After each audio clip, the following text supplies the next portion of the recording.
Yeah. Okay. So let's start. The bustling sound of the tavern once again stirs you awake. With newfound money, you've managed to pay for 3 more days in the tavern, the giant town. Stretching your arms and legs, you get up prepared for a new day. You recall the busy events of yesterday and all the things you did. Most importantly, getting your twin daggers and as well as extra money from Gondo. And lastly, learning dark magic and a super tier spell from Alexi the Moon Elf. Now it's a new day, and you stand up in your room, wondering what to do next. Well, I decide to go downstairs and get some glorious breakfast. Okay. You go downstairs of the inn and find that there's a normal amount of people chatting it about. You once again motion for the innkeeper for some breakfast, and you sit down at the table. Like usual, after a few minutes of waiting, the chef comes up to you and gives you a plate of breakfast. At this point, This is some good stuff. Wow, I'm uh-huh. loving that. After so many days here in the village, this part of the morning seems to almost becoming routine to you.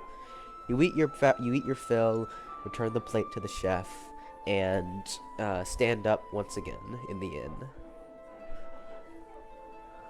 Can I just like look around the inn and see what's up?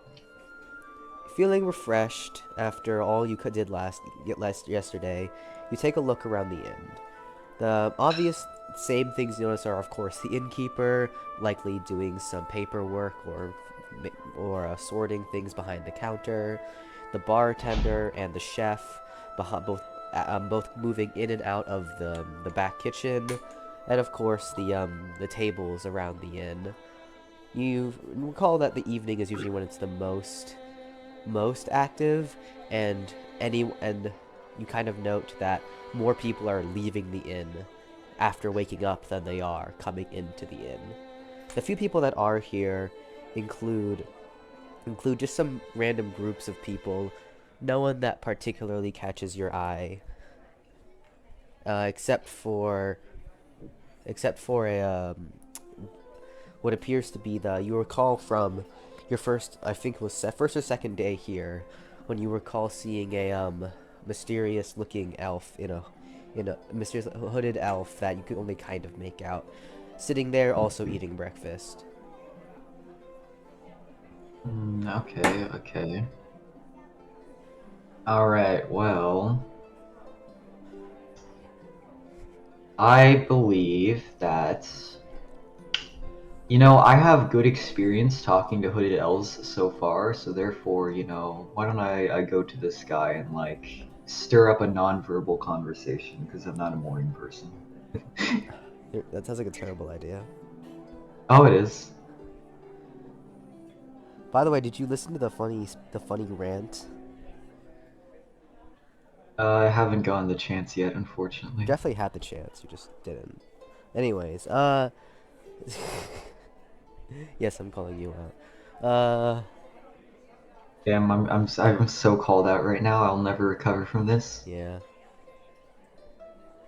Anyways, you attempt to approach the elf and have a non-verbal conversation, despite the fact there isn't a single person in the world who, quote, can't speak in the morning because they're not a morning person, and it's a completely illogical and made-up thing. You seem to refuse. Yeah, I'm kidding. I can talk to him. I just like choose to be as like few words as possible, Connor. Sure, All sure right, you yeah. are. That's believable. Yes. Do you think the man that I am, when I wake up, I use many words? Do you think that? Yes. You're absolutely wrong. Well, you wake up at like 2 p.m., so what's your point? No, I woke up at 9 a.m. today. Sure you did. I did. I set an alarm and everything. Uh-huh. Yeah. Sure. On my phone, I can't send you a screenshot on my phone, like picture. Fuck. Damn it. The background, no. But yeah, anyways, I walk up to the hooded elf and I give greetings. He kind of looks up at you, trying to reveal at the least amount of their head and like general figure as possible, and kind of just asks if you need anything in a very like get like you're bothering me tone. Oh God, he's sus. Vote him out, anyways.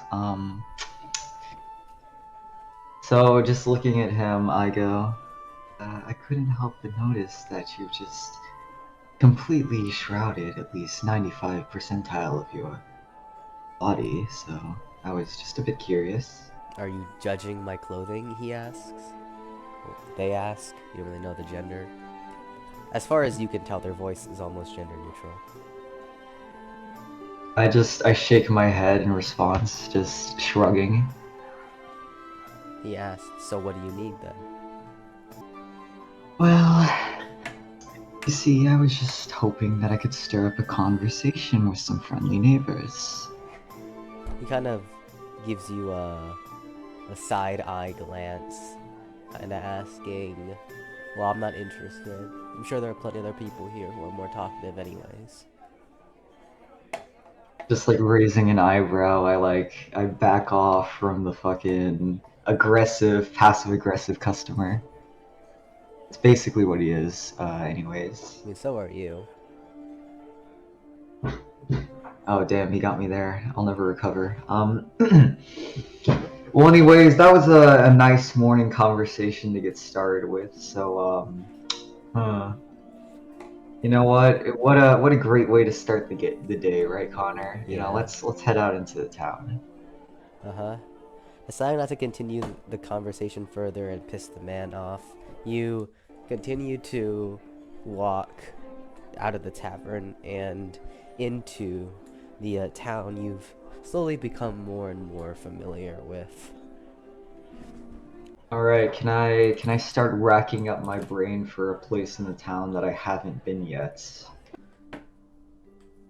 You recall that when you first arrived in the town, that obviously you're at the Adventurers Guild. Remember when you went right, well, I guess forward from the entrance, right from the tavern, because the tavern's on the right side of the entrance. You went to an intersection. You recall to the left was the weapons guilds, well, yeah, weapons guild slash armory. To the right was the marketplace. Further beyond that, continuing right, was the blacksmith district. From the original intersection, continuing forward, and then going left was the mages guild. And then to the right was the second part of the marketplace, and then further beyond that also led to the blacksmith guild. And you recall that across from the inn as well, back towards the entrance to the left, to the right actually, facing the entrance, is the Adventurers Guild. Beyond that, you have there are probably still few more places in the town you can explore. You think to yourself, well, likely not a lot, because you remember when flying high in the sky, the town isn't that big. It's pretty big, but not that big. Hmm. Well, you know what? That Adventurers Guild. Let's talk about that. Let's hear something about it. Let's go and interact with the local populace there, the people there. You did register, right? That is something you did do. Did I? I don't think I did. Yeah, I think you did. Well, I mean, I haven't done it yet. You didn't need no. to. Yeah, no, I haven't done that yet. I just I'm curious about it now. Yeah, So okay. let's give it a look. Yeah, because this town isn't really a big city, so there's no need for ID all the time, unlike a bigger nation. Well, look at it. Oh, both these fucks showed up. Ew. Anyways. Suddenly, on my way to the Adventurers Guild, I get a small headache for no reason.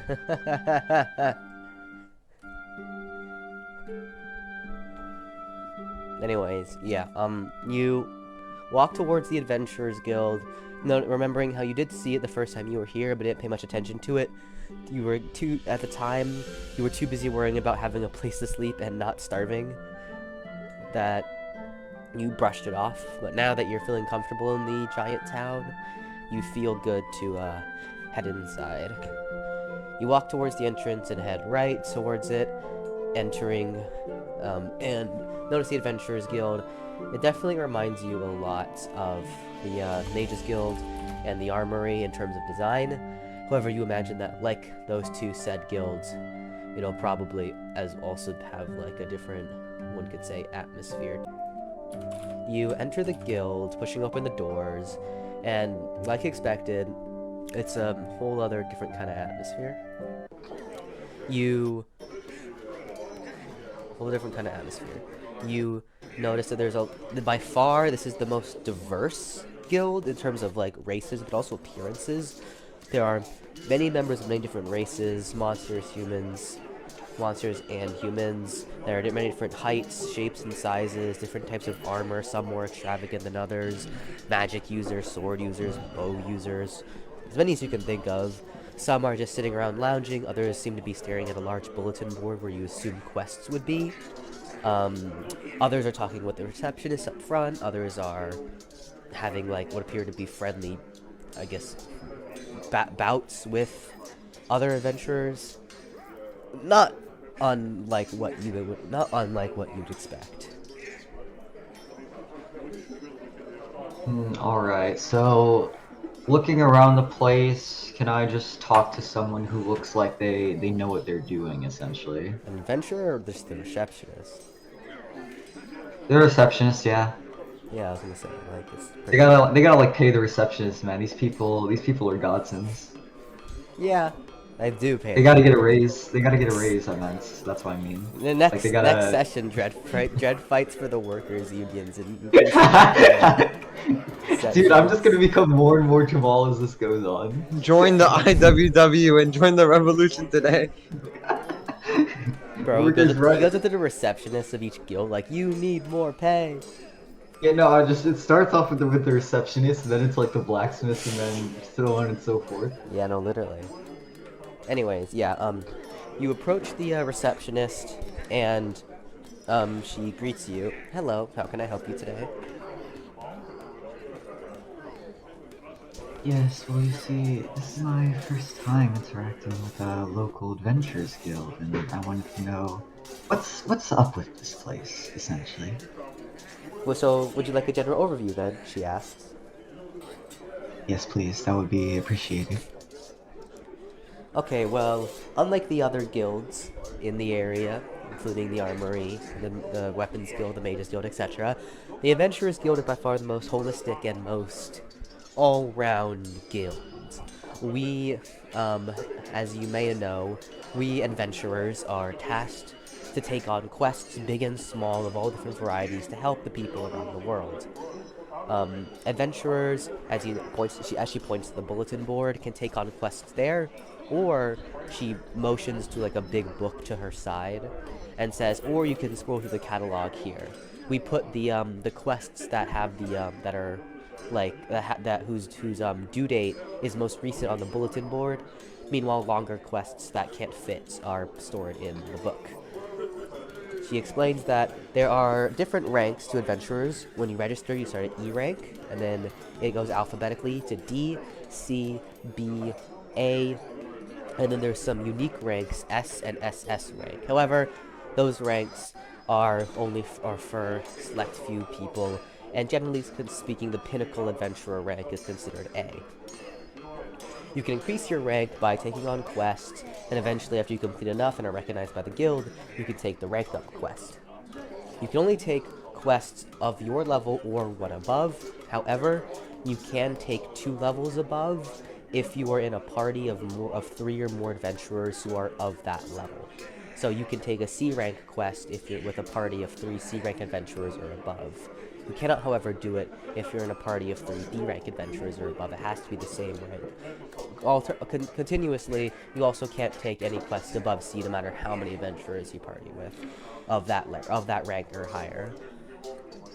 Generally, the most obvious reward for quests are money. However, some unique quests will offer other things in reward. Those quests, however, usually aren't quests that involve simple tasks like taking out monsters, carrying goods, escorts, etc. The main point of the event, the main benefit, if anything, not strictly speaking for the Adventurers Guild, is that when you register with us, you get a very holistic identification card. And because the Adventurers Guild is an international association, this guild card will serve you across the continent of Castriel. And if you go to a different continent like Althvinhaim or Althvinhaim, all you need to do is go to any Adventurers Guild in that area, show them your guild card, and tell them that you want a guild card of that continent. So say you're in Althvinhaim, and they will simply take your card, copy the information, and then you'll have a Althvinhaim guild card. The guild cards are incredibly useful because they allow you, as a proof of identification, into many cities and many other locations and establishments. Easy enough to carry, portable, and so that tends to be an incentive for a lot of adventurers who want to travel more than anything else. We try not to restrict adventurers here or anywhere, and hope that our guild simply acts as a path for them to become stronger in the way they want to become, whilst also providing an assistance to the world in the form of quests and other things. She finishes her explanation. Just nodding along, I'm like, so say if I were to register, how would that process work out? She said, well, first, it's a really simple process. We take your general information, name, age, sex, etc., and then then you will use an appraisal stone, which I have just below the desk, and so we can record your skills, and then you'll be given your guild card. Note that no matter how strong you are, you will have to start at E rank. It's just policy. Just nodding along because honestly, I wouldn't have it any other way. It would probably be a bit of a hassle to start off at, like, I don't know, C rank, just because I have lots of skills. Actually, I wouldn't even know, like, canonically speaking, that 3 unique skills is a lot. Yeah, you don't know that yet. I would be like, man, okay, 3 unique skills, that's pretty cool. Everybody else here would be like, what the fuck? Yeah. Huh? Hello? You're about to get the guild scene. I've noticed that there are 2 scenes that are common in basically every single session so far besides Burbs. The revelation scene, where everyone reaches a point and they're no longer literally just fighting to live and to eat and not die, and they reach a point of comfort in their session that they're able to really sit down and question why they're here and what their purpose in this world is. And the second scene is the realization, holy fuck, guild scene, where they go to the Adventurers Guild, register, and realize that they're much more powerful than everyone else. That's the 2 scenes that everyone has basically had except for Burb, who hasn't had the guild scene yet. Alright, let's go. Alright, let's get started with the infamous guild scene then. So I talk to receptionist, basically trying to register for the Adventurers Guild. She says, okay, we can do that for you. First, your name. If you have a last name or a middle name, do say that as well. If not, that's fine. Just thinking for a second, I go, Athanos Dread. He said, okay. Could you spell that first name for me, please? Just sighing, I flash back to the infamous stutter moment and how this is now defined my name. And then going back to the present, I just spell it out for, like, A, parentheses, THA, and OS, and then I spell it Dread too. He said, okay, yeah. Great. Age? Now this is what I have to ponder on, because, like, I'm very... What was the age that I had when I died is the question. Everyone was in their early 20s. Early 20s? Okay, so I'll go with, like... I'll say 22. He says, oh, you're young. Do I look old? She says, no, I mean, most dragons are usually a few hundred years old. It's like, I school my facial expressions, but just I'm like, damn, okay. He says, anyways, sex? Male. Okay, magic affinities? Lightning and dark. Dark, okay, dual magic. Okay, that should be generally all. Now she pulls out the appraisal stone. It's basically just like a light gray, bluish stone that has a handprint engraving on it. She says if you could just put your hand in the handprint for me. I do as she says and just like... Okay, and then the next thing you know, the appraisal stone begins glowing, and she seems to be looking at like an indicator on the side of it. Suddenly, before you know, her eyes are like wide as saucers, and she kind of like jumps back, like in surprise. I can't make the sound, but imagine like no. Anyways, Oh, yeah. So, and she just kind of screams, "You have 3 unique skills?" I'm just like blinking, a bit surprised by the sudden outburst. The next thing you know, the entire guild is looking at you.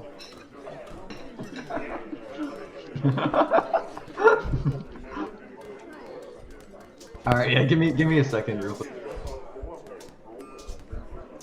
Damn, Bozo died.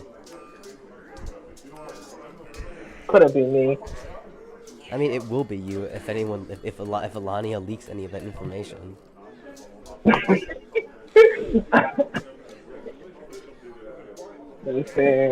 won't be that thing. It won't be that thing. I mean, you guys could just act like you don't know me. Killian That is an option. asking Elpis how the hell he got Sylvius off his back.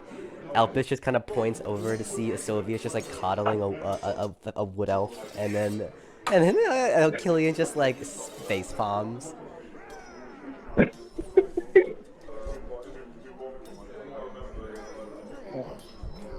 I made a trade deal. The best trade deal of all trade deals. Trade requests. I give you the fact that I am from another world. You give me the hope to not die, I guess? I don't know. I give you some boy. No, literally. Alright, yeah, I'm back. Okay. So just like awkwardly looking at the receptionist, I go, is that a lot? She kind of almost screams at you. Yes, it's a lot.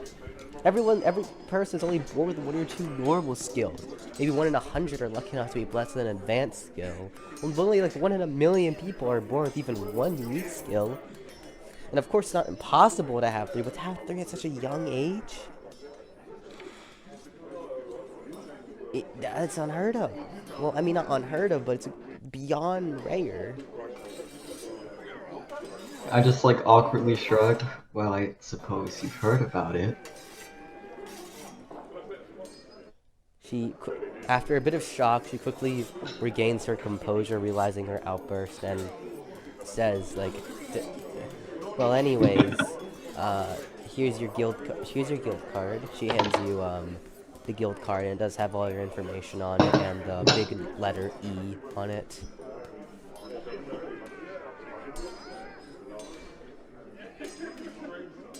Alright, thanking the receptionist for her services, I go over to the board to see what sort of E-ranked quest I could try and shoot for. Deciding to check out some of the E-rank quests, you walk towards the bulletin board, but note to yourself that everyone is very much still looking at you. You attempt to walk up to the bulletin board like nothing's wrong, and scan for some quests, but you fairly quickly realize that that's not possible because everyone is staring at you.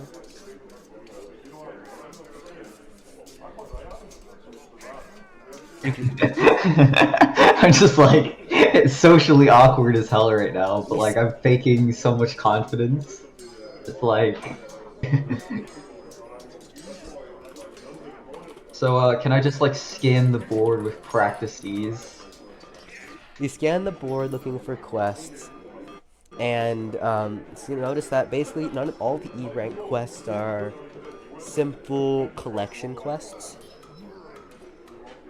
Collect this, collect that, pick up this, help carry that. Like you expected, none of them are really that impressive or interesting for that matter. None of them even involve fighting anything like you expected. However, you check over the D-rank quest, which you are also allowed to take, and notice that the D-rank quests do involve some dispatching of monsters. Some of them ask now to we're kill talking. some slimes, take out a goblin troop or two. However, you note that they're all low-level monsters, and that's about it, as best as it gets.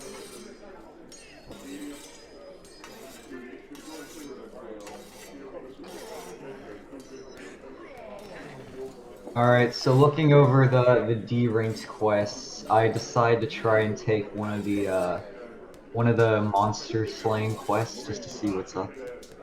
The main monster slaying quests you notice are either taking out goblins or slimes. You can pick one. Let's go for goblins. Let's fight some goblies. You grab one of the goblin quests that asks you to take care of 15 goblins that are making a mess in the western plains from off the outskirts of the town. Alright, so I head over to the western parts of the town just to do some soul searching for the goblins. You grab the quest, and before you leave, the receptionist calls out to you and tells you that you have to submit the quest with them first before you take it. Ah, okay. Just like nodding and just I go over and do that then. The eyes slowly start to peel off you, but there's still a lot of people just like murmuring about you.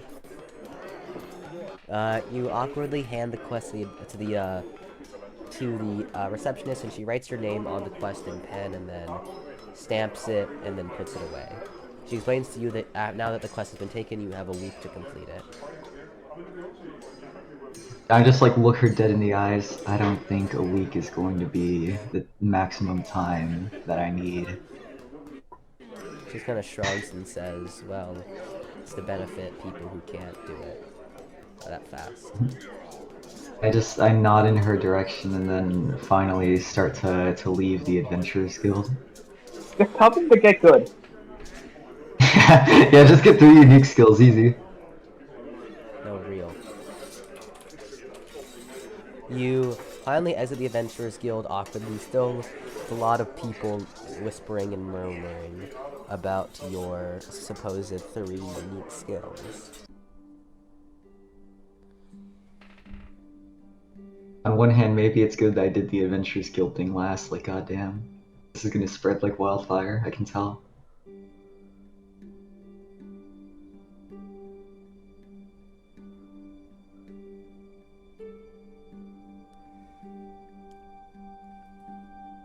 Alright, well yeah, let's go. Let me go head out and kill some goblins. Let's go. Woo.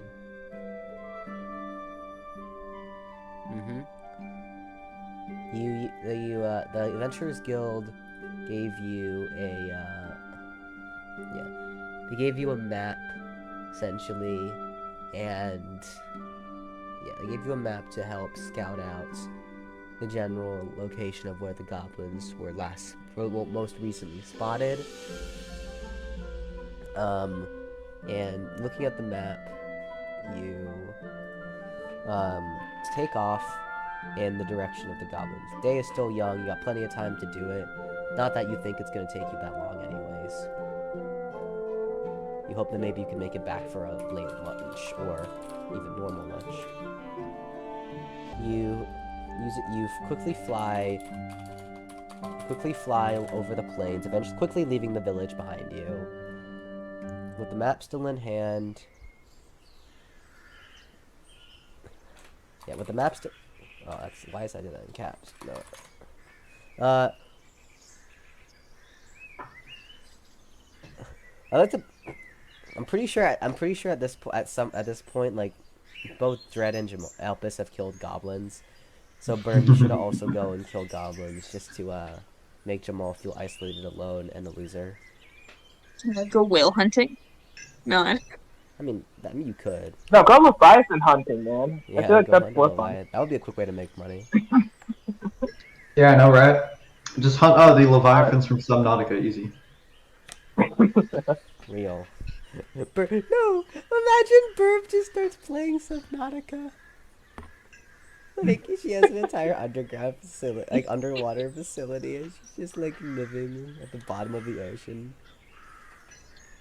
Like, when somebody approaches the ghost leviathans, obey her because they know not to fuck with her. Not anymore. Yeah, it's just like the fucking pet of a Leviathan. Yeah, exactly. Also, I don't think I have a meeting today for class, so that's cool and good. Epic. I just got called in for work. Whoa. Oh, that's gay. Not in the good way. Gay, Yeah, not in the good way. it's making money, so, you know. It's fun like getting addiction, let's go. That's actually a good point. Anyways, yeah. Using the map, you continue to fly until eventually you spot a small goblin camp ahead of you. It's very rudimentary.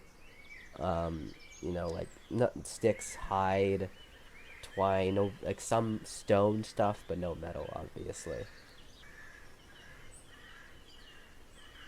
It's just I just like surveying the area and just like how weak these stereotypical goblins are. I just like kind of fly in.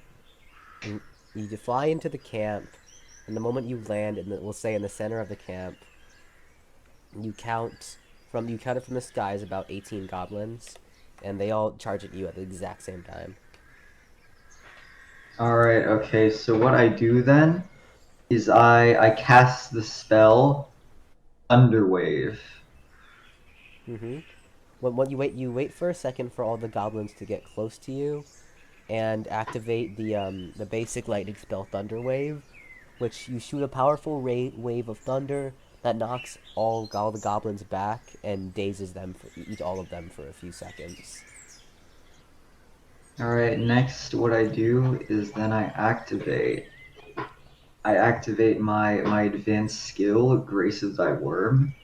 And then like I whip out my daggers and I just like start going and speeding through, just like killing the goblins by slitting their throats, just easy.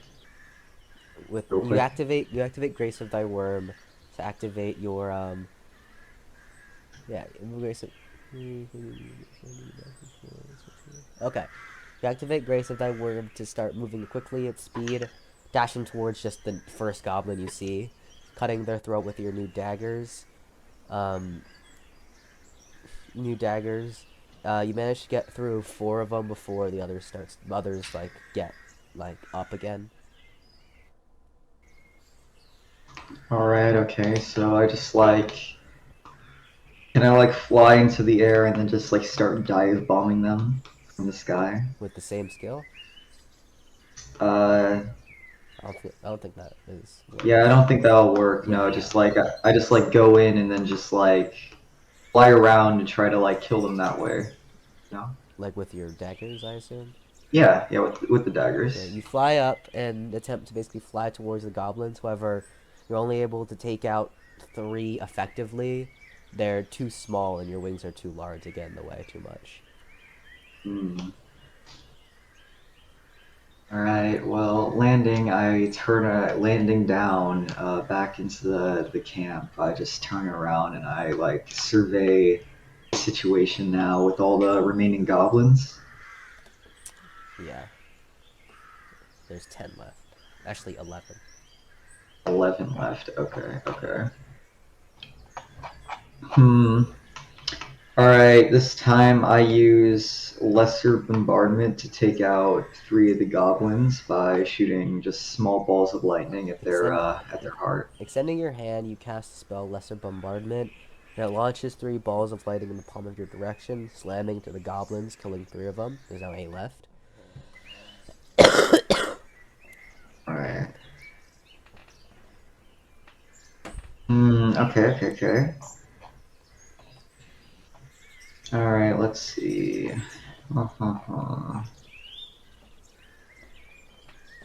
Yeah, what do you mean, Elvis? Alright, anyways. Alpus also didn't take them out all at once, may I note. Yeah, no, what a genius. Alright, deciding to go in. I use now charged aura in order to just zoom in and just like stun them as they get closer, essentially. You activate charged aura, and charge toward the goblins. You manage to of the 8, you manage to catch 5 of them, stunning them temporarily. You're now like, let's imagine that you're on the bottom of a battlefield. The goblins are in the middle. You've charged through them, and now you're at the top. Okay, alright. So how many are left then? Like 8, 5? 5 are stunned. 8, okay, They're alright. not dead. They just stun them with the charged aura.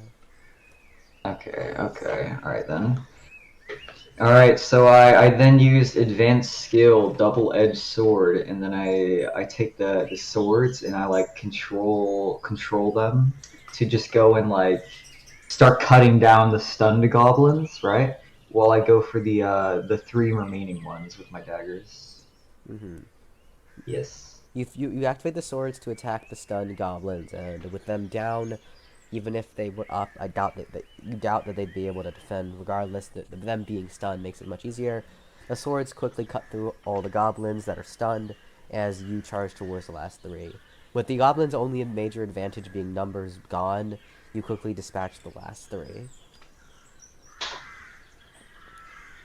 And that's how we discuss, and that's how I dispatch like a few Russian Secret Service members in the real world. Not kidding. Alright. So with the goblins dead, I decide, hey, let's go turn in that quest. That wasn't much effort. It wasn't too hard. Mm-hmm. Too much struggle. Yeah. You return the quest. You return to the quest, and I'm gonna retcon something in here because I forgot to mention it. But let's say that while taking on the quest, the receptionist also informed you that in order for you to reclaim the quest, you have to prove you did it. And so she handed you a leather bag to store the ears of the goblins or any other ear of the goblin to prove that you did it. Okay, so then let's just She say also that told you to I only had the collect bag. the left ears just for consistency. So Okay, so I had the bag then, right? yes. Just like at this point. Alright, so then I collect the left ears of all the goblins that I killed. Yeah. You then, yes, with your proof of your collection done, you fly back to the giant town. In total, the whole trip took you maybe like 30 minutes. Majority of it was spent flying. You after you land back in the Goblin Village, happy that you were able to complete the quest. Although admittedly it was really fucking simple. And you enter the Adventurers Guild. The adventurers all notice you, and obviously it's only not been that long. Some murmur about you, but the stuff about you having 3 unique skills seems to be dying down a bit. You approach the the receptionist, and tell her you completed the quest and hand her the bag of 15 goblin ears. She inspects the bag just to be sure the ears are fresh and that like that you need to try to buy some off the market or something. And she confirms you completed the quest. The other adventurers express surprise that you completed the quest so quickly. Not because they didn't. Not you can tell it's not because they thought you were weak, but simply because of just the speed you did it. Because they're all likely when the goblins are not strong. Okay. Alrighty, that's good to know, I guess. Then, so just like what's the reward for completing this quest then? 10 silvers. 10 silvers. All right. So I just take my silvers to go then? Yeah, you just hand you the 10 silvers. Alrighty. I'll also have a Whopper, medium shit. fries. I will literally... No, I'm kidding. Can I order for you, sir? Sir, this is a Wendy's? Okay, so anyways, I head out of the Adventurers Guild with my new acquisition, just like one quest under my belt. Obviously I could take more quests if I wanted, but considering like how easy it is, it's just like not worth my time to do that right now. Even if if I have nothing else to do, I could, obviously.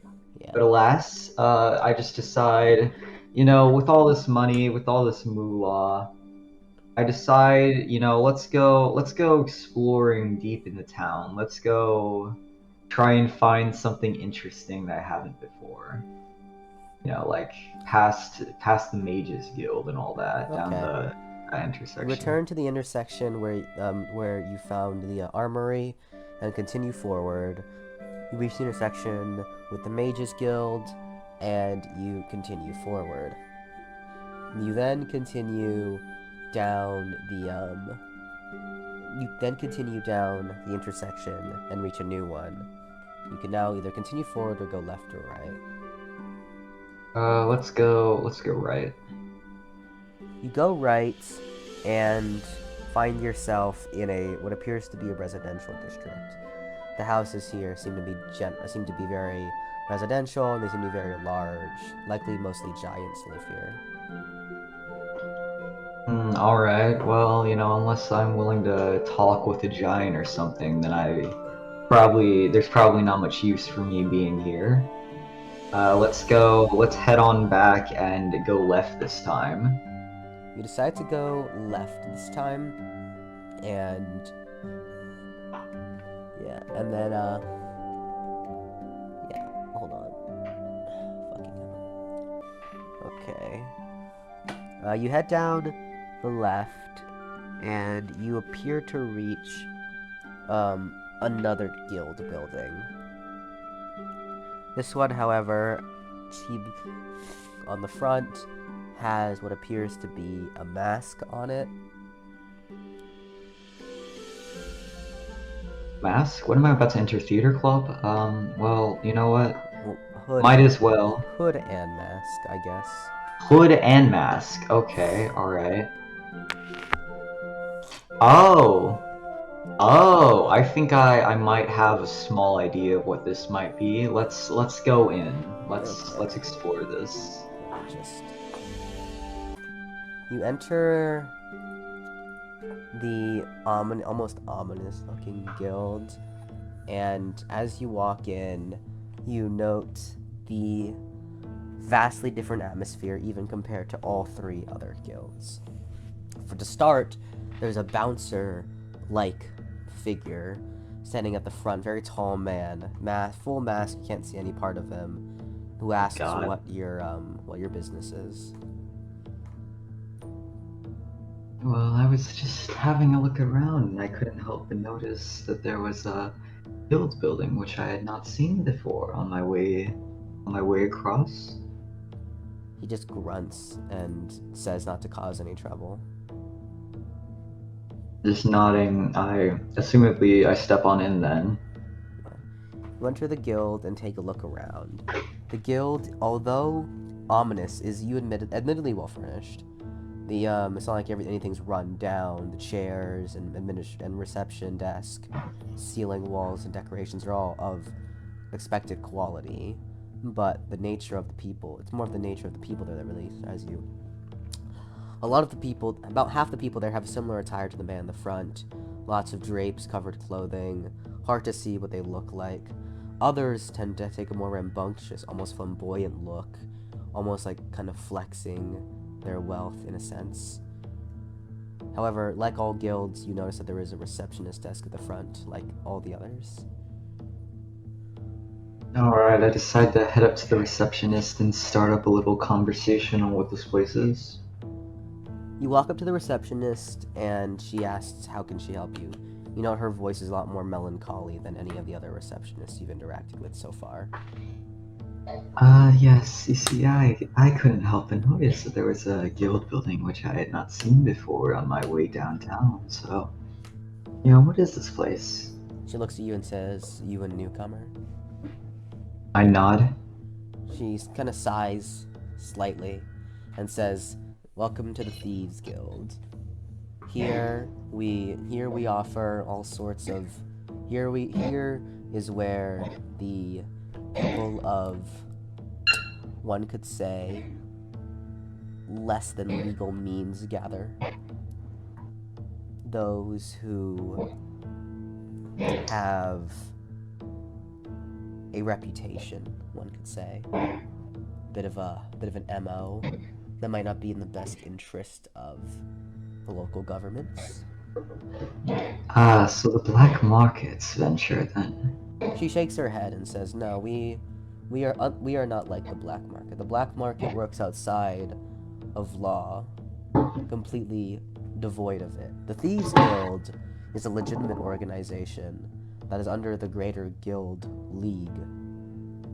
We operate under the jurisdiction of the Guild League, and therefore hold certain rules and restrictions to our patrons. We also patrons." She explains that all of our members have never committed a crime and been caught. The moment The last part. the moment the authorities show up is the moment we hand someone over. We also don't tolerate murder here at the Thieves Guild. She explains that although we are ominous and we don't operate against the law. We operate around the law. We offer all sorts of things, including mainly information gathering. If you need reconnaissance or other forms, we offer that. As for other services we provide include manipulation, interrogation, threats, blackmail, all the sorts of things. It is note that if any of our contractors get caught in the act, you will pay for them. That's not an official policy, but I think you can imagine what would happen to you if you didn't. But do I get assassinated then if I... She shakes her head and says, "No, but remember what I said. Anyone that gets caught with committing a crime isn't associated with us. It means they're no longer following our rules, especially our one on murder." Ah, so if I were not to wipe my hands clean, then I would be associated, therefore tied into the crime that I signed? She just shrugs and says, "One could say." He says, "Regardless, if you're just here to see what this is about, that's generally what we do here. Other than that, we also do sell some things, off-market things. Not illegal things, we don't do that here. But so if you ever are in need of unusual goods and need a place that can source them for you, we would be where you come in handy. Other than that, feel free to take a look around, but don't piss anyone off." Alright, I take her advice and I just start exploring around with care not to piss off any one of these legal crime doers to an extent. Yeah. They don't commit crimes. Oh, they don't commit crimes. These are all law-abiding citizens. They're law-abiding here, citizens, Dred. Okay, I gotcha. Yeah, they haven't done anything wrong. Yeah, okay, they're all Jamals. Gotcha. Nothing that the court can see, at least. What? What? I've never heard any of this before. This is news to me. Yeah. Anyways, yes. You begin to look around the Adventurers Guild, the Thieves Guild, and notice lots of groups of people all muttering away in their own small groups in tables. Other than that, it's unlike the Mages Guild, Weapons Guild, or Adventurers Guild, where you felt at least not threatened. This whole place, it feels like something bad might happen if you even tried to strike up a conversation. Yeah, no, I'm getting that vibe myself. I feel like I should dip before I turn around and just get a knife to the jugular or something. All right, well, I decide. You know what? That's a good introduction into the Thieves Guild. Let me head on out. I'll take my leave. Deciding not wanting to push yourself any further into this establishment that you really don't understand much about, you decide to exit the Thieves Guild. Okay, alright. It is now probably noon. A little late, Around a little noon? earlier than noon. Alright, the thing is, right, Athenos, he wants to eventually, someday, make his way towards the Humanoid Alliance, you know, start trekking there. You don't say. But he just wants to, like, absolutely make sure he's completely prepared, just in case for when he assassinates the dictator, you know, the guy who probably has the most security. Mm-hmm. So, you know, might as well do some soul searching, essentially. Jamal, you forget that, like, my character was an assassin in his past life. That's canonical. It's a thing, you know. So it's a possibility, I guess. Although, you know, why he would want to get back into that life, I mean, there are going to be reasons for his choice. You gotta think about it. Jamal only thinks an edge, and so even if it goes completely against his character, if he can be edgy, he'll do it. And he doesn't have any care at all about character growth, or character development, or writing good stories. As long as they can be edgy, he's happy. Yeah, that is true. Like if his favorite show completely 180 character development, but they were like edgy now, he wouldn't like. At all. Right. You see, the thing is, yeah. Wouldn't care. No, the thing is, right, Athenos especially would just, like, stay far away from, like, the Thieves Guild and whatnot, because, you know, as Luz much... suddenly went against all of her core values but got a scythe and a black cloak, he'd be all for it. ...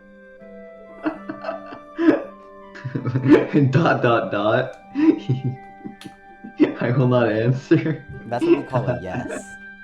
Yeah, that's a maybe at best for you, but, like, it's usually a yes. Athenos especially, unlike his previous exploration of most other guilds, I can imagine he would be, like, especially invested in getting away from this one because it brings up past memories, which may be good, maybe bad, who knows, you know? So, you know, let's stroll on away, and if he's walking at a faster pace than normal, you know, who's to say, right? You know, Hunter could just suddenly get over all of his trauma and lose all of his character development, anything that made him an interesting character. But if he got a cool black and red cloak and purple long boots and black scythe that could like morph into shit, Jamal wouldn't care. He wouldn't care. He does loose? What's a loose? What's a loose? Yeah. He looses his trauma? Like he loosens it? Yeah, he loosens it. He untightens the knot on his trauma. Let's go. Yeah, and if they erased all of that, but gave him a black what if he stayed possessed, transforming scythe, then you wouldn't care. You wouldn't care at all. You genuinely wouldn't give a shit.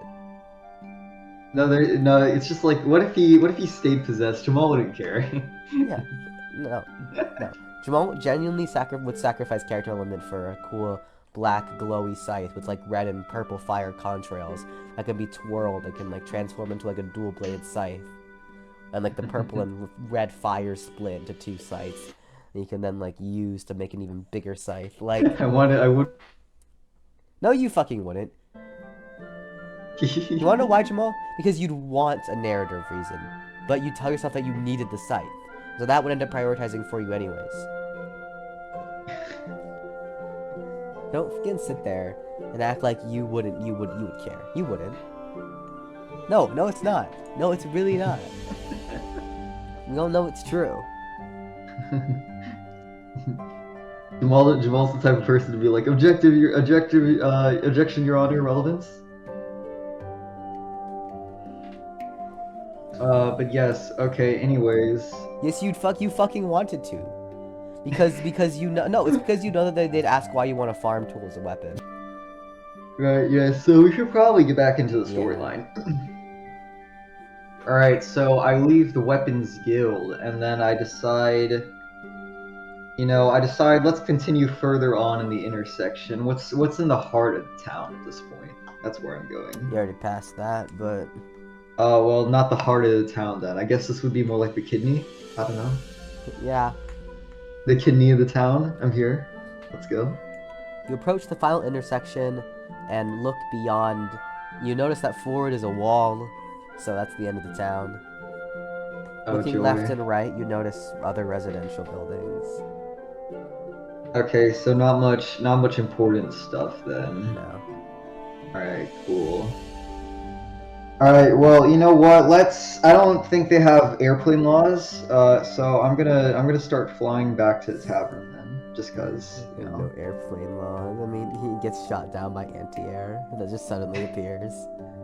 The elven archers appear on the walls, they just start like shooting me down. They don't even they shouldn't even have elves here, but like they hired elven archers for specific moments like these. Literally. Well, so Jamal, you say I didn't give your character a scythe in Althvinhaim. How long did you despair for when you realized that the dark element weapon was a scythe and Dread got that and you didn't? How long? How long? Huh? Huh? Unimportant. Unimportant. Uh-huh. Irrelevant information? Uh-huh.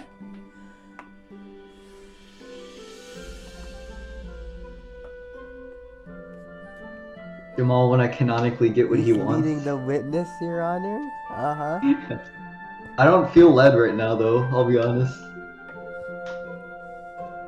I saw him walk in and murder my grandparents with a scythe. Get him, Honor.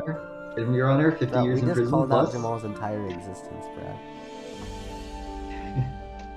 No, I called out his entire existence when I was like, Yes, why are you you always fucking second do place? it. I Don't act need like it. you're like the scene in Age of Ultron where Ultron is like Captain America, God's righteous man, thinking he could live without a war. You think you can live without a scythe? Shut the fuck up. You think you can live without a scythe? Jamal, when he finds a scythe, long have I waited.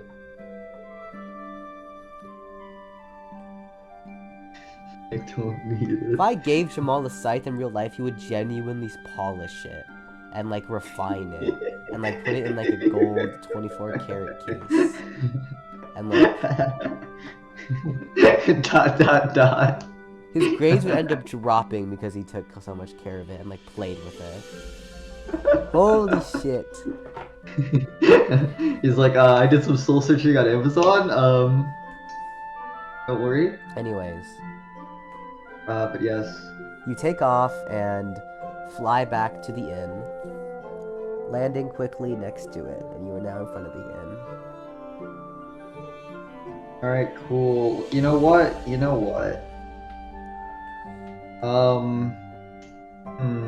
I'm trying to think now. Do I start exploring outside the town, do some fun stuff there, or do I continue with the character arc? Do I feel sufficiently prepared is the question. That's the thing.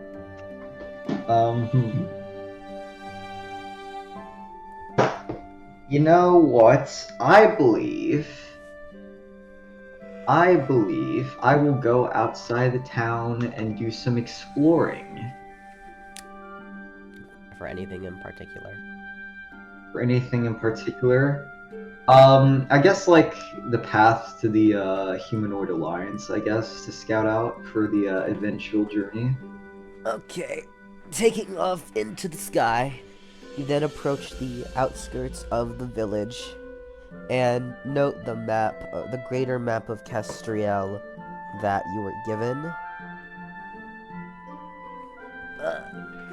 Oh, actually, yeah, can I use the map of Castriel now? Yes. Okay, cool. Using the map of Castriel, you note to yourself the location of the giant city, giant town, sorry, and note how it's like just on the outskirts of the Humanoid Alliance, barely within its borders. Sorry, barely outside of its borders. Oh, that would be Corn City, right then? Yes. Okay, cool. Wait, if Alright. are you asking if Giant Town is Corn City? No, Giant Town is the name of the actual fucking town. Oh, it's the name of the actual... Man, they're really creative, I can tell. Let's see. There are Okay. two maps, dumbass. Oh, there are, yeah. Geographical. Let's see. Oh, yeah, that's Giant Town. Okay, then, cool. Alright. Loading the map you've been given of the Humanoid Alliance, you see how the paths between the towns are laid out to you. Obviously, you assume that Lies is in the capital of Humania. And note that,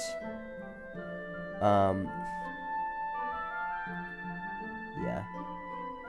Note that there are a bunch of towns that there's the most direct path to be going north and northeast and then to Humania.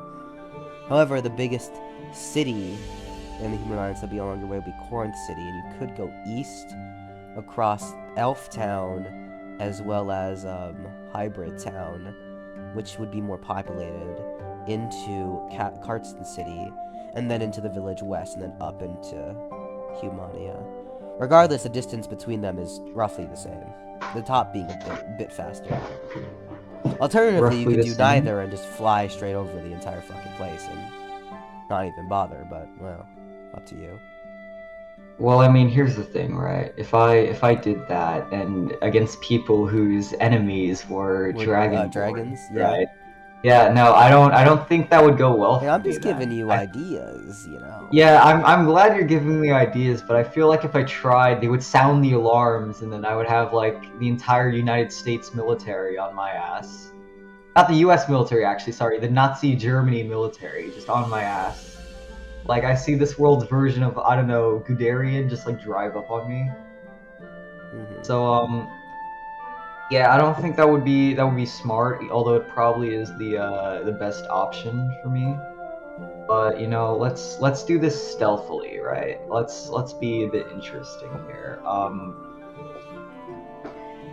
I believe, you know, it would be interesting to go the populated route in order to just like sneakily make my way towards the capital. So just like looking at the map, I decide, you know, let's go from Giant Town to Corinth City and all that path to the Humanoid Alliance capital. Just like I would like map it out kinda mentally. Alright, so doing that, right, just like the general location and like the general area in my mind, I put away the map, and then I fly back down to the tavern, and, you know, I go inside. Yeah.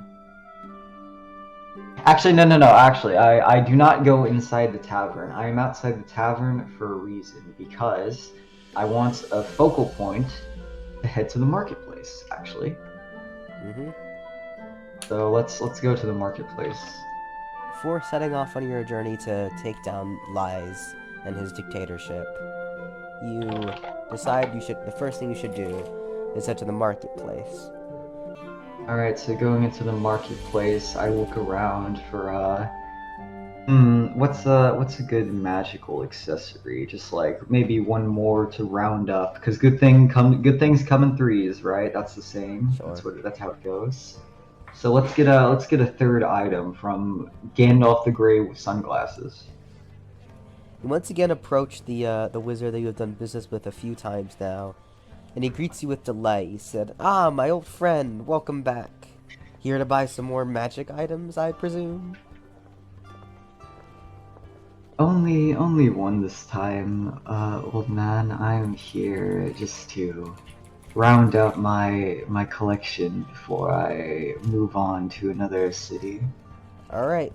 Any idea in mind of what you're looking for? So, like, taking a moment to ponder on the things, I decide. Any more magic? Do you have any more lightning magic accessories? He said, "Sure. I recall last time you bought a necklace. I got some bracers, some rings, some bracelets, some gauntlets for if you're feeling a bit. However, looking at your kit, I don't think those would be very good for you. What else do I got?" He Ooh, I also have some scarves. Make it a bit more conspicuous. A lot of people don't expect the scarves. Oh, earrings, I got those too. Alright, let's, I inquire about the scarf and the earrings, respectively. Well, I only really have one here because, to be honest, scarf magic accessories aren't that common, just because people don't like them. This one is this scarf magic accessory. He shows it to you. It's a standard scarf. It almost feels like it has like lightning running through it, but most of it is deep purple with some lighter purple in it. He says this one will this scarf here makes it so that you are slightly more that your lightning magic will be slightly more powerful against Earth, which is of course the element that it's weak to. Well, just like keeping that in mind, I decide, that's your only scarf, correct? He said yes. No, we don't really have many of these. Alright, so I take the scarf. However, before I can turn away, I decide just to look at the earrings, just to give it a glance. So then I do that. You look at the earrings, and they have the part that hangs off the ear are lightning bolts, lined with some black engraving. The tops of the earrings are fanned out, almost like a fan, with black and some purple gems ingrained in them. Alright. I mean, Athenos originally wasn't going to get anything more than something, just a scarf, I guess, to power up his lightning. Gold, by the way. 5 gold? Okay, that's not much. I give the 5 gold to the old man, and then I also just subtly inquire about I just take the earrings also. Don't even I'll ask buy the about earrings. Yeah, inner dragon nature. He wants to have more gems, I guess. He wants to show off, to flex a little.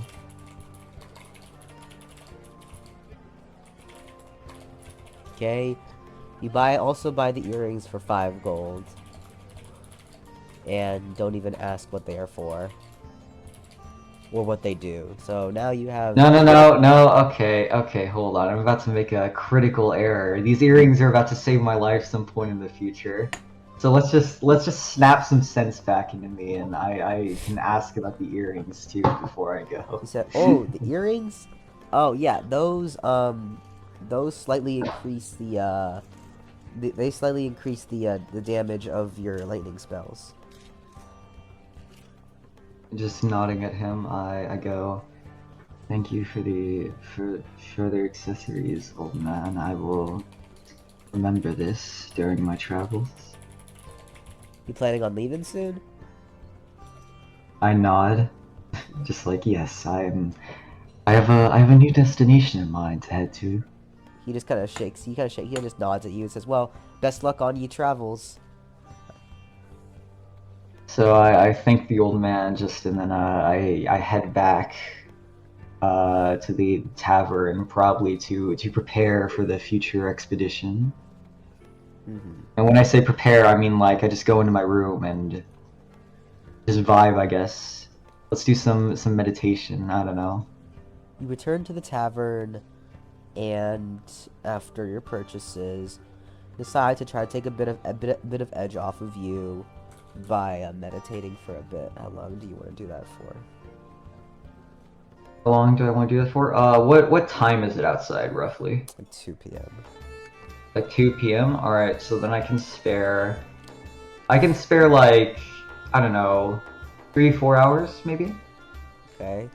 In your room, you calming your nerves, you kind of meditate for 4 hours, and now it is around 6 p.m. Alright. Okay, alright, so with my mind newly cleared, I purpose clearer than ever, stronger in the heart, I decide let's go and grab some grub before bedtime. You head out of your room Yes. and go downstairs to the tavern, requesting a meal from the bar.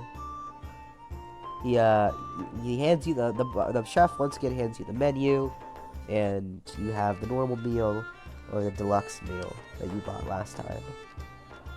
I'll take the normal. I'm not feeling special. Take the normal meal, and he says it's be 5 silver.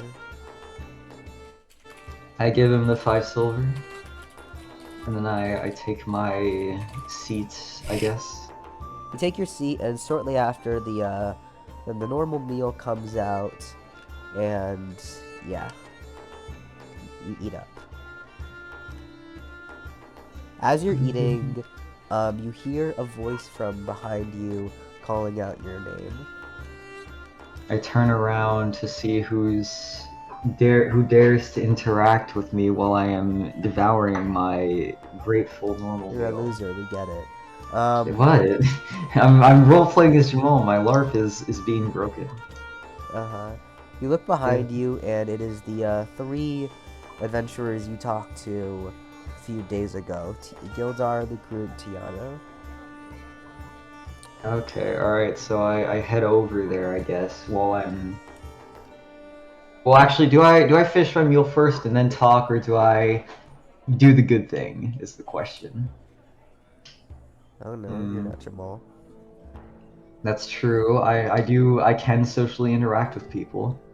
So, let's just say I go over then. I go over what, like, before I finish, just, you With know, your the bulk food? of the meal. Yeah, with the food. Okay. God, my brain is fried today. I don't know what's up. But like, You decide to go towards them with the meal, and eventually sit next to them. Luke asks how everything's been so far in the town. I respond that I've been doing well for myself. I've been getting more into the art of magic, as it is.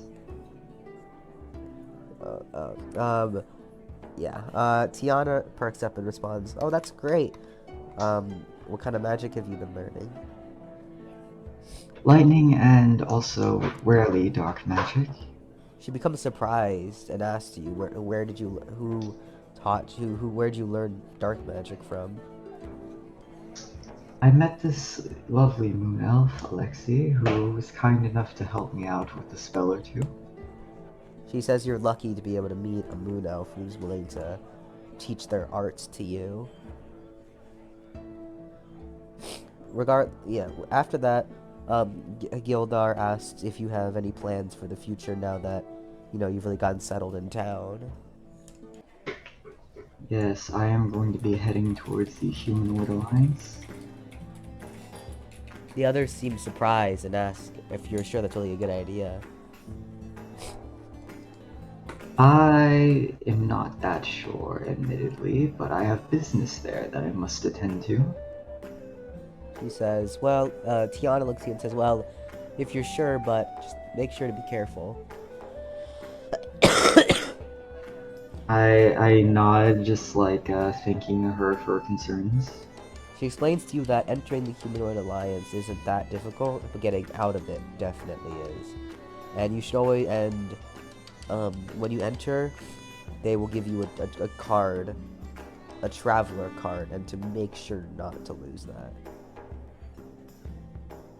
I feel like I'm gonna get assassinated if I just, if I show up, just like they're gonna be like, Dragonborn, who let this guy in? But anyways, I inquire further about the nature of the card. Is that really necessary?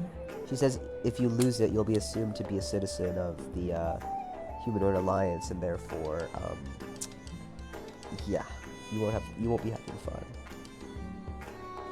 My eyes widening, I go, well then I suppose I shall keep great track of that card when I have it, yes. Gildar looks at you again and says, you can do what you want, but just be careful. No, Jamal, shut the fuck up. I'm not wearing your edgelord bracelet, alright? Okay, so oh god. This might honestly become a two-parter, I'm not even gonna lie, just my mind is whack. What is this? Sounds like a skill issue. It probably is. Why what has happened to my faculties, my mental faculties? They've been devastated. How long did you sleep last night? I think I can guess though. Take a guess. 7 hours. A bit less. 5. Yes. Yeah, that explains it. Yeah, Which that would begs the explain question, it. why the fuck did you set an alarm? Well, you see, Connor, because I said it while I was like still awake and not sleeping 5 hours, so that's probably what the train of thought process The was. train of thought process. Like it was just completely skewered, most likely. 5 hours is Jamal, pretty your good. ass What? goes to sleep at 11 p.m. because your parents give you a bedtime. You still have a fucking bedtime, Jamal. You are 17, almost an adult, and you have a fucking bedtime. Editor's note: this was recorded back in September of 2023, so I just wanted to clarify that real quick. Shut the hell up. You are sad. I have You no idea what literally you're talking have about. a bedtime. Imagine that. That's telling your friends you can't stay on more because you gotta go to bed. Holy, because your mom wants you to go to bed. Holy shit, do you hear yourself? You are so sad. Okay, yeah. So what I'll probably do is I'm gonna try and like leave Giant Town at the end of the in-lore day, and then I'll probably call it there for the first part. Very short, I know. I'm aware. But alas. It's not that hard to just think, but you know. Huh? It's not that hard to just like use your brain, but you know. You know, normally I would agree for you, but alas, I feel like my two brain cells are in fact fighting for third place, unfortunately. It's such a shame, really. But you know what? Let's get this show on the road, I suppose. All right. So anything else from the adventures? Any other questions? They still comments? continue to express their concerns, but realize they can't really stop you, and so they just kind of wish you the best of luck. I thank them for their good wishes and say, I will see you all again someday. I promise that much. They just tell you, don't die. I look back at them. When have I ever done that? They laugh. The dual meaning behind that is crazy, but anyways. You know, assuming that I finished my food while I was talking. You did, probably. Yeah, probably. So, you know, with that in mind, I decide let's get some extra sleep in for no reason. Yeah, You know, deciding that tomorrow's gonna be a long new day, you are going to go to sleep. Sit early. All right, so you know I do that, and yeah, I guess in the second part I will leave. You know, I'll leave it on a cliffhanger. Okay. Well, there's the first boring ass part 1 session. Yeah, it's a context, you know. Have you considered just like not being dead? Yeah, I'm immortal. Uh-huh. Although at this point it's less of like ageless immortality and more like undead immortality. Uh-huh. I mean, like I can suck someone's blood and just like revitalize, but alas. Sure. Uh-huh. I thought you were going to say something vastly different, and I was What? very scared. What? I was very scared for a second. Pardon? I was scared for a What? second. Pardon? Burp thought Dread was me for a second. What? No, you see, I have a degree of edge I have to keep standard to. You're not even a vampire, but okay. Oh, is that why my teeth aren't long and pointy then? Okay. Damn. I mean, yeah, they also suck blood. They suck dick. I don't remember Dracula doing that in any of the movies. Well, yeah, I'll be none of the honest. non-X-rated movies. It's almost Halloween. Don't come to my house. Oh God. Jesus Christ. Get me away from these people. Someone call an ambulance. I'm feeling devastated. My mind and my body has just been destroyed, physically and mentally. Uh-huh. It's gone. I'm over. All right, let me put it over to part 2. Just give me a sec.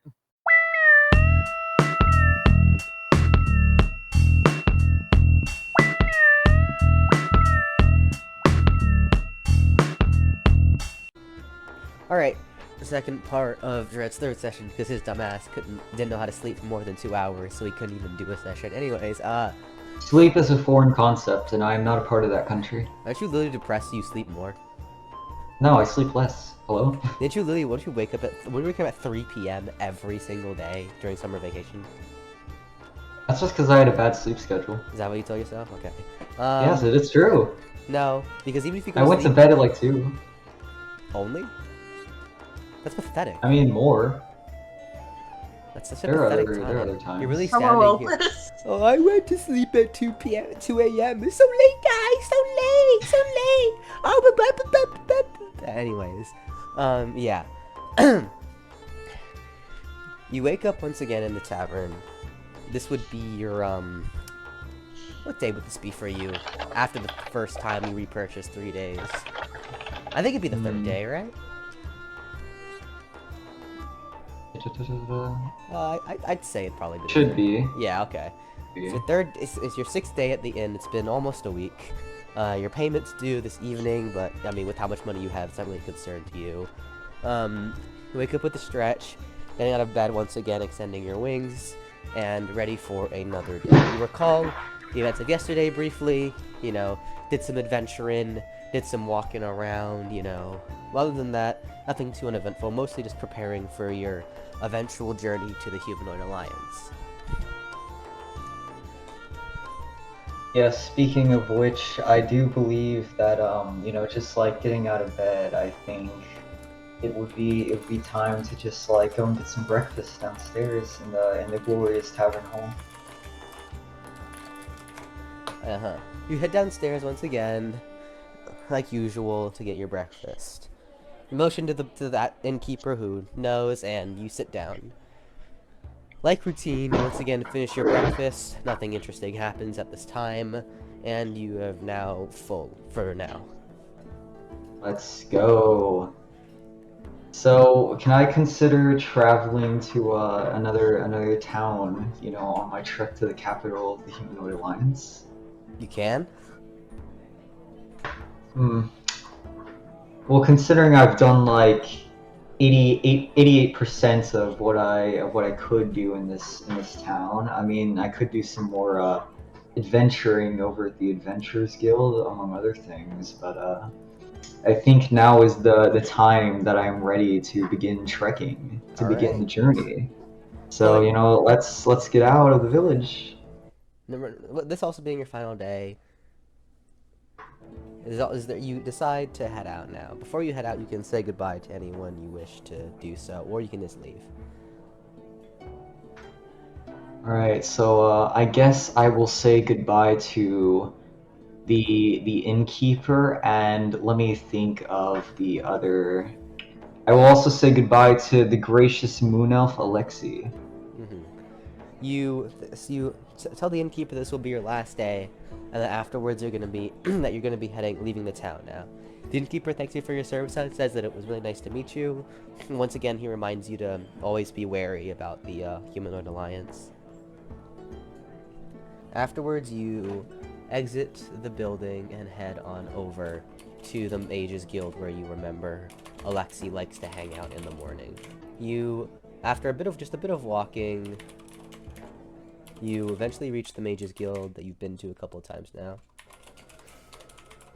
You entering the guild, you see Alexi sitting on a couch reading a book. Alright, I walk up to him and say, Hello there, good sir. I am afraid to say that I am about to leave this town, and came to say my goodbyes. Lexi looks at you and just smiles wryly and says, "Well, well, I wish you luck on your journeys. May I ask where you plan on going to next?" I tell him I'm going to the Humanoid Alliance. His eyes kind of widen a bit, asking if you're sure that's a good idea. Just thinking on it, I nod in response. He kind of sighs and says, "Well, I assume if you're going there, you know the dangers. Try not to get killed."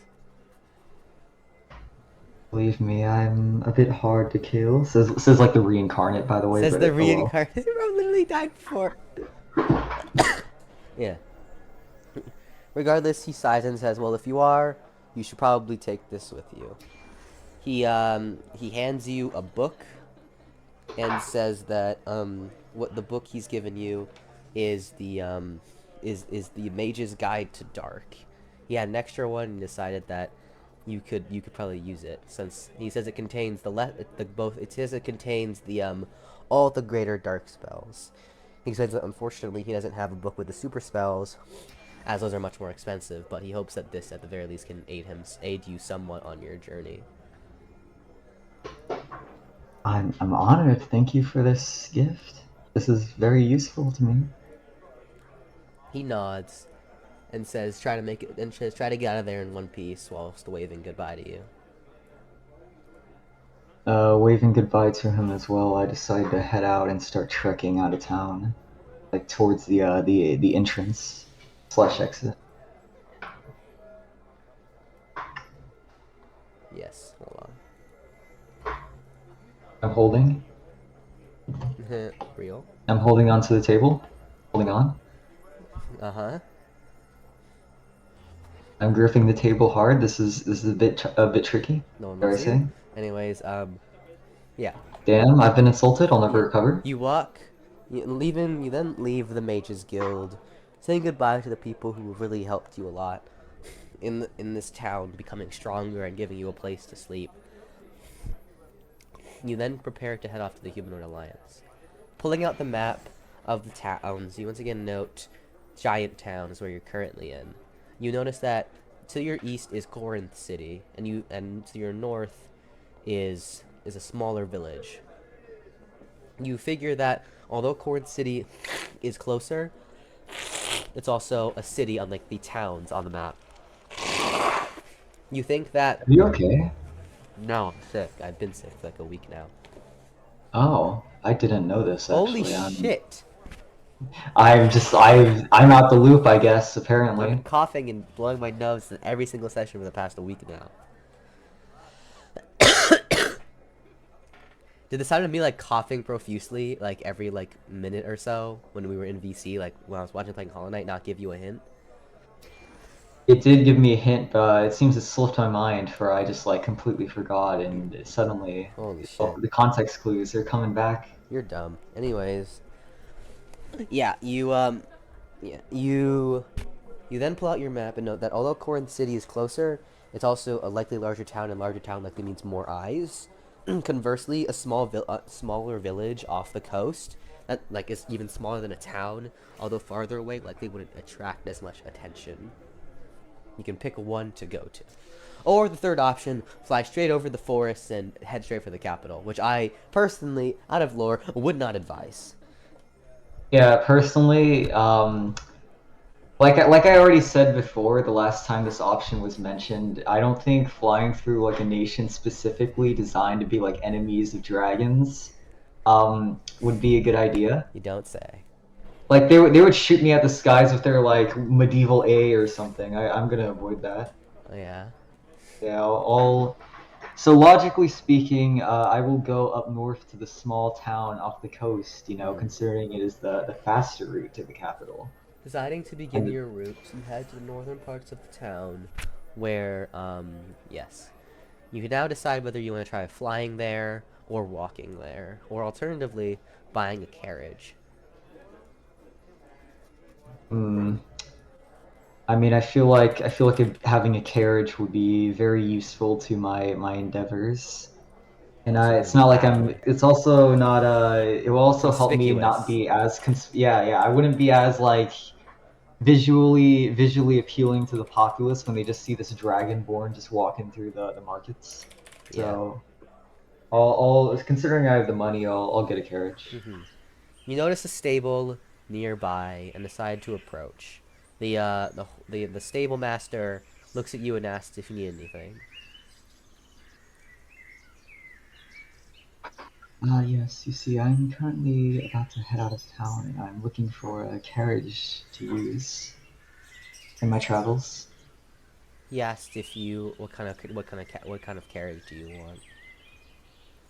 Is it like small, medium, large? Like, He just kind of points over. There's like a normal looking carriage that is basically that is like imagine like your standard frontier like Oregon Trail carriage kind of thing.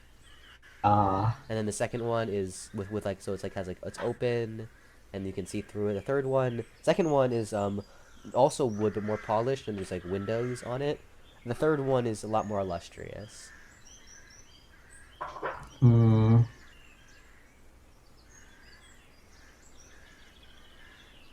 Alright, okay, so I believe that, considering the entire point of me getting a carriage is to be a bit more conspicuous and not as just straight up. Yeah. How should I put this? Plus, you are Just keeping track of completely how on much money view. you have, because I am not. I have Let's marked all your see. purchases, though, so... I write down I everyone's have purchases. a rough idea, although I probably should change that. So Okay, you got 150 gold, right? From yes, total I will. from the dwarf. And then you got Yes, how much silver did you get from the bag in the forest? in the forest. 15. Oh no, it wasn't. Never mind. Oh, I didn't specify. What?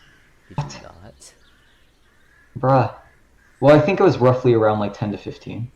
I think it was more than that.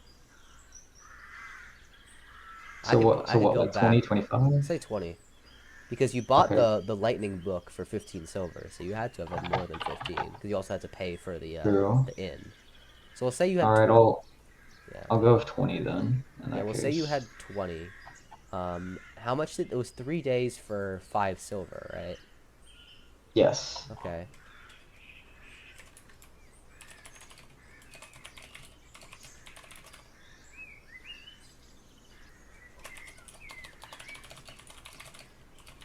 Okay, so that's 15. That's we'll say 20. We'll say 20 gold. 20 silver plus 150 gold plus other 15 silver. So it's 151 gold and 5 silver. So if we start doing the math, it's 151 gold if we minus the 3 days. 150 gold and 5 silver for the lightning book. 150 silver. Sorry, 150 gold for the extra 3 days. 140 gold for the accessories. 80 gold for the catalyst, and so it's a total of 80. 89 gold and 10 silver for the deluxe meal.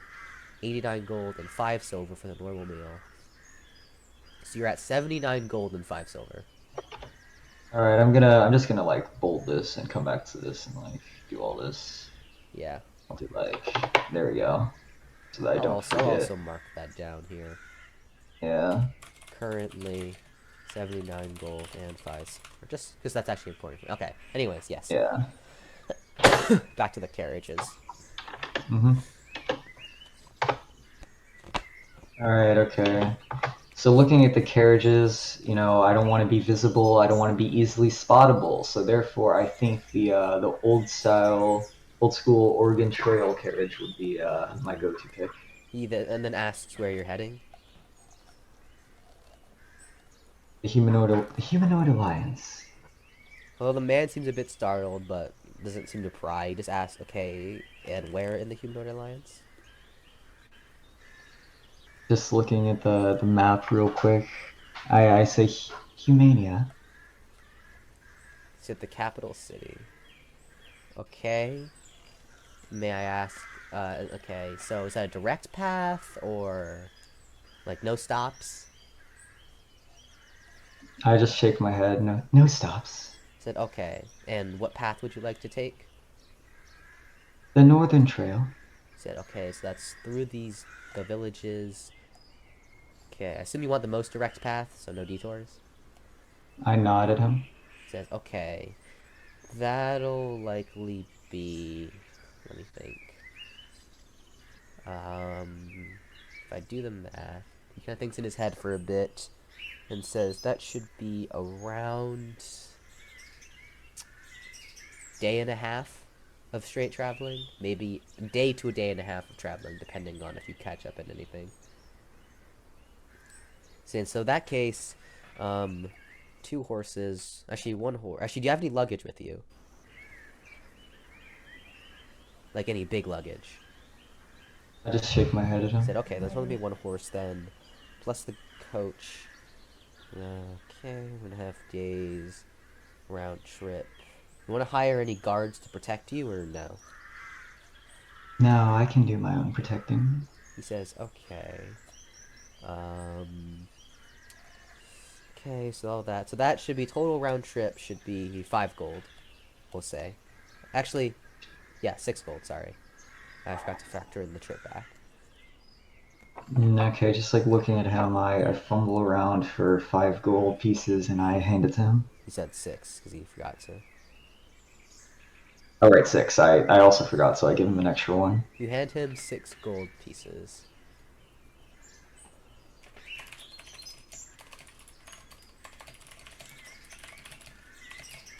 Okay, he says, okay, and when would you like to leave? As soon as possible would be preferable. He nods and says, okay, I get that ready for you in just a few minutes. He also informs you, he looks at you, informs you, by the way, since you're traveling to the Humanoid Alliance, the way it works, since Giant Town is technically a part of the Alliance, we have to slap stickers on the carriage. He says, so we're going to put a sticker at the front of the carriage that indicates that we're traveling from Giant Town. If you are not inside the borders of any town, village, do not get out of the carriage, unless you need to fight any monsters. But for your own safety, don't get out.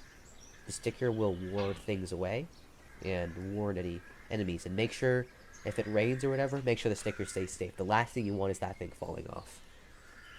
He explains that once you arrive in Humanea, the horse will turn around and return back. But yeah, just don't, whatever you do, make sure that sticker doesn't fall off. And I ask him about. Can I ask him about the reason why is behind all these procedures? he kind of like looks down and he explains that I don't know much about the details myself, but from what I've heard from travelers is that the Humanoid Alliance has these creatures. One could say really nasty guard dogs.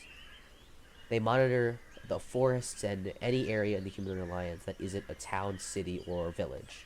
And if they catch anyone trying to escape or unlicensed to be outside of their towns, they'll kill them, tear them to shreds. The sticker lets those guard dogs know that you're allowed to be here, that you're not trying to escape.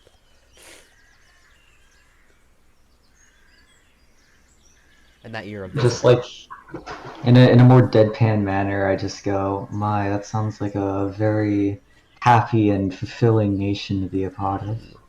Yes. He also informs you that when you arrive there, the guards will see the sticker and know that you're a traveler and give you a visitor's pass into the Alliance. He explains to you and says, I'm not gonna pry into the reasons why you're going there, but just looking at you and your person, try not to stay there too long. Whatever you're doing, get in there, don't draw attention to yourself, do it fast, make sure to avoid the eyes of the police, and get away. He explains that the police aren't allowed to be openly aggressive against dragons, because technically speaking, they have to uphold their policy that was established of being fair to all races. Of course, they're not actually. However, as long as you remain in broad daylight, but not and remain in crowds, don't go anywhere alone, you'll be fine. Just be safe.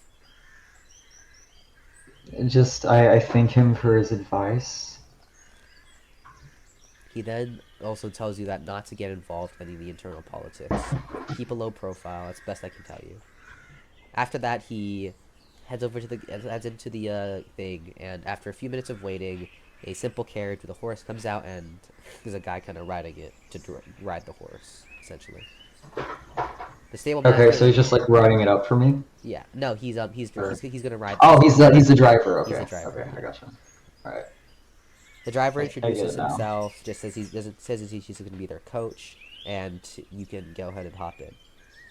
You hop in the carriage and get yourself situated, and get yourself situated, and the driver explains that they should be able to make it through the first 2 villages before nightfall, and then they'll rest there and continue the rest of the journey to Humania on the next day.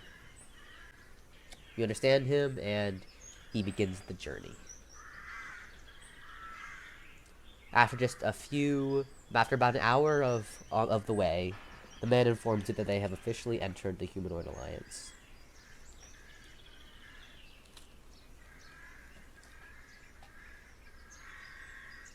Alright, so I guess we're just vibing as we trek through. As you walk through enter the Humanoid Alliance, there's a large forest kind of appears to your right, or a decent distance away. Staring into it, you remember what the man told you, and note that ever since you entered the Alliance, the atmosphere has definitely changed. Everything feels a lot more gray and dark and foreboding than the giant town, which is much more lively. You admit to yourself that even the great monster forest had more energy than this place. Isn't that a depressing thought? Yeah, you continue down here, and you continue in silence for a long time. And after maybe 4 or 5 hours, you just continue on the journey. Around early afternoon, around 2 p.m., you eventually arrive in the first village unimpeded. Nothing has gone wrong so far. You head straight through, but whilst the carriage is going through the village, a lot of eyes are kind of on you. They look at you and kind of notice. You try to huddle into the carriage, not trying to touch yourself, not looking at anyone, but like the eyes are on you. And you notice that this town, that the first thing you notice in this village are the citizens, that they're all very sad. They don't look directly sad, but their faces and their expressions are one of discontent. They are, and this is like your first real experience here, and like you think back to what the adventurers like Luke Root told you about the state of affairs in the Alliance ever since Lies took over, and this is like your first real experience of what it's been doing to the people. You notice specifically, on the people are bracelets. They look like bracelets, at least. They're metal. You don't really know what they are, but they look more like a machine, almost like kind of like a Fitbit, or an evil Fitbit, I guess you could say. They're all seem to be permanently strapped to their arms. Although you notice that you don't really know what to do, and you remember what Luke Root said about the final hour, and what these bracelets do, and you kind of shudder at the thought of it, finding it hard to imagine such a thing. You continue through the village unimpeded, with most eyes just looking at you with curiosity, but quickly dashing away. It appears everyone in this village is just trying not to draw attention to themselves. After just like after a few minutes of walking through the village, you end up on the other side, and continue your journey. The thought of the people's faces in the village still swirling around in your head. You continue for another 6 to 7 hours in silence. You can, if you want, you can do something during said hours, or you can just wait the time away. Well, briefly, actually, because this is probably one of the perfect opportunities to try this. I recall something in passing travels that I heard from Alexi about how you can meditate, and expand pools of mana, right? So you know what? Let's give that a shot and see how that goes. Do we want to say you also did that on the first part of the trip? Yes. Sure. You can say that, yeah. We'll say you did a combined meditation of, we'll say, you woke up at, say, 9, 10, 11, 12, 1. It's 5 hours. Took you 30 minutes to get through. We'll say it's 6, 7, 8, 9, 10. We'll say you meditated for 10 hours in total. Walking through both the trip to the village and after the village, you remember what Alexi told you about meditation and how to raise your mana level. You You recall he told you it's about shutting out all your senses and only focusing on the mana that's flowing through the world. By harnessing it, you can increase your mana level. You try that. Closing your eyes and trying to shut out all sounds, not like there are many in this desolate kingdom. You recall, you try to feel the world around you. After maybe 10 to 15 minutes of actively trying, you eventually get it done. You feel the mana around you and are able to harness it. You are able to see the world in an omnidirectional view, even able to look at yourself in the third person. You're almost viewing the world through mana. And after the total 10 hours, you manage to raise your mana pool by 90. Nice. That's pretty good. After the second meditation, you're interrupted by the coach telling you that you've arrived in the second town. At this point, it's around close to midnight, and it's basically dark out. You hadn't really noticed it because you're beginning meditating, but you note that, unlike the forests in the Great Monster Forest, where even when you knew there were creatures, the forest was at least alive. There were sounds of animals rustling through, even if they were monsters, but you look at the forest to your right, as you enter the village, and it is dead silent. It is so unnerving, and you think that's what makes it so much worse. Is it would be much better if there were just like monsters just snarling their teeth at you, making a lot of noise, because at least you know they're there. But the unnerving and pure silence of this area is just gives you slight shivers. It's so weird. Regardless, Yeah. you enter within the walls of the town. You entering the village, you dismount at the gates, and the coach explains who they are to the guard. The guard who appears to be some sort of lizard folk, hands you a pass. He explains this is a visitor's pass, and to put a chain on it. And he hands you a chain, and you attach that to your side. He says, make sure not to lose that, or else you won't be considered a visitor of the Human Alliance anymore. You then enter the village and follow the coach. The coach goes over to the stable, who also has a visitor's pass, goes over and puts the carriage away in one of the local stables. He says that he is going to find a place to stay, and you should as well. For the night, at least. He then heads out. Okay, so I'm assuming this is the point where I can be a bit of a. I can either choose to go to sleep or I can like survey the town at night, right? Up to you. Just like do some stealth. Okay.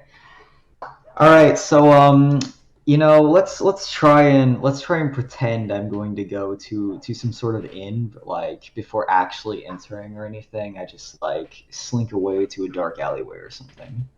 You walk around the town for a bit. Most of it's dimly lighted. Eventually you find an inn with the sign, and you pretend to open it, but when no one's looking, not like there are many people out at anyways, you try to like slink away. There's an alleyway nearby, and you hide into it. It smells kind of off, not unlike an alleyway. There's some back entrances and some barrels, but that's about it. All right, okay, so like I activate my ability stealth, like my skill rather, and I start sneaking around the town. Activating your skill,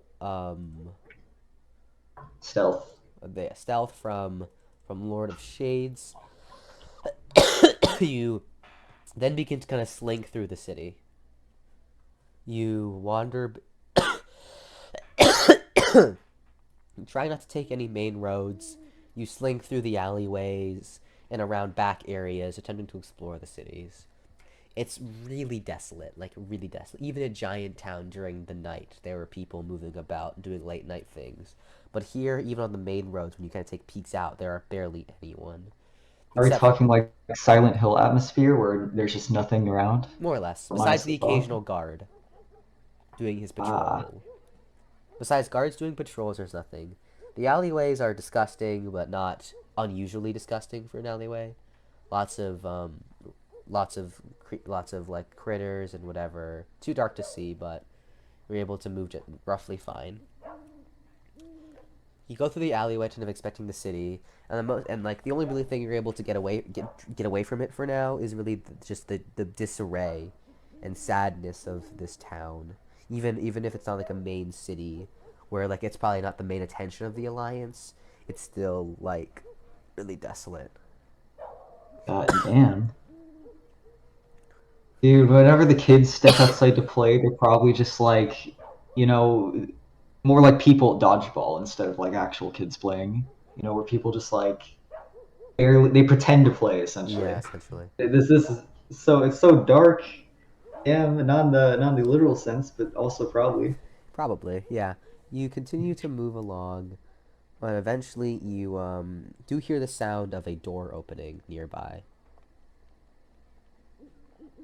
All right, so making my attempt to hide, I try and like peek around. I try to like hide around a corner and then slowly peek out to see what's up with that. You hear a door opening in a nearby alleyway and hide around some barrels.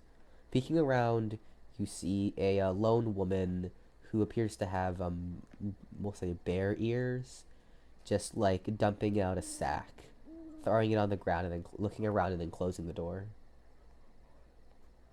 Okay, so just someone taking out their trash at this hour. It's Wait, aren't we a, in an alleyway? Who the fuck is living in an alleyway? it's a back door. It's like Oh, an back door, apartment. okay. Yeah. And all right, gotcha. Hmm. So what? It just like appears someone's throwing their trash out. Is what it looks like. So if I were to check the garbage bags, then absolutely nothing would be off, right? It would just be me looking like a weirdo, right? More or less. Okay. Okay, all right. Well, I guess let's man, this is if I wasn't planning on killing lies, I am now. Like fucking hell. Yeah, he's kind of a dick, Jesus. one could say. Now, you see, I don't want to get political or anything, but I dare say, and I don't use this term lightly, he's an asshole. I He know, really, I'm really. shocked myself. Don't blame Jamal. Yeah, I see you over in Why? the corner. This is your fault. Yeah, You created you him. made this. Lies is your birth This is child. He's your yeah. brainchild. Well, Lies is yeah, literally your that's fair. brainchild. Look, I needed to make a dystopian society. So lies is You know dictator. what I think, Jamal? I think you wanted to make shit as hard for Dread as possible, so you made the one nation right next to him like a literal fascism. Yeah, I I'm a plead Jew the and fifth, Nazi Your Honor. Germany, basically. I That's plead all I am. Anyways, Like yeah. I didn't actually know that Jed would spawn there. Sure. But it would have only made me Okay. make it worse. So Well, I mean, he admits it now. What was that about? Yeah, I Fifth? see. Okay, anyways, yeah. Deciding to He's just approach back to silence. the bag, it's not nothing seems off about it. It just seems like a leather sack. However, you know that it's rather large, even large even for like a trash bag. Oh no, I'm seeing where this is going. And I just like, is there any sort of like blood or signs of a person just like being fucking tied up like a body bag, kind of? No blood, but it does look Mm. rectangular shaped in the way that a person may be shaped, like tall. Well, damn, that's pretty unusual. Let's open. I'm here doing an unboxing video, basically. Let's do Yeah. that. You approach the bag and attempt to untie it when the bag moves slightly. Hey guys, Bob the Necromancer here. Today we're doing an unboxing. No, I'm kidding. So just like opening the bag. What do I find? You open the bag and you find a person knocked out. They're not dead. You kind of put your hand up to their mouth and their nose, and you feel breathing. They're breathing just, and then you put a hand to their neck. Both their breathing and their heartbeat don't feel irregular. They just look a little beat up. God damn, he's just been tossed out to the alleyway to be collected on Sundays. Damn. Literally. Can I just like slap him awake a little bit? He's still in the bag. Well, I guess I'll take him out the bag then. Just like drag him out of the trash. Taking him out of the bag, you inspect his body. He has some ragged clothes on. No blood, but some bruises, mainly around his like chest and arms. No, a few on the face, some on the legs, obviously, but not as many. Um, after taking him out, you can actually get a good inspection of him, and and you note that they have large ears, like not large, but very floofy ears. They Oh, look so like like a dog. no, they look like fox Oh, ears, pointed, triangle-ish shaped, as well as, and then they have a very long bushy tail, similar to they remind you very much of foxes. Not they look too okay. fox-like to be dogs, Okay, so more like a vulpine rather than a canine. more or Gotcha. less. Yeah, All right. they there seem to be they're obviously still knocked out, but other than that, they don't look to have any serious injuries. Hmm. Is there like any way to wake this guy up? Like, could I just like break into the store, grab some Dasani water, like put it near the guy, and he'll just wake up because it's Dasani and nobody likes Dasani? That option is not currently available to you now. Okay, I'll just like gently slap him awake a little bit, like, hey man, come on, get up. You It's cool. try to like pat him on the face, like I don't know how to describe it. You look dumb doing it though. However, he doesn't wake up. He seems to be like All right, thoroughly knocked out. all right, I'll be a bit more aggressive then, slapping. You try to slap him awake, still it doesn't seem to work. And as you do so, you notice a light starting to approach from the main street, as Oh well as shit, this. run away, run away. We gotta escape from the. We can't let ourselves be seen. This is gonna be super awkward if that happened, and also concerning. Decide to leave the person behind straight up. You dart behind the alleyway into the darkness again. Peering around the corner, you see a guard walking by the street in metal armor, similar to the guards you saw before, and they have what appears to be like a lantern in their hand. They walk by the alleyway, and you look at the guard, and he looks into the alleyway and shines his light at the boy. Staring at him for a bit, he seems indifferent and just continues to walk away. You felt that he had the same attitude of someone who who like had just seen like the most average common thing. Wow, basic human empathy completely eradicated. Absolutely in tatters right now. This is disgusting. The guard walks past and his light eventually dims away from the alleyway. Well, now it's like, goddamn, what am I supposed to do with this kid? Uh-oh. Um, I, I'm trying to think of like other ways to wake someone up, but he's probably just suffered a massive beatdown, so that's probably not an option. I guess I'm going to be I don't know what to do in this scenario. This is a bit of a tricky one. I guess I'll take the kid with me as I like be a bit more stealthy, I guess. Uh-huh. You decide to like lift, like you kind of like basically pick the foxfolk up onto your back. They're still asleep. So I'm Um, like carrying him basically. yeah, essentially, like on your Okay. back, like how you carry someone on their back. All right. Mm. You carry He them. gets a free piggyback ride. Mm. You carry them along. Yeah, essentially, you carry them on your back, continuing through the alleyways, but don't find much interesting. It really is like deader than night. All right. Well, I guess Oh, let's hmm. Okay, I have an idea, but this is gonna look really heartless at first. All right. uh-huh. So are there any inns nearby? Not you haven't come across any since the one you started at. Okay, but I can backtrack back there, right? Yeah. It's like, Yeah, sure. all right. Well, let's do that then. Mm-hmm. Returning back to the Yeah. inn, when you return back to the inn with the fox folk, and yeah, you're now at like the side of the inn. I see. It's Do about not 11 steal p.m. from the inn. I cannot promise anything, Jamal. Listen. I won't steal from like any small businesses, but fucking this government deserves it at this point. Jamal low-key simps for lies, probably. Yeah, no, he's like, Red, what about the guys who's like employed workers just casually leave a kid in a fucking alleyway, knocked out on the ground? He's not a kid, Like, but not a kid, but he's okay, like he's what, a Yeah, young then it's adult.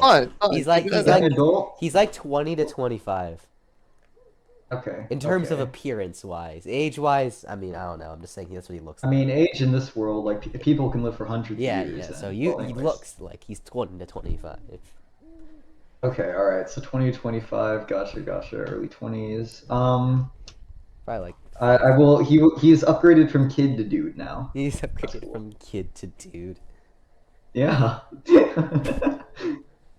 Is there a problem with that?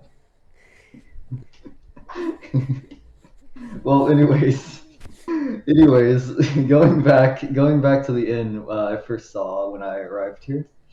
I leave the dude outside. That is hold a on. horrible idea, but okay. Horrible. Wait. I'm being summoned. Oh my god. Just stop being summoned all the time. Okay, so there's two options here, right? One, I could like basically leave the dude outside, go into the inn, get a room, just like, and then just. You could also just like walk into the inn with him. Yeah, sorry guys, my associate got fucking just like clapped by some monster on the way here. Oh wait, no, I'm kidding. I feel like Jamal now with all this stuttering. Yeah, okay. Alright, okay, I'll just go into don't the need inn this. with the guy. Fuck it. It'll be awkward probably, but all assassins sneak in. Yeah. Or You something. enter through the front door or the back door. Well, I mean at this point, might as well go like full committed front door. You go through the front door of the inn, and there is no one out. Not even the innkeeper. There appears to be a bell that you assume you ring for service, but there is no like people in the inn, like drinking or whatever. Can I just like go up to the bell and summon a ghost or some shit? You can summon the innkeeper. Sure, I guess we'll do that. You ring the bell, and after a minute or two, the innkeeper comes out looking a little tired. He looks at you, he looks at the man, and doesn't even seem to question it. He just asks, "What do you need?" I would like a room for myself and my associate, please. He asks, "How many nights?" One, right? It's one? Yeah, he says, "Alright, that'll be Yes. two. That'll be 2 silver." So, like, I just, like, struggle to get the 2 silver, but I managed eventually. You hand him 2 silver. He says, "Third room on the left." You head upstairs and into the room. You note that the man's expression and general mannerisms were really pretty much the same as the guard. They basically looked like someone. It's basically the face of someone who identifies trouble and just doesn't want to get involved with it. Damn, so it's, like, first time.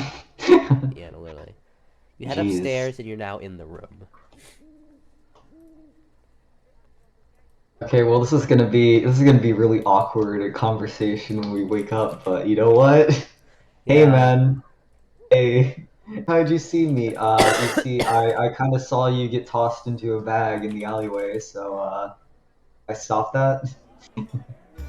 Like, well, anyways, I guess I, like, give him, I like, toss him on the bed. You throw him onto the fucking. You put him down on the bed, and you kind of look around the inn. It reminds you of the one of the Giant's Helm, but a lot more drab, in terms of like vibe, I guess you could say. And sit Not with down- this music going on, like this midnight music. No, I'm kidding. Mhm. I'll just, I guess I'll like go to sleep now because it's probably really late. It's about midnight. You sit on the bed and decide to go to sleep before the guy starts to wake up. Yeah. He opens his eyes and kind of looks God. around for it, realizing he's what have you. He kind of just juts up, looking at you, clearly very surprised. Understandably so. Yeah, he backs up into like the back, like the front side of the front of the bed, trying to gain as much distance against you, and asks who you are.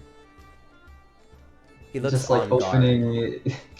Just like opening eye, because I'm just fucking Dracula sprawled out on the bed. I just go, Athenos Dread? No, you're not. You're not asleep. You're currently sitting on the bed. Oh, I'm currently asleep. Well, in that case, yeah, I'll just like respond, Athenos Dread. You're just sitting. You're currently sitting on the side of the bed. Okay, alright. He asked where is he and how did he get here? While looking around the room. Hey you're finally wait no. Okay, so I found you inside of an alleyway while I was stumbling by, and that was pretty interesting. What happened there? He looks and, almost surprised, says, "You actually helped me?" Just like raising an eyebrow, I'm like, yes. He looks at the visitors thing on your side and says, "Oh, you're not from around here, are you?" I just shake my head, a bit confused at this lackluster attitude. He looks at you and says, "In the Humanoid Alliance, it's you mind your own. You see trouble, you don't get involved because it could risk your own life. That's just kind of how things are around here." He says while looking away. But that is not my modus operandi, and here I am. Doesn't know what that is, but he kind of just looks at you and asks, "Why exactly did you help him?" Just like thinking about it, I just shrug. There wasn't really a reason for it, I suppose. Still a bit on guard, because clearly you look at him, he obviously doesn't seem to believe that, and you could tell that the life he's lived in this place has very much been akin to what he described. And the idea of someone helping him out of just like niceness of his heart clearly just seems completely foreign to him. Like, goddamn. Like, say you're depressed without saying you're depressed, man. Come on. Yeah. After a few minutes of silence, he eventually seems to calm down a bit, and he explains what happened since you asked. He says that he explains that he was a resident of the apartment you likely found him in. However, yesterday he had gotten a mix-up with one of the guards regarding a case about theft.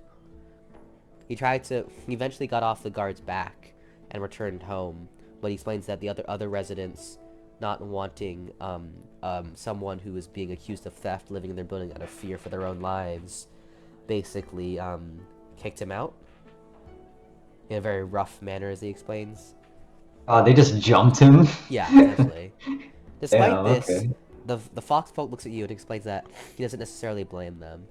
He explains to you that even a small crime such as theft can get you in jail or killed.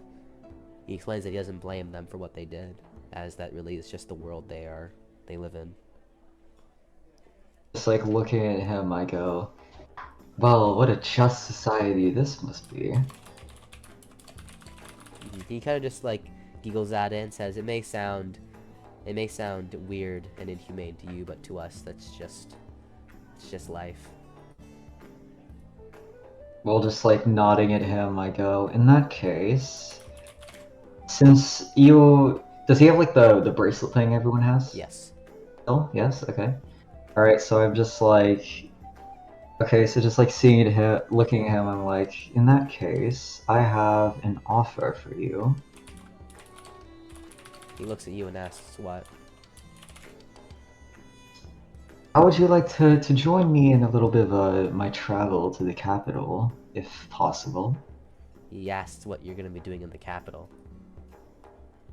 Now, I don't think I can go out to him and just say, oh, I'm gonna like kill the dictator, can I? No. Yeah, no, that's not an option, so instead I'll just go, I have personal business to attend to there. He doesn't seem to want to inquire more. But however, he asks... Shut up, Jamal! Holy shit! You're getting off to like me in this dystopian reality, aren't you? He is. He's so hard. Anyways, Like he's reading 1984 right now. Silly and ridiculous Yeah. and obtuse. Anyways, yeah, he asked that he asked what exactly would you need his help for. Kind of assuming that you saved him for this reason. well, just letting him believe what he wants to believe, I go, well, as you can imagine, I do not know how things work around here, and I would quite prefer my travels to go smoothly. So that, I can compensate you for your work if need be. He explains that if you want him to go with you to the capital, you'll have to pay him enough for him that he'll be willing to throw his life away. He explains that the capital is the most dangerous place of it all, and the people who live there have lifespans shorter than you can imagine. He explains that going My there is basically a death sentence. eyes widen and I ask him why that is. He says every single street, every single corner, every single house is patrolled by the guards or one of the military members of Liza's administration. If they so much as think that you're thinking about going against him, they'll kill you.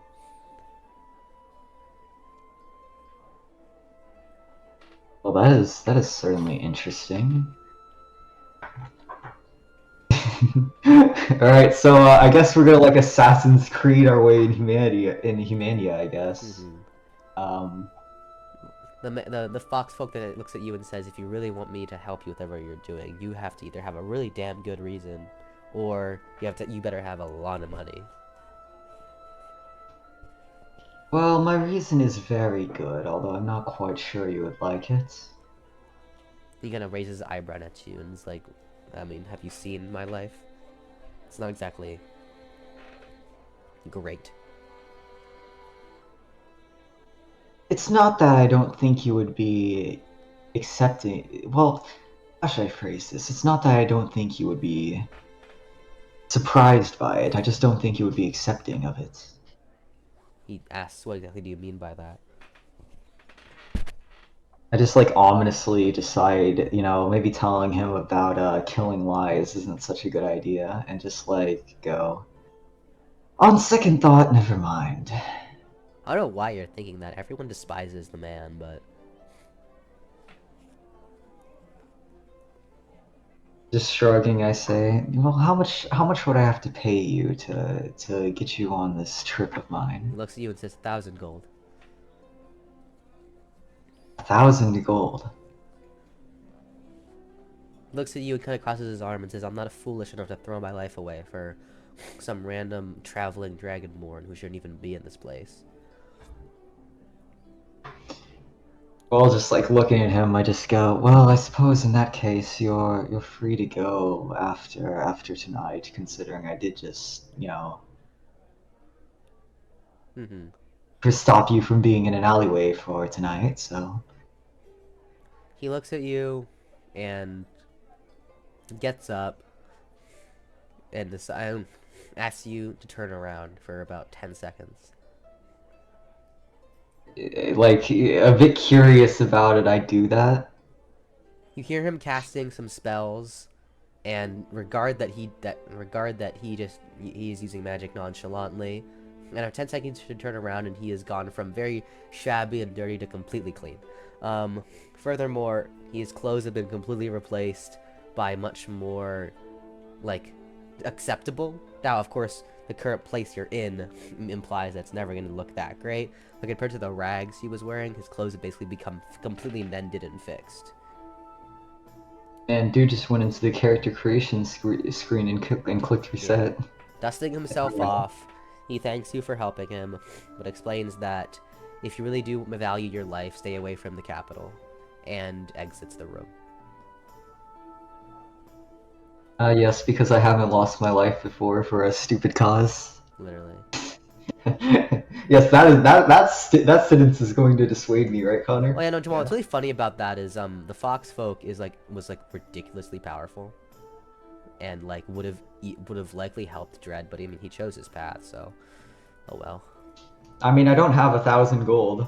Well, I mean he would have helped you regardless if you told him, because he hates lies, and fox folk are the most powerful beast folk, capable of reading into the future and using 3 elements of magic. But I mean, son of a bitch, I knew you were gonna do something like that. Like if I would stumble upon this guy and he would be the fucking former leader of the country or yeah, something. too late. No, far too late. You can't. Yeah, that path is ended, because fox folk are also the most elusive of all the beast folk. You will not be finding him again. Well, you know what? At least that was my good deed for today. I'll take it, I guess. Suppose. The Unfortunately. fox folk leaves without saying another word, and you decide to head off to bed. Yeah, I guess I'll go to sleep on that like half Yeah. note. I was really fucking excited you were actually gonna team up with him, but now you just refuse to tell him for some reason. That was the worst reasoning I've ever heard. That was somehow worse than Elpis asking Alania like what she likes about researching. Like that was Oh, somehow a God. worse transition. Like Yeah, I I gave should you have just every said it. I gave you every Damn it. opportunity to just tell him. I 100% thought you would. I don't know why. I would I have was- just been like, I'm going to kill that fuck, son of a bitch. Yeah, this is like Alania being like, "Hey Elpis, what do you want to know?" And Elpis is like, No, "Oh, what do you enjoy learning?" I'm fully going to take the piss for this one. That was the biggest chess blunder, like, 2D Yeah, you just strat. sacked your queen like Jamal every other game. I don't know what that was. I Like, can't yeah. believe this. No, like, it's that was so. I was like, why would he say? Why would he not tell him? I was so confused. Like, I can't say anything during the interaction. But now that it's over, yeah, no. You might encounter him far into the future, but as of now, hell no. He is gone. Well, you know what? Hey, I guess this will be a surprise tool to help us later. We'll Let's see. just like take it on the chin and recover. Mm-hmm. Right. Falling asleep, you head out. Yeah, this is gonna become a lot harder for you. I was trying to. Yeah, God, I can't wait to like stumble upon a scenario where I needed this guy for his help, but it's just gonna be I was like, trying to like oh, establish some powerful characters you might be able to team up with later. There might be more in the future, but right now, you're. Well, gone. at least I'll be remembered as the guy who saved him. Yeah, from yeah, taking yeah. evil away. You might help him. Yeah, you know, like one day in the I'm making future. it Marriot's life goal to meet this guy one day against Alliance to Duck Country. There is no way that Meroff meets this guy before Burb does. I can't believe I wouldn't blame you for wanting to do that, Burb, because it was such a misplay for me. I agree, and I was just like, you want to know why I didn't tell him, by the way, even though it's stupid reasoning. It's not a good reason. Yeah, what is it? I thought I would get like reported on like 911 or some shit later on. Like I would just get called. Yeah. Anyways. Like, damn, this guy's opposing lies. Fucking send in the SWAT. Yeah. I don't know. You go to sleep for the night, and at this point the fox folk is gone. Like, they're gone. Anyways, you go to sleep, and once again wake up in the morning. It's early, and you quickly head out, grabbing some breakfast before you leave, and meeting up with the coach. Yeah. Alright, so I guess we get prepared to for the next trip then. Mm-hmm. Yeah. You meet up with the coach at the horse stables, and you ask if you're ready to go. For the most part, I just nod my head. Mm-hmm. You get inside the carriage, and he once again sets out. For this time, for the capital city. I'm trying to summon my dread confidence, but I just feel so defeated right now. That's about right. You once again continue the journey. The man explains that they should arrive in Humania around early afternoon, and your journey begins again. Alrighty-o. You can do something for the hour to let him go by. Meditation has been working out for me so far. It's pretty interesting. So let's go with that. Meditate for the duration of the trip from around, we'll say around 8 to 2, 6 hours. You gain your mana pool increased by about 55. Hmm. Nice. Mm-hmm. I'll add that to. Gain another 55 mana. Yeah, you should change that on your profile. Yeah. See, there's a slight problem with that. Huh? The total mana amount isn't here, and I'm just curious about that one. Then add it. What was it before this? 750. It's in the fucking. I signed. The fact that I signed every one of you a maximum mana pool in the original storyboarding document, and like none of you wrote it down in your main character sheet, is still surprising to me. I should play the clown card theme again while I you do wrote it. this. Well, you did, and I guess like if you, I guess past me also wanted to Why is like there a dunk 4? on me. So what, just 900 then? I guess. Okay. Dread, what's There you go. Dread? 90 plus 55 can be many things. Anything ending in a 4 is definitely not it. Can I like take a 5-minute break? Just like what's wrong with me? I need to walk around the block or something. I swear. I'll be right back. Hold on. He put 904. Regardless of what you think 99 plus 50 plus 5 plus 750 is, something ending in 4 or any non-multiple of 5 is definitely not it, okay? For the record, how has this turned into breaking mental for both me and Dread? You're both stupid apparently. Only Burb and Alpus are the ones like having a fun time. You and Dread are just like suffering immensely.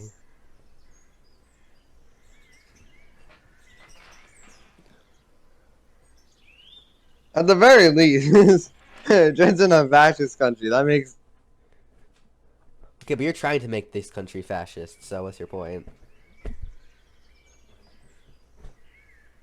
no. Okay, I've returned. You feeling better? Yes, I took 5, and now all of my Jamal plays. You are took just gonna 5. I thought you took disappear. 4. Is this gonna become a new joke now? Maybe. You know what? Yes, sure. I did take 4, Connor. You're correct about that one.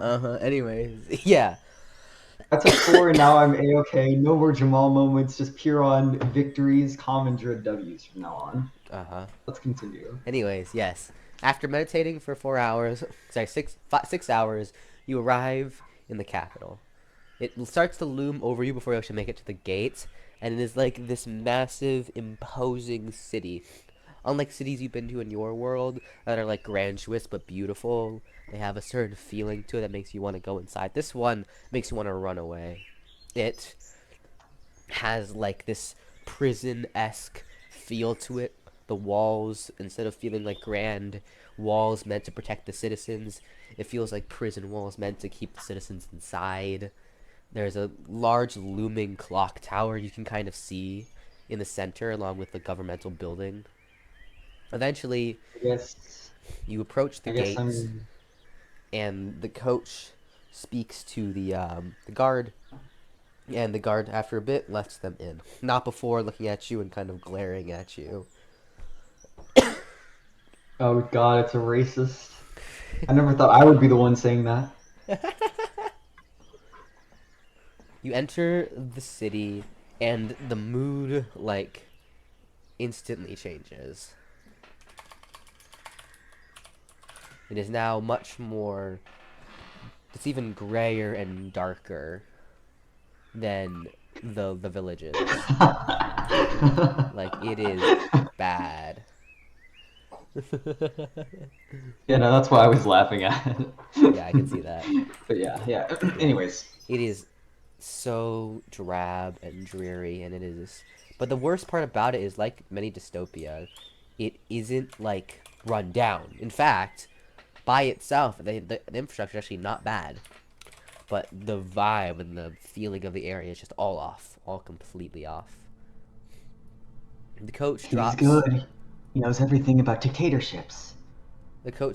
After getting off, the coach tells you that this is where the journey ends, and almost as quickly as you arrive, the coach leaves. It's clear that he doesn't want to be in here for even a second longer than he has to. Oh, wait, hold on.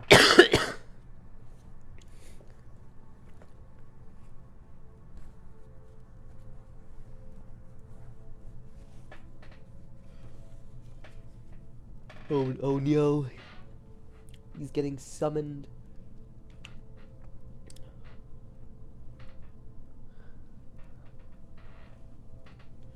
I've returned, and we're at the coach just absolutely dipping from the city, right? Yes, he does not want to be here for a second longer. You now All right. stand in the capital city of the Humanoid Alliance, Humania. Right, well, I'm gonna probably have to do some reconnaissance then, because I don't think a Dragonborn or Dragonoid just walking up to someone and being like, "Hey, where's Liza's office?" would be taken too well, personally. You don't say. It's like, hey man, do you know where the direction of the mirrors, the town hall? Well, okay, you know what? I've like been living off of breakfasts and breakfasts only. Let's go grab something to eat from this great town, city. You walk around, eventually finding a restaurant. You enter. Oh God, am I about to experience Jim Crow laws? Uh-oh. Yeah, and then there's some people sitting around. They all immediately notice you, and you can feel all their eyes on you. The person at the front desk stares at you and asks how many people for the table. I just say one to him. Staring at you still, he guides you over to a smaller table and sits you down. After a few minutes, a waiter comes in without saying a word, just hands you a menu and walks away. Damn, this is like the bare minimum. They're not getting a tip. Fucking hell.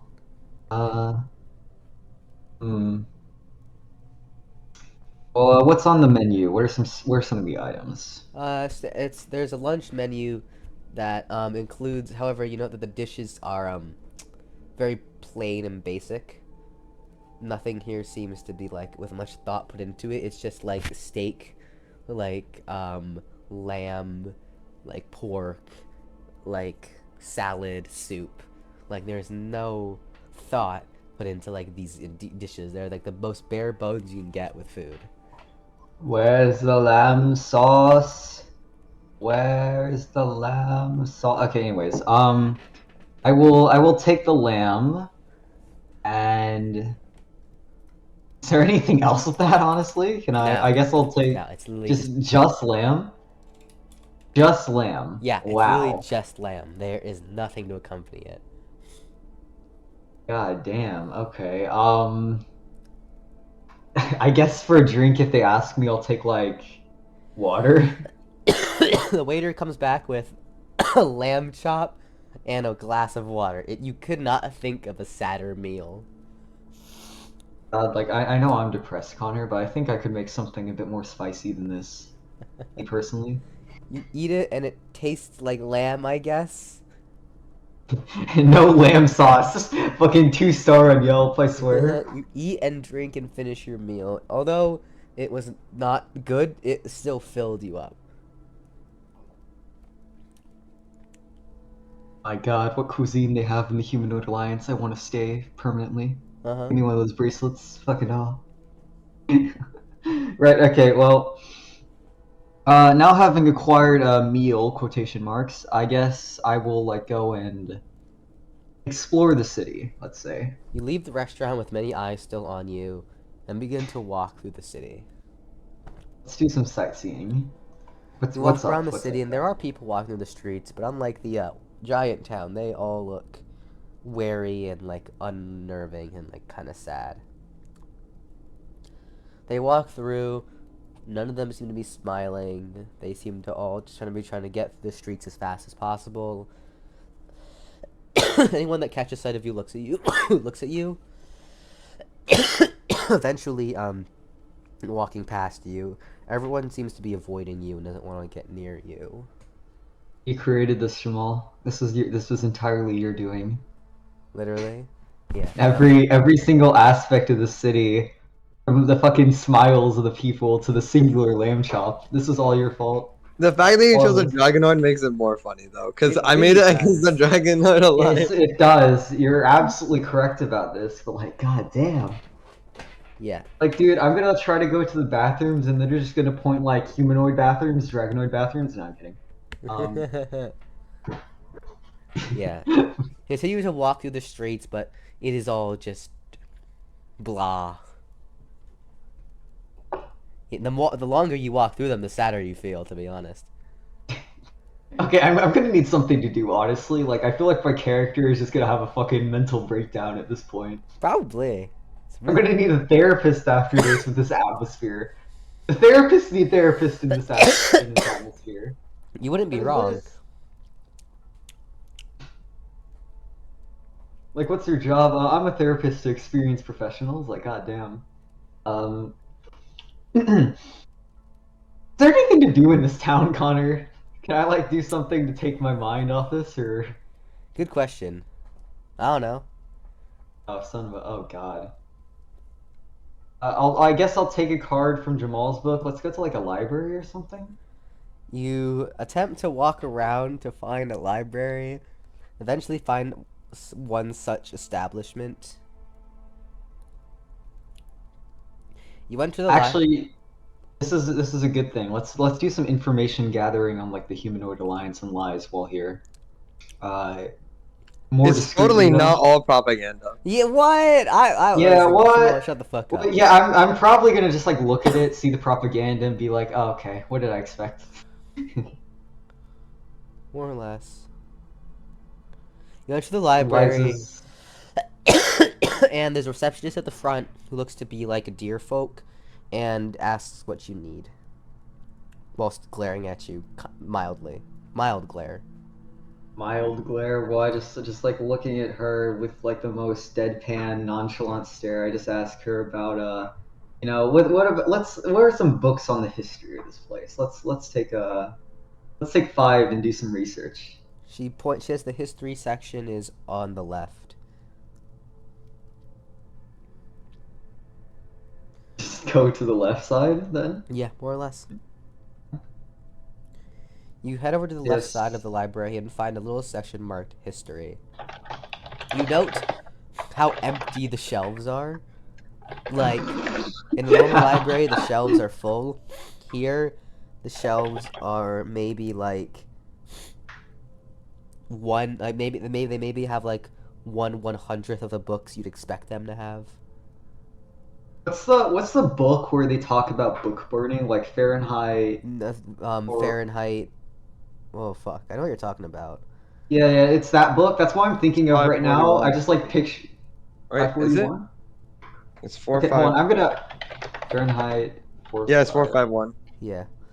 Yeah, okay. That's what I'm thinking of right now. I think these like people just Fahrenheit 451 the fucking shells. They're gone. No coming back. No, literally. Yeah, there are like you look at the show section marked history. There are 4 books. Well, if there are 4 books, all these are fucking like filled to the brim with propaganda, probably. What? No. Just to test the waters, I just take one of the random books and just start flipping through the pages to see like One how of the bad first it is. book is called The History of the Humanoid Alliance. You open it and it talks about the from what you summarize from skimming through the highly dysfunctional and corrupt democracy that only aimed to benefit the rich and existed entirely to benefit the state. And then it talks about how after the quote cruel dragons attempted to burn down the entire nation, the benevolent lies then took over and made the country a utopia. Is what can be summarized. Man, wow! I'm looking around. I'm just sure they did all of that, looking at the empty ass shells. Oh, like good God, lamb chop. Not even lamb chops. Lamb chop singular. Yeah. Fucking empty bookshelves. The grayest atmosphere, just mentally speaking. I'll be honest, Connor. I'm running out of things to do. This is like the most boring city I've ever been to. Is there some sort of tourist attraction I could visit? Like, I mean, maybe. Jail.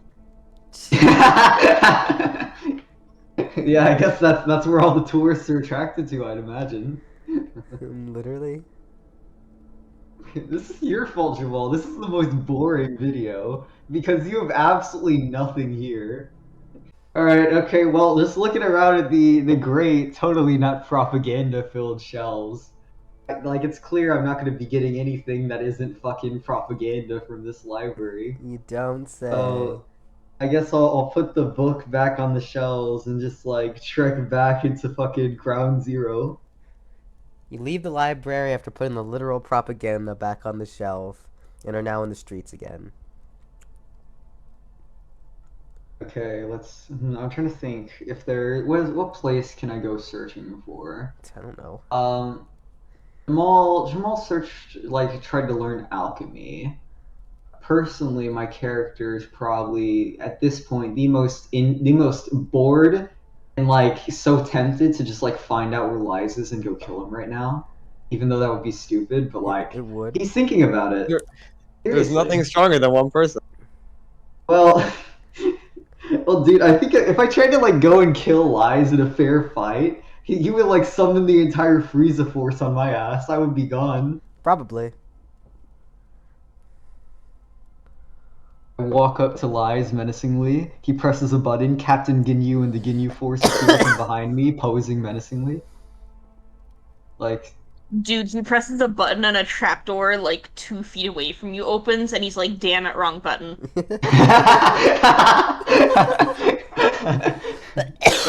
that wasn't my suicide bomb. No way. That wasn't my entire plan. He's like, "Damn it! I'm gonna kill those carpenters, whoever they are." I just comically fall into a large dungeon. The comically large dungeon? Yeah, it's fucking filled to the brim with people. It's like the brig, basically. Yeah, anyways, yeah. Yeah, forgive me if I'm, like, running a bit blank. I feel like everybody in the city is running blank on things to do. You don't say.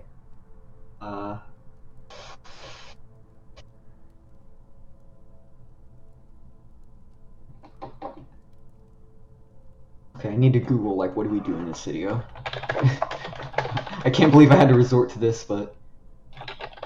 What to do in the city? Yeah, like, what should I do if I'm in a city? Like, what, there's fucking... I need 25 tips to explore and visit a city, like, fucking hell.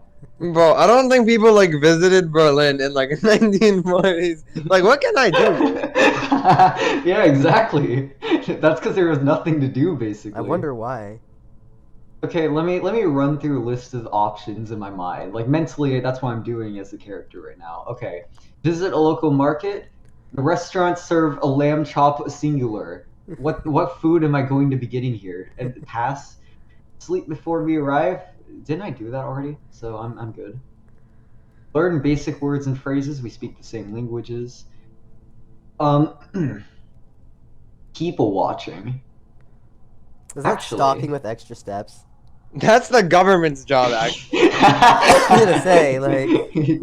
Yeah, okay. I don't think I'm gonna be people. I mean, just watching the world go by. Obviously, we don't spend hours doing this, but you can learn a lot just by relaxing and watching. I'm not gonna be relaxing if I people watch. So no.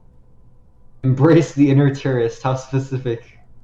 Talk to the locals. I think the locals would actually, like, verbally just, like, inch away from me. And physically too. Take a Maybe cookie. find a tolerant few. Just, like, gauge their reactions to you. Are they calling the police or not? Yeah, exactly. Like, they're gonna say, "Man, this guy's harassing me. I need a restraining order, officer." Based? Not An in this city. execution order. Take a cooking class. I don't want to learn from a place where the restaurants serve fucking a singular lamb chop, no sauce, and water. Like, Why not? I don't want to learn that this isn't French cuisine, Connor. This is Have you seen the French French? cuisine.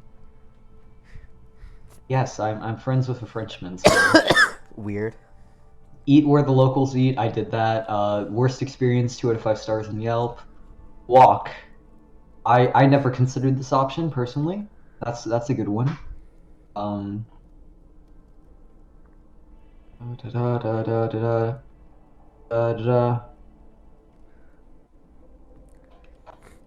This is the worst, like, list of things to do that I've ever seen.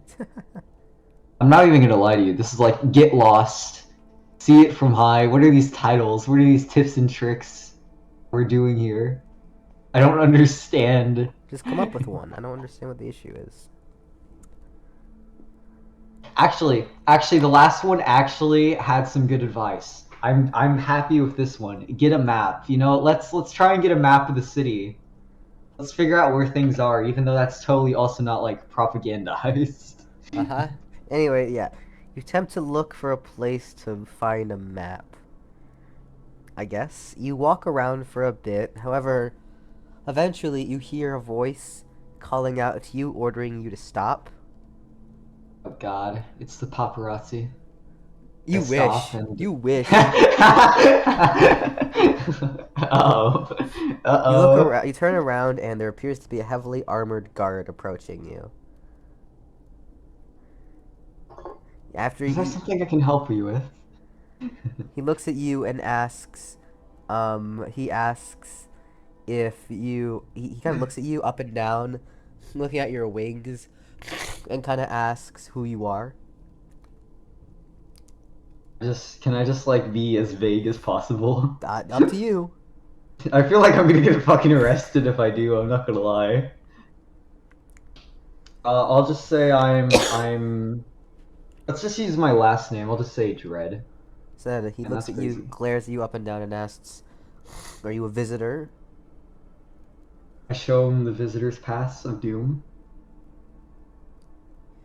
He stares at you, and tells you that all visitors need to be registered before they can move around the city freely, and asks you to come with him.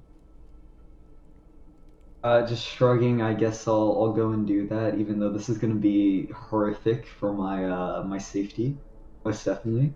Deciding to follow for some reason. You, Listen, if I play along nicely, they won't try and kill me. Firstly, most likely. Yeah. Yeah, no, don't worry, Connor. If they try and pull anything, I'll just like whip out the magic. Like faster than you can say, "Oh my God, it's a dragon." You follow the guy to. I need to look through my spells real quick. You follow the guy to a large prison-looking building. Uh-oh. And Uh-oh. you enter. You follow him into this room. There's a lot of guards moving about. He takes you to a room and asks you to sit down. I feel like I'm in the principal's office, but I sit down. He then pulls out a clipboard and says he's simply going to ask you a series of questions and to answer them honestly.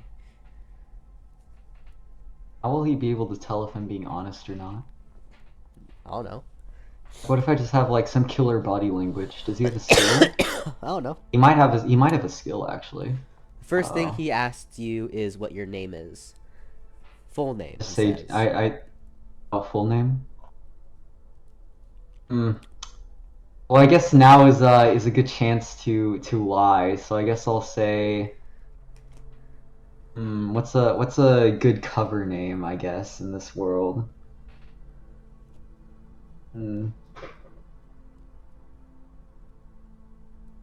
Shut up! Shut up! You're not funny, Jamal. Well, obviously he's not funny. No one thinks he's funny. That's why he has no friends. Yeah, no, he's like, yes, my name is Thanos Dread. Totally, I'm not saying that. Not in any like way. You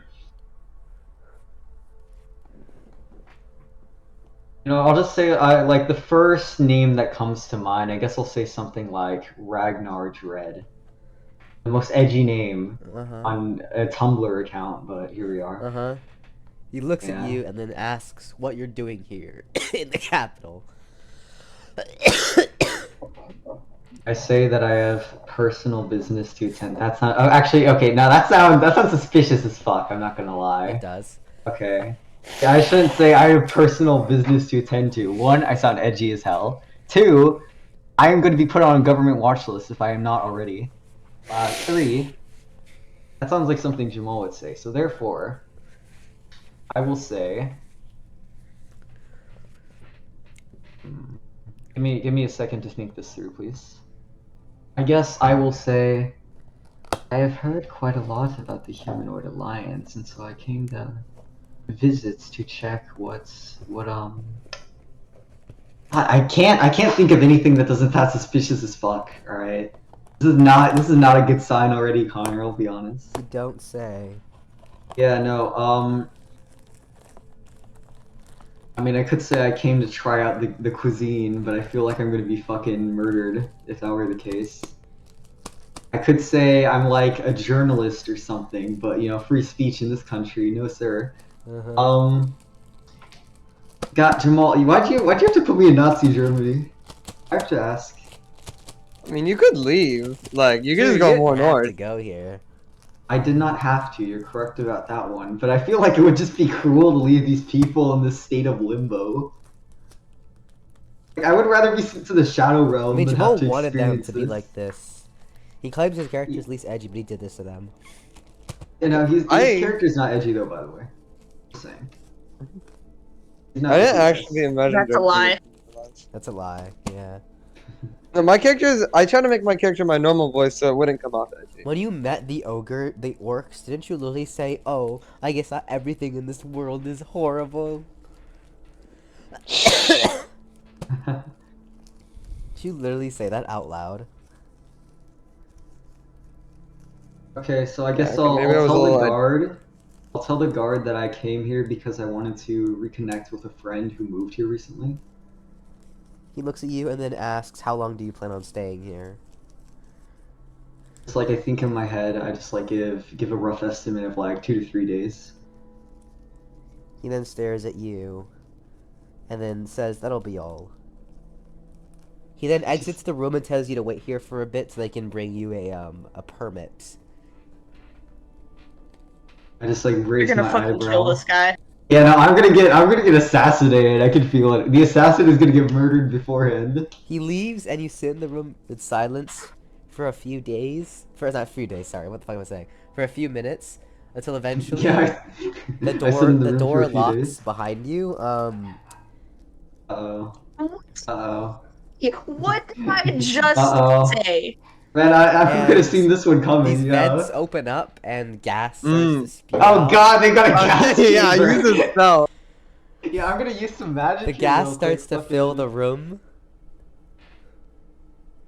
Wait, are you not joking? No. Are you not No, he's joking? not joking. I'm gonna get Jude. Uh-oh. Verb, you thought I was joking? I thought the door locking was a fucking joke about what I just No. No, sir. said. Jesus Christ. Wait, Gas starts filling the actually. chamber. It seems heavier than air, and it starts filling up the room from the bottom up. You have a few minutes before you're completely doused in the thing. God, I'm either gonna get killed or become unconscious, and I think the latter is worse. So what I do is, right, I remember this spell I was taught, Shadow Walk, right, Connor? Uh-huh. Mana cost 160. You know, I decide, let me charge that up and see if I can, like, sneak underneath the room, like the doors with that. You, Just in become a a shadow? desperate attempt to get the fuck out, you cast the greater dark spell, Shadow Walk, and it activates. Using the shadows from the lights in the room, you manage to sneak just under, barely under, the almost airtight door. You exit the door, and the moment you do, you hear the sounds of alarm bells ringing, indicating that someone has watched you leave. You have like you have 9 more seconds of Shadow Walk in an attempt to see how get out. Damn, okay, so I guess, like, can I, like, go onto the ceiling as, like, a shadow? Yeah, there's no shadows on the ceiling. No shadows on the ceiling? Okay, I guess I'll, like, I guess I'll try to, like, slither. Probably going back out the building would be counterproductive, I'd imagine. You just, as fast as you can, use Shadow Walk, and just as the duration ends, you manage to get outside of the prison building. The alarms are blaring, and you hear the guards rushing out towards the door. Right, okay, well, I'm gonna just, this probably won't do much, but I'm probably gonna be, using my skill Stealth to just, like, enhance my natural, you know, stealth abilities, yeah? You activate Stealth to just slightly help you in any way, shape, or form. I guess I'll start fucking, like, you know, Running. probably, yeah, just running. Like, let's try and, let's go to the first place I can think of where I can come up with a plan, right? And then, like, just, Yeah. Now, You run do to the fine. nearest hiding spot, which happens to be an alleyway, and run into it. As you enter the alleyway, you hear the guards busting down the door, and a Damn. bunch of them start to run out. You're standing in the alleyway. I'm just hiding behind some like trash or something, Yes. right? Just as they walk by. Okay. The guards begin to fan out the area, and one of them begins to enter the alleyway. Oh god, this is not gonna go well whatsoever, probably. Before you can think of anything, as the guard begins to approach, suddenly you hear the sound of something opening behind you, and a hand grabbing like your collar and just yoink, pulling you with a very hard force back into a dark room. Yoink. You see, you see yourself being pulled into a room, and the door shutting behind you. Oh joy, man! Isn't this going just so well, Connor? You look around, but suddenly someone puts a hand over your mouth and tells you to shut up if you don't want to die. Alright, I guess I'm not gonna say a word then. You both listen and hear the sound of the guard eventually walking away. Your eyes slowly adjust to the darkness, and you see the person in front of you. They're a hooded figure, and they tell you to follow them. Because following people has gone so well for me thus far, I decide to follow the hooded figure. Well, he technically did save my life, so. You follow the hooded figure through the tunnel shortly and end up in a large underground room. The walls are made out of wood, and it feels like a basement almost. You enter the room, and the place is lit up by torches as you stood up. The man takes off his hood, and he appears to be some sort of elf. He looks like he could be a wood elf, possibly. He says he's sorry for startling you, and says he would introduce himself. Right now, they're still too close to the guards, and they gotta get further in. I just nod in understanding and ask him, like, probably not where we're going. That would be a bad question he couldn't answer. Like, what do you... He looks at you and says, "We can walk and talk. Just follow me." Okay, alright, I follow him then. You continue down tunnels, and he explains to you that, he notices your badge and asks if you're a traveler. I say yes, that I He asks am. if the police interrogated you. They tried to, in fact, and then I got a less than welcome surprise. The wood elf chuckles wryly and kind of explains that one of the head officers has an ability that allows him to tell whether or not you're lying.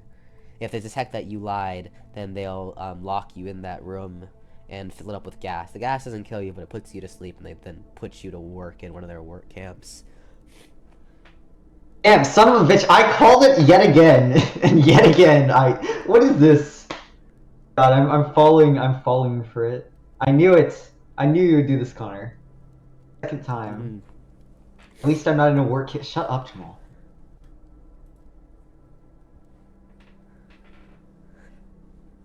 Anyways, yeah. He explains to you that as they approach, he tells you that his name is we'll say his name is, we'll call him let me think. We'll call him Aiden. Sure. Aiden, alright, let's go. His name is Aiden, It's yeah. Aiden the elf? Yeah, he explains to you that he's a member of the Resistance, and they have been working, there's a large group that's been working to overthrow lies for a while. He looks at you and he says, not to assume, but based on your race, kind of referencing your wings, he asks that you probably don't appreciate lies too much either. Yes, that was, in fact, one of the reasons I came here, first of all. I heard very less than pleasant things about this nation, and then upon arriving here, I've seen and heard even more unpleasant things, somehow. He chuckles and said, "Well, then that makes you one of us. We've been trying to overthrow lies for decades, centuries. We've overthrown lies for centuries. Our membership has grown and shrunken, but unfortunately, we've never managed to succeed." He said, Can I ask him why? He says it's just because Lies is too powerful. He has so many workers, so many militant and forces under him, each that are incredibly powerful. And if we manage to reach him, he himself has a lot of horrible tricks up his sleeve to use against us. He's just too well fortified and way too cautious for us to ever catch him out in the open. He's never caught lacking, especially Yeah. essentially. Then okay. He said our leader. He said our leader is current leader is Nafine. She is she's a sun elf, and her father was a leader of the resistance before her, but he was unfortunately killed during one of our attacks against Lies. He explains that the resistance stretches across the Humanoid Alliance, and we also have bases in the 4 cities: Coordinate City, Vinley City, Carson City, and Asterius City.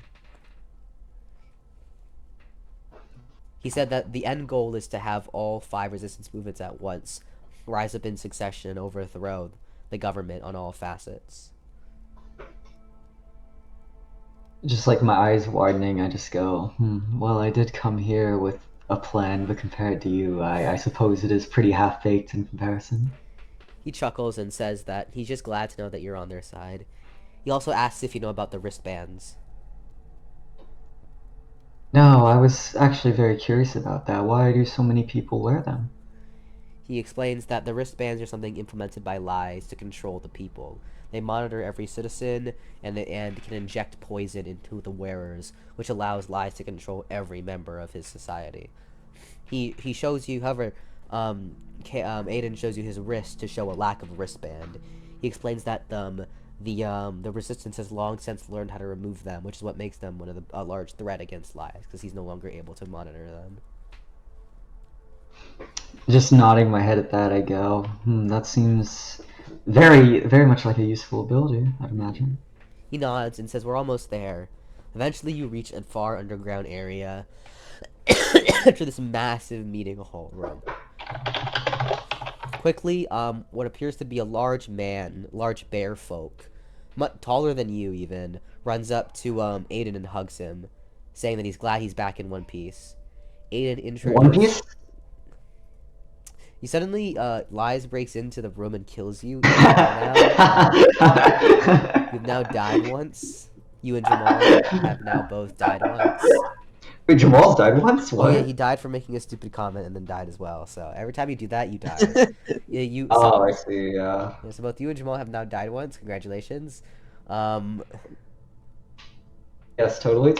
No, I'm being serious. That is one death on the mark. What, wait, what? Yeah. Wait, really? Yeah, you both died. Now you get revived without any memory of what happened. Yeah, you. Doesn't that mean Lies is canonically next to them? No, it's an acanonical death, but you still died. Because I decided so. That's crazy. No, both you and Jamal have a 1 to your death counter. Congratulations. It was worth the funny joke. Anyways, you enter the room, and Aiden explains that this is his friend. We'll call him Gordon. He explains Aiden and Gordon, gotcha. Yeah, he says that they've been friends. They were friends, and then met in the Resistance, and Gordon's kind of the muscle of the whole thing. Gordon asks who you are. I introduce myself as Athenos Dread.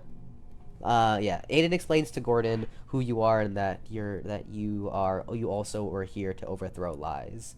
Gordon smiles and said he's glad to have a powerful ally on their side, and looks at you, almost recognizing your strength, and says that you might be what they need to finally tip the balance of power in their favor. I just ask him how he knows that I'm powerful or not. He just looks at you and says, I just kind of an intuition thing, thanks to one of my skills.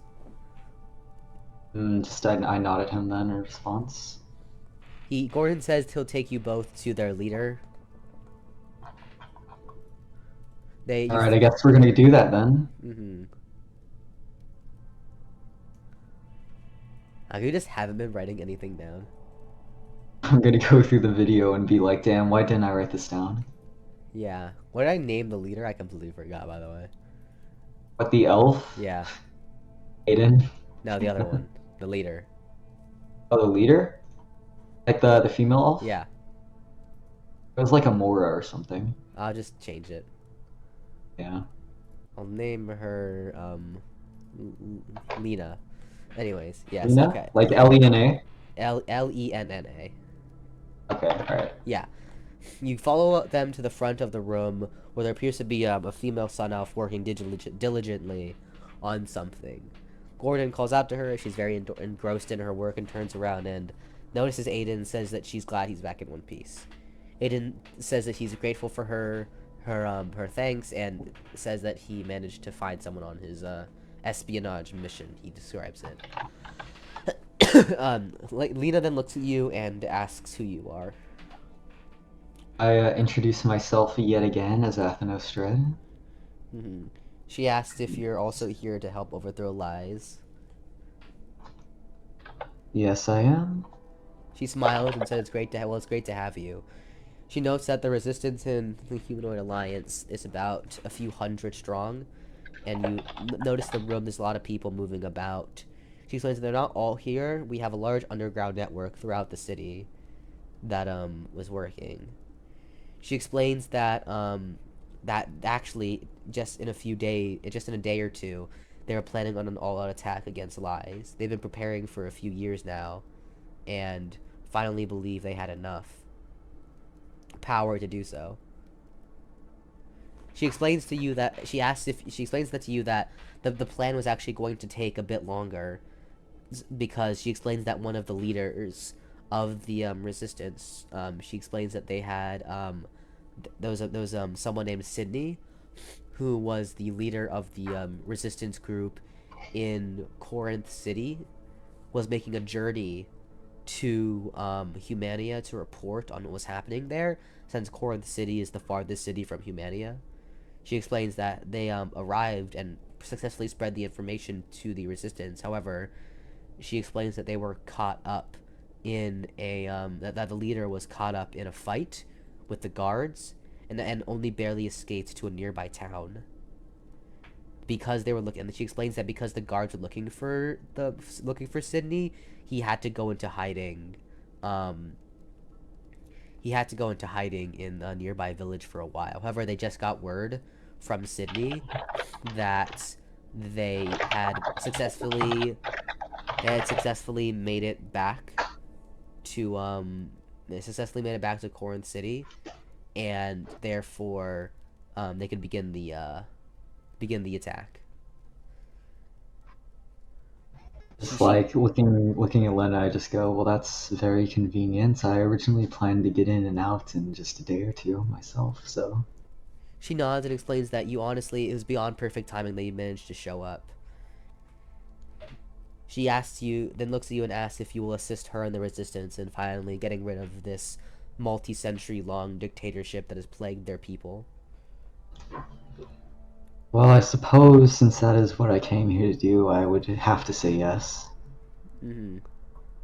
She almost like grabs your hands and thanks you, saying that with a dragonoid on their side, it should become a much easier attack. She asks about any capabilities or what your fighting capabilities are, because she assumes you have them. Yes. So I just tell her I know quite a bit of lightning, dark magic, and even one earth magic spell. You know, I do wield daggers, and you know, I can obviously fly.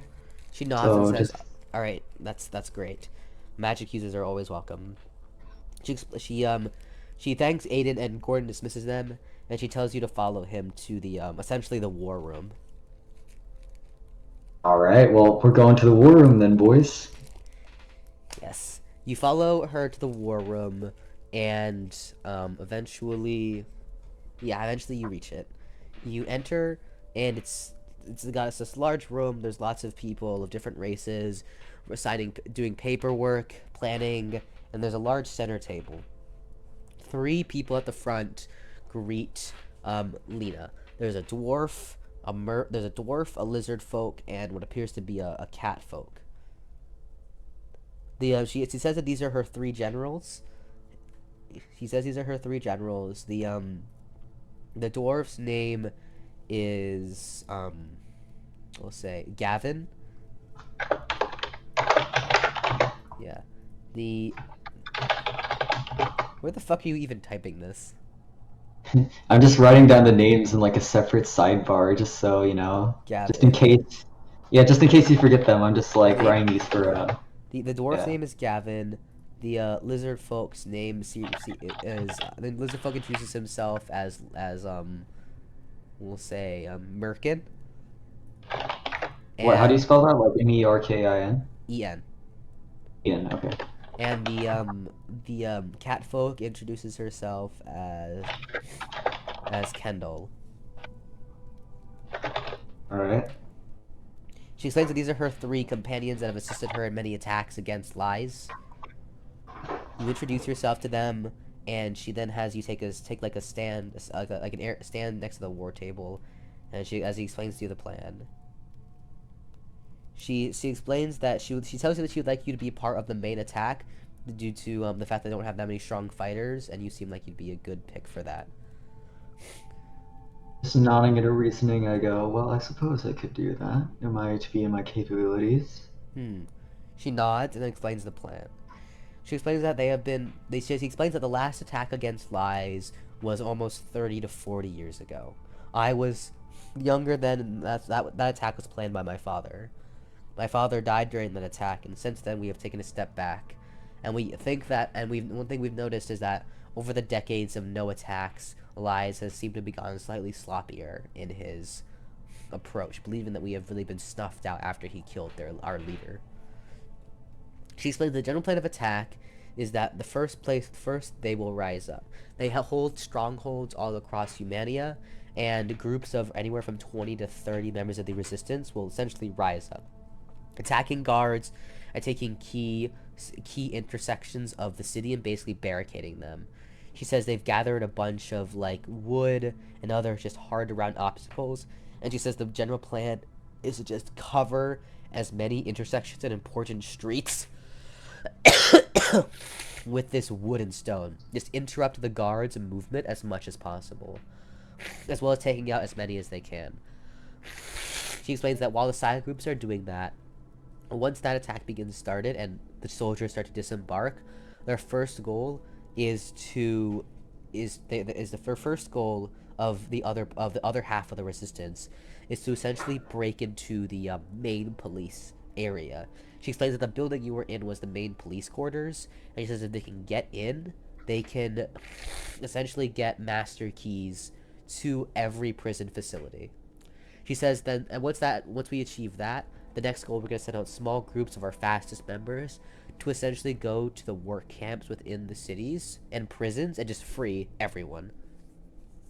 She explains that basically every person in the prison is there unjustly. Like, no one really commits crimes here because, well, yeah, they don't want to die.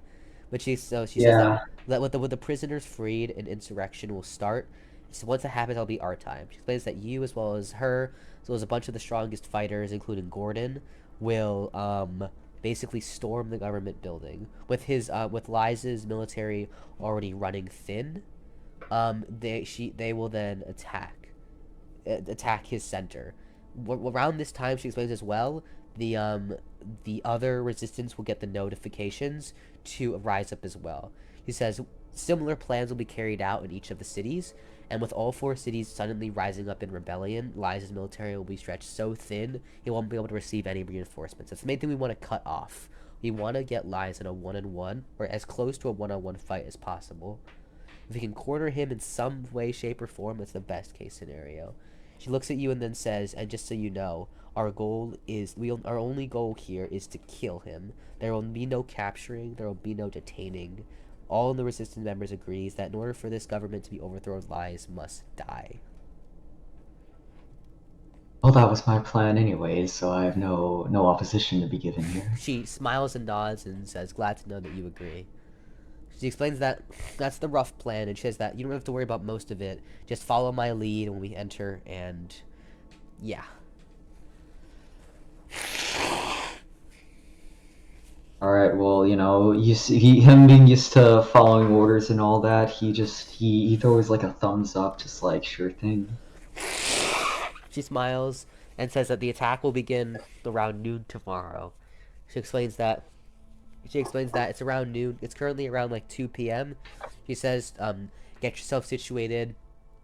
Take a look around if you want, but I'll direct you to your quarters once the evening comes, and we'll begin the next day. Just nodding at her, I like inquire as to, you know, I can just explore around this place, right? She nods. All right. Cool. Will that be all? Hmm? Will that be all? She nods. She also explains to you that if the initial attack against lies, she explains that once the resistance in the first four towns, first four cities is started, the leaders she handpicked for each four town will then head over to Humania to help them finish off lies. As she explains that the military is most concentrated in Humania, and therefore they want the most firepower as possible. And so, soon after the fight with lies, those reinforcements will arrive, and they should be fine. Just nodding at the sound strategy, I just like in my agreements. She says that she has to get to work planning the attack more, and says that she'll see you in the morning before exiting the war room. I wish you good luck on your future endeavors. And then after saying that, I go and leave. Do some exploration of the cool resistance base. Yeah. You exit the war room as well, and notice how the entire area is essentially an underground fucking, like... Whole ass labyrinth? Yeah. Well, that's good, because if I went back outside, I'd probably get fucking killed. You don't say. Yeah, no, something tells me they would try and gas me again. What gives you that idea? I don't Just like think that was what... fun friendship bracelets given to all citizens. That's what Lies is doing. He's nice. Yeah, what Lies is doing is he's probably wearing like a fake bracelet just to like give the illusion that he is following the rules too. No, definitely not. Fascists do no, not try to seem like one of the citizens. Yeah. Damn, that's crazy. Yeah, I can't anyways, believe yeah. this. He's got no empathy. You Who could've return seen to this the coming? room that you met Lena in, and note that it's very large, and there's a bunch of different corridors. You also notice Aiden in one of the areas talking to some other people. Alright, okay. So I could go to one of the corridors or also chat with Aiden, right? Yes. Okay.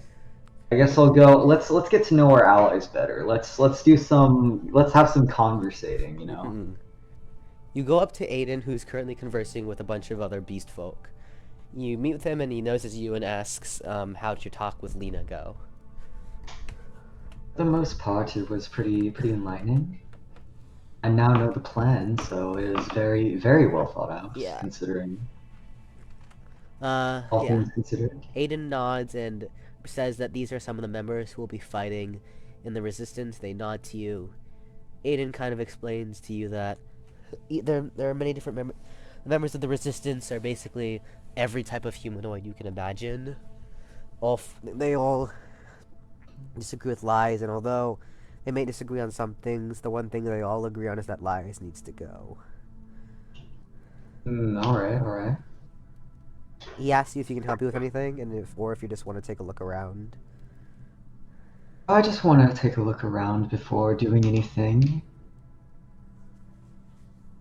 He looks at you and explains, well, over there, he points to the far left corridor, is the weaponry. That's where we're going to store all our weapons and other things. Meanwhile, the far right is where you came from, the war room. He explains the corridor in the middle left is where, the quarters are for everyone to sleep, and the one to the middle right is where they keep any extra supplies, food and stuff, as well as it's also where the canteen is. He explains that the bottom left corridor are also quarters for people to sleep in, and the bottom right corridor is for we'll say it's for just extra storage. All right. Okay. All right. Let's go to the canteen then. I'll go and give that a shot. Hmm. You go to the canteen, remembering you haven't really eaten much today, and open the door and enter. You walk down a brief hallway and find basically a large cafeteria-looking room. There are people of all different races serving food and people eating and chatting.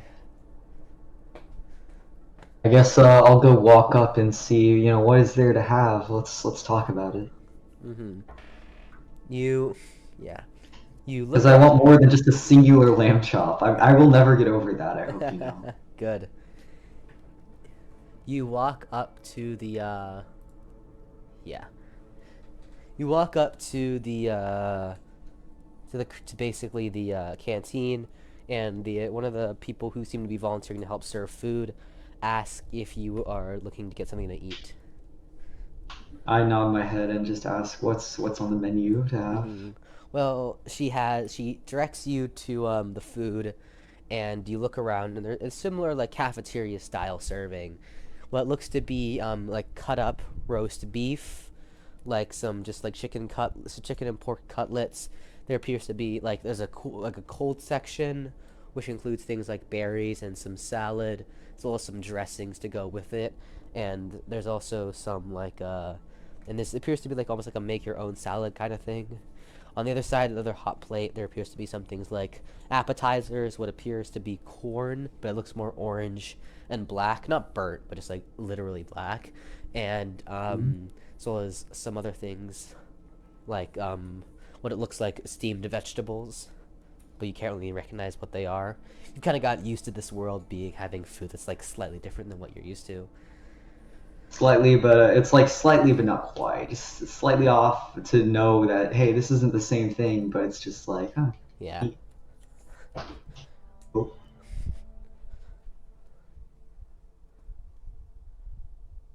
Yeah, essentially. All right, okay.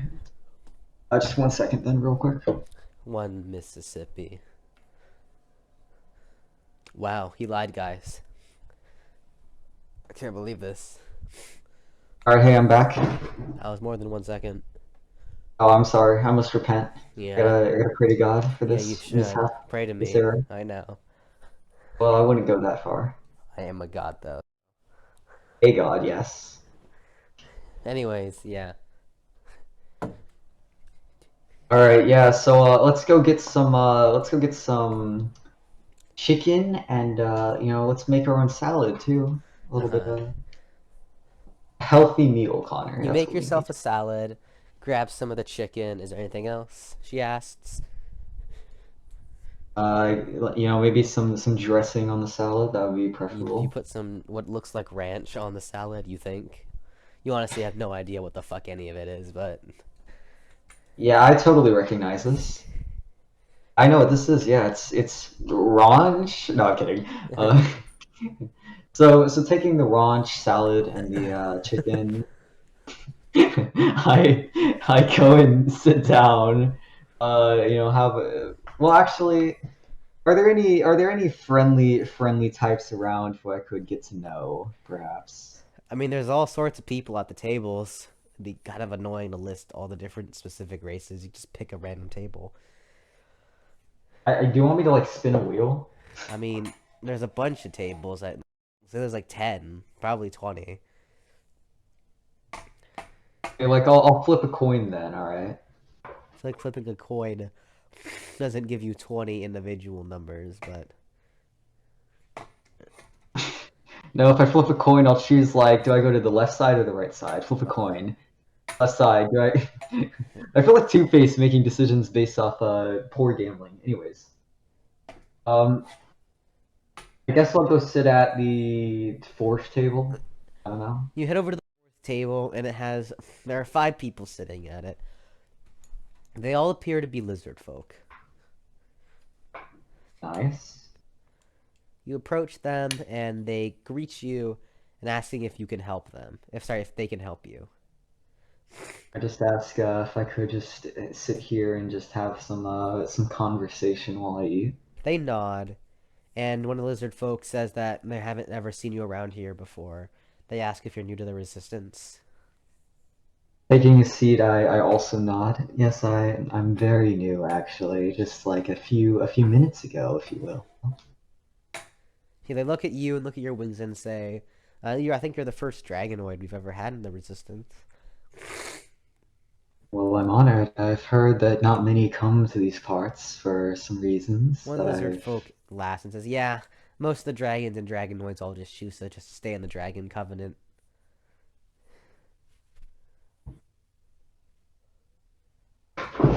Right, well, yes, I've considered going there, but alas, hearing about the state of this country, it's pretty desolate. You could say that again, one of the lizard folk says. They ask what part of the plan you're going to be taking part in. The frontal assault plan, right? Yeah. Okay, I tell him that then. He seemed intrigued and says, oh, she's going to be fighting alongside our leader. I nod, just saying, she seems quite nice. They nod as well and say, well, good luck. We're part of the division that's going to blockade the streets. Oh, so you're going to be preventing any reinforcements from coming in from the streets? They nod. They explain that everyone's kind of really nervous because obviously the plan is going to be executed tomorrow. But it's now or never, they really say. So I just say, for what it's worth, I believe that that there's 5, right? Yes. I believe that you 5 have it under control.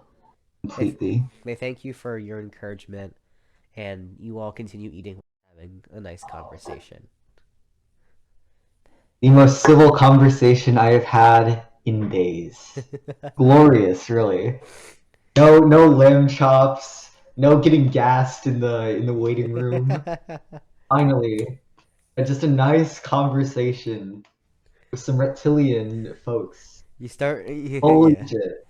They say they need to get back to their post and thank you for the conversation and leave. You're now finished your Mal, meal. I am going to go Gordon Ramsay on you and Hollow Knight for this. I hope you understand. Sorry to interrupt Connor, but I think he needs to understand that this whole experience warrants a critical critique of your Pantheon gameplay. So yeah, unmute and talk to me real quick for just like a solid second, just so I want to hear any excuses. I want to hear the reason. Bro just deafened. Holy shit. Just like I can't say anything. I can't listen to this anymore. He's trying to unmute. I can feel it, but he's failing miserably. Quote unquote trying to unmute. I don't know how you fail to unmute though. Like I know the deafen button is right next to mute, but they have different symbols. All right, Jamal, don't respond if you want to get kicked from the server. No, I won't respond. Oh, so that's why you weren't responding then. Okay, gotcha. Okay. Alright, I expect you to... Who is this other person in BC? This dread guy. I've never seen him before. Oh, hold on one moment. So, where were we? Eventually, like, the lizard you're in the men go up cafeteria, and they walk leave, off. and they head to their post. Yeah, now you're in the cafeteria with your meal finished. Alright, can I just, like, go and put my plate up then? Just, I want to have Yeah, manners. you do. I'm not gonna leave it. I'm not gonna leave it here to fucking... let someone else clean it. I'm not a savage. You see a place to put your empty plate, and you do. You're now... Yeah, you put your plate away. And my utensils, hold on. Yeah, that too. Alright, thank you. Well, what time is it by now then, would you say?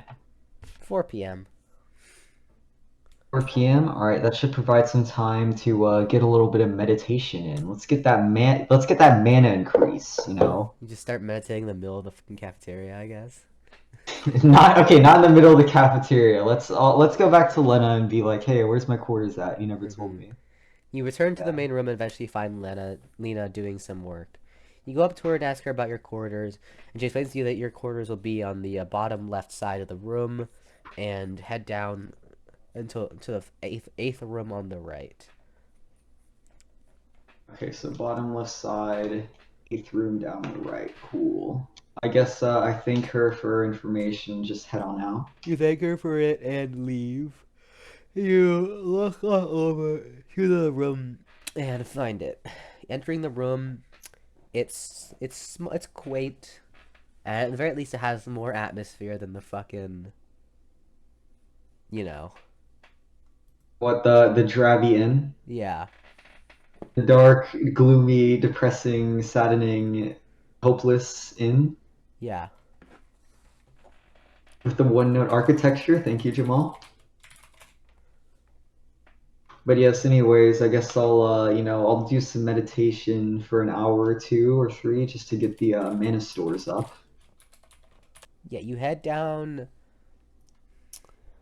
What do you edit? Oh, I'm gonna check that. It was like you're welcome Okay, in the wrong version of your. only snipping tool that Thank you, thank you. got that audit logs. Why did drama just have a Windermere character talk her down from a mental breakdown? How does that work? I don't know. Anyways, yeah, you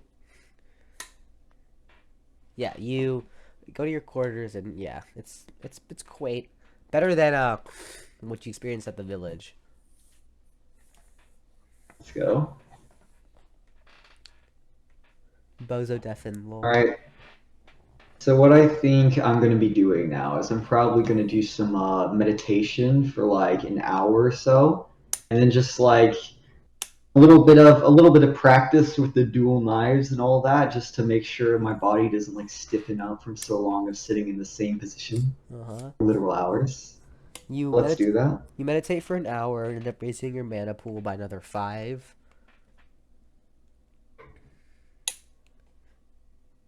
And then you All right. decide to Okay. spend a Cool. few hours practicing with your knives. In the room, you kind of just attack the air, just getting your movements good. You do this until around 7. Considering Yeah, it's pretty good considering I haven't been like doing anything with them for a while. yeah. So Around 7, yeah, it's around 7 when you complete, when you feel like you are prepared. nice, nice. All right. Well, I guess I'm going to be taking a nice little nap then. Little rest, little sleep before the big day. You want to sleep or you want to nap? Sleep. Deciding that it's best to go to sleep as soon as possible, you head to sleep early at only 7:30, we'll say. You wake up. I'm going to be the only one there who can just actually think that day, probably. You wake up incredibly early at around 7 a.m. You hear a large commotion. That's mainly what wakes you up. You exit your room quickly and see that everyone's rushing around. It's clear that everyone's getting ready for the big fight, and no one wants to get behind. Following their lead, you quickly rush out of your dorms with everything you have in hand, and approach Lena, who is at the front of the room. Kind of everyone seems to be gathering there. Nice, nice. Yeah, let's go. Let's go over there then. Let's go see what speech she's about to give. Yeah, she approaches. You stand at the front. It's clear that Lena is kind of looking over everyone, holding a large staff in her hand. Once everyone arrives, you look around the room and note that there are indeed like hundreds of people here, ready to fight.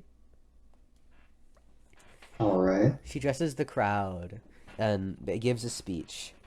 She says, "Friends, family, brothers, sisters. For hundreds of years ago, our once prospering democracy was brought down by the tyranny of lies in his government. Using the false pretense of a hatred towards the dragon race and a hatred for democracy, he tore down our once grand alliance, turning it into the dystopia it is today.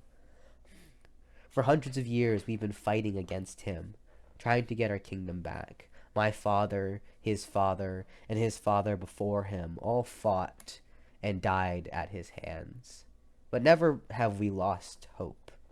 We have always stood against him and always will stand against him. And now, after 4 decades of planning and waiting, we are now ready. Our brethren Our brethren from all 4 cities across the Alliance will be rising up as well. We, you, nor me, like, no, neither you nor me will stand alone. We together will be triumphant against this monster.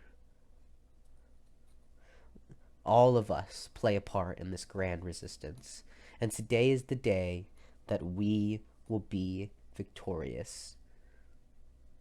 After she finishes her speech, everyone in the room cheers, raising their weapons high into the sky, saying "Long live the resistance" and "Down with lies." You kind of join the hype a bit, chanting with them, having some fun. Well, yeah, I'll join the hype train. Let's have a little bit of fun here. You know, some good feelings before the Yeah. raid. I Afterwards, just said wait. I've been playing too much Dragon Ball Fighters. yeah. Continue. Afterwards, everyone splits up as they all prepare themselves the positions. You meet up with Lena, and she kind of asks you if you liked the speech. I mean, I would give it a very solid score. That is true. She I smiles and enjoyed it. says thanks. She says that the attack will begin soon, and meanwhile she has sent out orders to the other 4 cities to begin soon as well. She explains to you that you can join her in the war room to monitor the whole thing, and so that when the attack is ready, they can leave immediately. I feel very honored to be a part of this with my membership of 1 day. She smiles and says, "It doesn't matter how." She smiles and says, "Yeah, regardless, we are happy that you are here at the end, just in the nick of time." She smiles. "Maybe it's a miracle." I'll consider it a record then for your and my sake. So regardless, I do join her in the war room. See what's up. You follow her into the war room, and like all her 3 generals are also standing around. They greet her, and she nods to them. She explains. They say that the current time is basically around 8, and she says that they will begin soon. And after waiting for a bit, she gives orders to have all the attacks launched at once. Immediately after, word is spread into the war room that all the initial attacks have gone successful. The guards protecting the key points of the city have successfully fallen, and the important intersections have been taken over by the resistance. She tells Good and says to continue the plan as follows. Soon later, as you sit in the war room, noises everywhere. Another commander comes in and explains that that the plan is going smoothly, and that the intersections have been successfully barricaded. She explains. Lena looks around and says it will probably only be mere minutes before Liza's military gets together and starts to stop down on the movement. During which she also gets word that the attacks on the other cities have also been going somewhat well. She smiles and looks at you and says that our time will be soon. And you nod. After a few more minutes after about another hour, she gets word that the prison has successfully been infiltrated. She says everything has been going well so far. However, she gets word that the military has surrounded the prison. Although a bit concerned, she has Lena. It's clear that she's been planning this attack for decades. It's obvious to you that no matter what hiccups they face, that she probably has a contingency for everything. She successfully gives orders. I mean, that would make sense. Yeah. She successfully passes on orders through, and they break through the prison. Once the prison is broken through, after another 30 minutes, she explains that the prisoners have started being released. It's now around 11 p.m., and Lena looks at you and says, once a successful enough amount of chaos has been caused by the prisoners is when we'll go in. After about another 30 minutes, and a few more words from her commanders, Lena decides that it is now time. She orders you, as well as a few other fighters in the room, to meet up, to group up.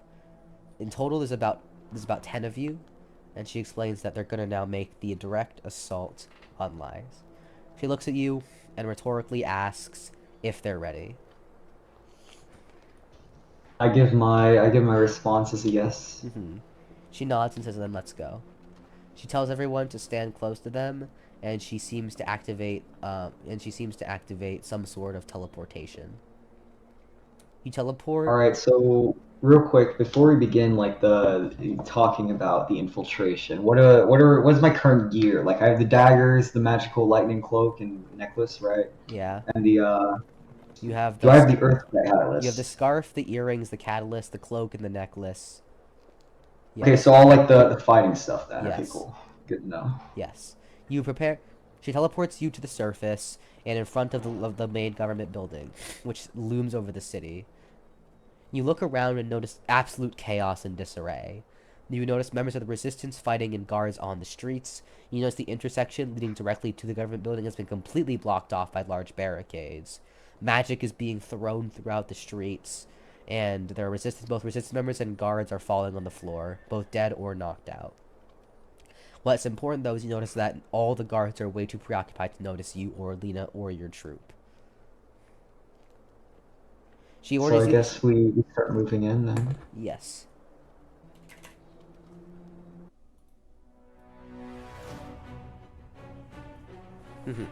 So Lena orders everyone to follow her, and they don't have much time before the guards notice your attention. You nod with her and fly above her as you and the rest approach the building.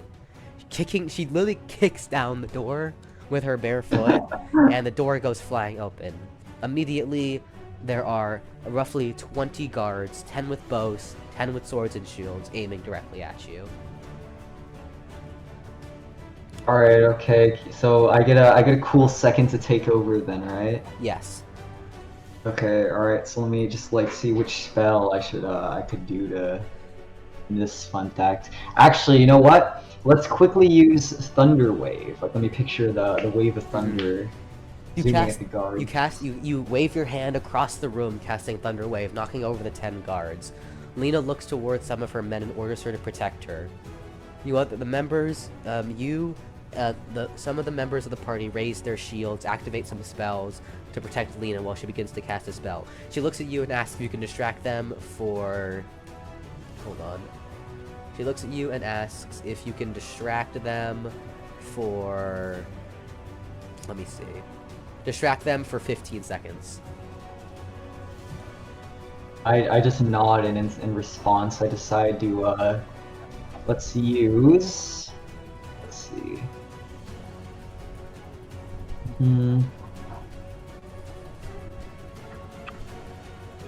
I decide to use advanced skill Conqueror's Ore and start like projecting my magical ore onto the guards. Standing in front of the guards, No. you smile at them before activating your advanced skill Conqueror's Ore, releasing a wave of aura, exerting your force over them.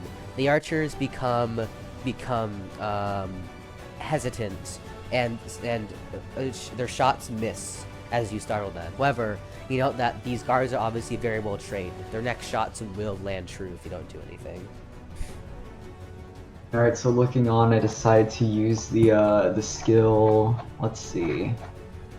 I decide to use the skill Iron Skin and start like rushing forward. You activate Iron Skin across your body and begin charging towards the guards. They shoot the arrows at you, but they bounce off you. In the meantime, the 10 guards who you knocked over now stand up and ready their swords at you once again, with their shields in hand. Lena then shouts from behind you. She needs 7 more seconds. Alright, I decide that there is another option then. Okay. So I can combine like skills and magic and all that, right? Okay, in that case, I use advanced skill, Grace of Thy Will, to, start speeding through and taking out the guards, but I also, like, I'm using my daggers for this also. I also activate my spell Charged Aura, and just, start going in then. You activate Charged Aura, covering yourself in lightning, and as well as Grace of Thy Worm, pulling out your daggers, you charge through the enemies. The enemies whose shields are made out of metal quickly get electrocuted, some falling to the floor. With their shields disabled, you manage to cut through a few of them. However, their armor is very strong, and it's going to be hard to pierce them. However, you also note that the point of this attack isn't to win, it's to buy time. After a few seconds of pushing through, you hear Lena telling you that she's ready and to back the fuck up. Alright, using the speed of Grace of Thy Worm, I just like zoom off to see Yeah, what's going on. using Grace of Thy Worm and your wings, you boost up into the sky, into the building, which has a very high ceiling. Lena then casts the super tier light spell, Greater Angelic Pact. From the sky, a massive magic circle opens, and a large floating angel with a mask, pairs of wings, with a sword made out of pure light appears. She tells you to move further back, which you do, and she extends her hand, ordering the angel forward. The angel flies forward, and with its blade, within about 4 seconds, all 20 guards are completely dispatched. Their entrails are strewn across the floor as the angel's done. She cancels the angel and explains to you that was about 1/3 of her mana pool, and it probably isn't that great to cast it again, however it should be enough to get through most of the guards. You nod at her, and she orders you to continue forward. You rush through the building, trying to find Liza's office, or I guess general area, and you cutting through a few guards along the way. However, you note that the force in the entrance is likely all Liza can muster for now. You eventually reach the final floor, and there are 2 guards protecting Liza's room. However, you note that these 2 guards aren't like the others. They are much stronger in armor, and they look much more confident. And they also have like a unique appearance, unlike the standard, like a military assigned armor. Oh god, it's the generals, isn't it? Lena tells you that these two are the right and left hand of Lies, and they're both incredibly powerful. She tells you that they don't have time to deal with them, and she orders the other 10 members who are with you to take them on. The general's not at you, and Gordon in particular looks at you and tells you to go kick Liza's ass for them. I nod back at him and say, very well then, if you insist. Gordon smiles and says, try not to die, as both you and as the other 10 engage in combat with the right and left hand. You and Lena then bust through the door of Liza's office, and there he is, sitting in a chair in front of you. This is the first time. Fucking 4-foot dwarf just sitting in a large chair. Yes. Lies stares at you. He is a dwarf, and he's wearing this like black and gold attire. There's some symbols on him marking his government, and he has a long brown beard and brown hair. His eyes are like rubies, and he stares at you and Lena. He looks at Lena and sighs, asking her if killing her father was enough to get her to submit. She screams at him that no matter how many of them they kill, they will never back down. Lies then stands up out of his chair and like kicks his desk and chair away, and says that they have been trying to kill him for hundreds of years, and they never have succeeded, and they never will. The next thing you know, the door slams shut and disappears. Lies raises his hand into the sky, and suddenly the room transforms. It extends, it enlarges by maybe 5 times, going from a normal office building to a massive field. He explains to you that this is his unique skill, Battle Room, that allows him to change the size of a room to his liking to make it more beneficial to him in combat. He says the only way out of this room is to kill him, and so, but he explains that's not going to happen because both of you are going to die here. Thank you for explaining your skill to us. That was very, very useful information. He explains that it's common knowledge at this point, and then he pulls out a massive hammer. That massive hammer is almost like 1.5 times his size, but he seems to be wielding it like one would wield a dagger. God damn. He readies it and says, "Come, let's hurry this up." So like looking at Lena, I go like, oh fuck. Same brain cell, honestly. Yeah. Go ahead. Yeah. Lena looks at you and says, I have about 1,500 mana left. How about you? How much mana do I? Why am I asking? I need to look through. I have 800. Oh wait, actually no. Hold on. I gotta do some math real quick. Hold on.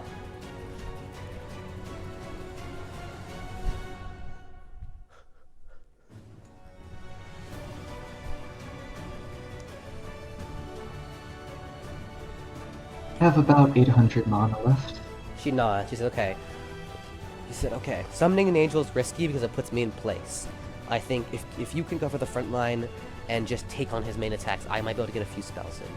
He has a lot of protective, I know he has a lot of protective skills. We just have to keep hitting him as hard as possible. I know he's not a big, from what I've heard, he's not a big magic user. He just has a lot of good skills. If we can overwhelm him together, we should be able to kill him. Just nodding at her, I go, well, in that case, if I need to hit hard and fast, then I am the perfect one for this job.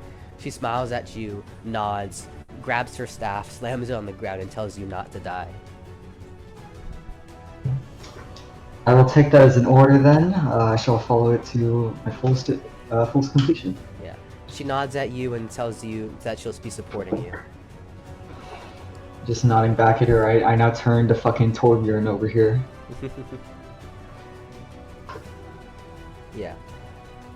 Alright, so what's Lies gonna do now? Lies then says, if you're not coming first, then I'll come at you. He then activates some sort of skill that seems to increase his speed, and he begins charging at you with his hammer. Well, this is kind of perfect then. In that case, I've used this quite a bit, but so you know, let's switch it up. Let's use my advanced skill, Winged Metamorphosis. I believe this is the first time you've done this. No, I've used it like Okay, once you in did it the before, yeah. Deciding once again now the time, you activate your unique skill Dragonborn's advanced skill, Wing Metamorphosis. You feel speed and strength flowing into your body. You feel the scales on your arms and legs hardening, your horns becoming larger, and your claws extending. You've taken on the form of a much more dragon-like state, and begin, I assume, flying towards Lies, daggers and claws in hand. Oh, exactly. I feel like it's also poetic to try and kill him like as the form of a dragon, because he's fucking racist. Yeah. You fly towards Lies. As you do that, you hear Lena behind you casting Barrage. 5 massive balls of fire zoom past your face, and Lies is forced to dodge them. She screams now as you notice that his block has put him in a defensive stance for you to attack him in. Alright, so just like taking my dagger, right? I activate what do I activate? I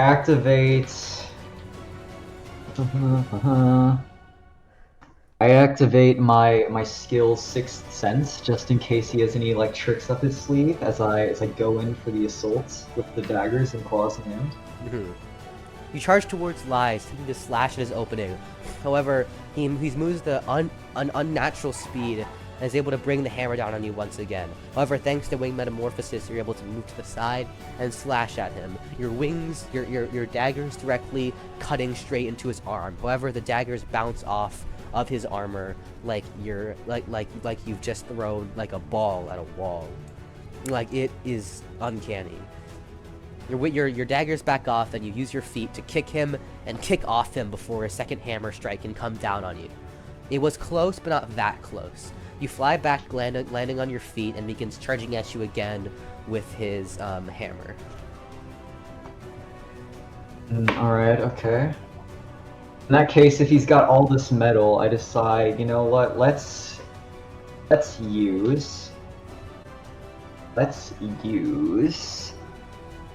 Kaminari Basic. I put away my daggers and I use the basic Kaminari spell. Putting away the daggers, you cast Kaminari, and a large beam, katana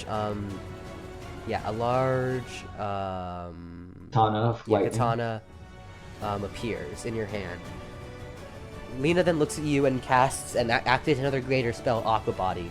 She screams to you, allowing that this spell will allow you to move even more fluidly than you were able to before.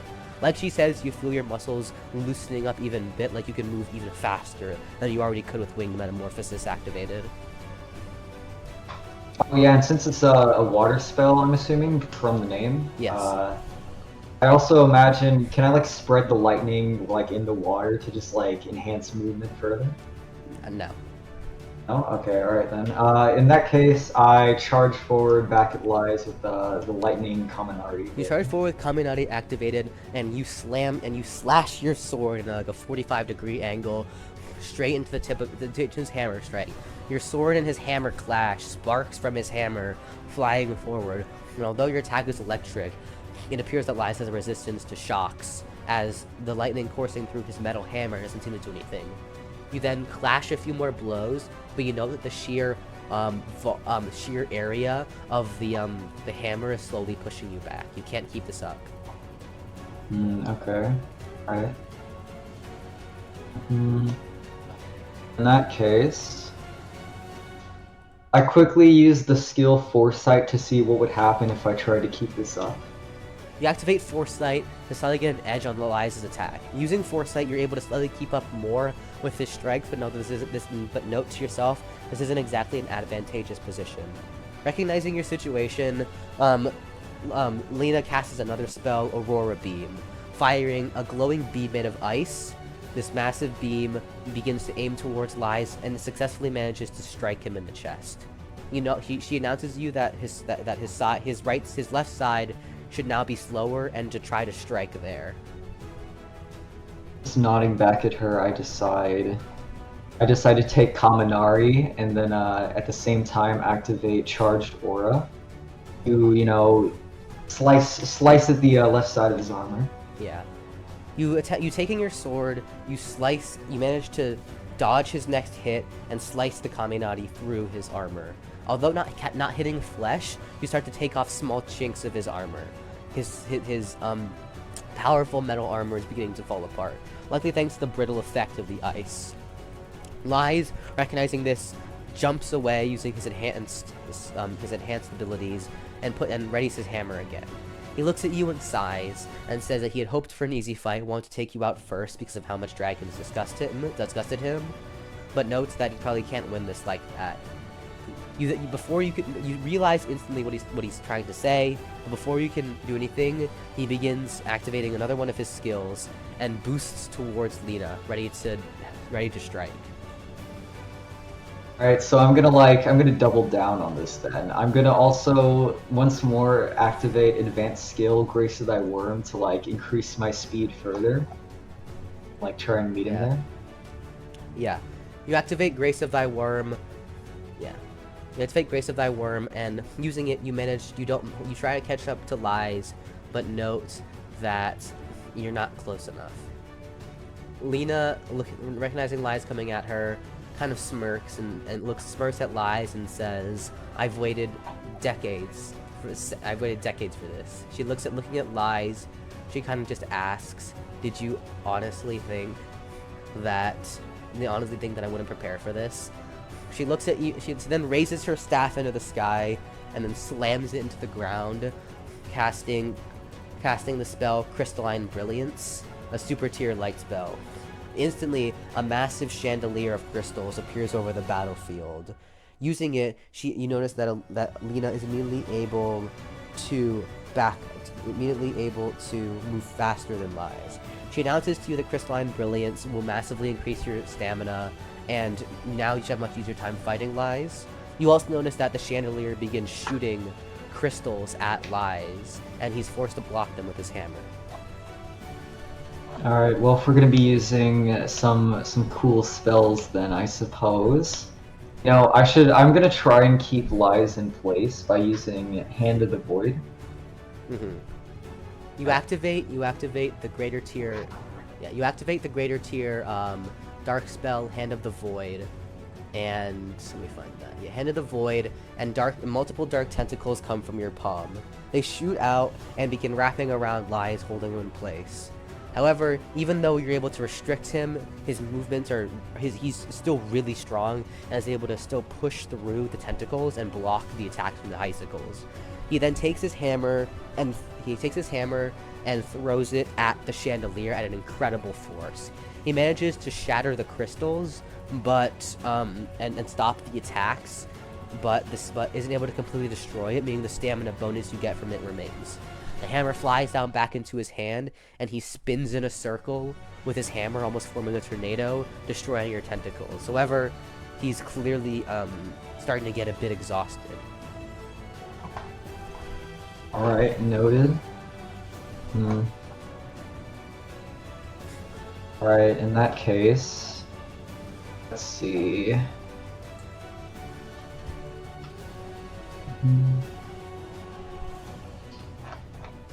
As a bit of a distraction, I just use like a very, very lesser tier spell Zop, just to like maybe get Lies a bit a bit confident that I'm running out of mana. Just, I shoot that at him. You shoot Zop at him, and he doesn't take the bait. However, you see that he seems a bit more confident.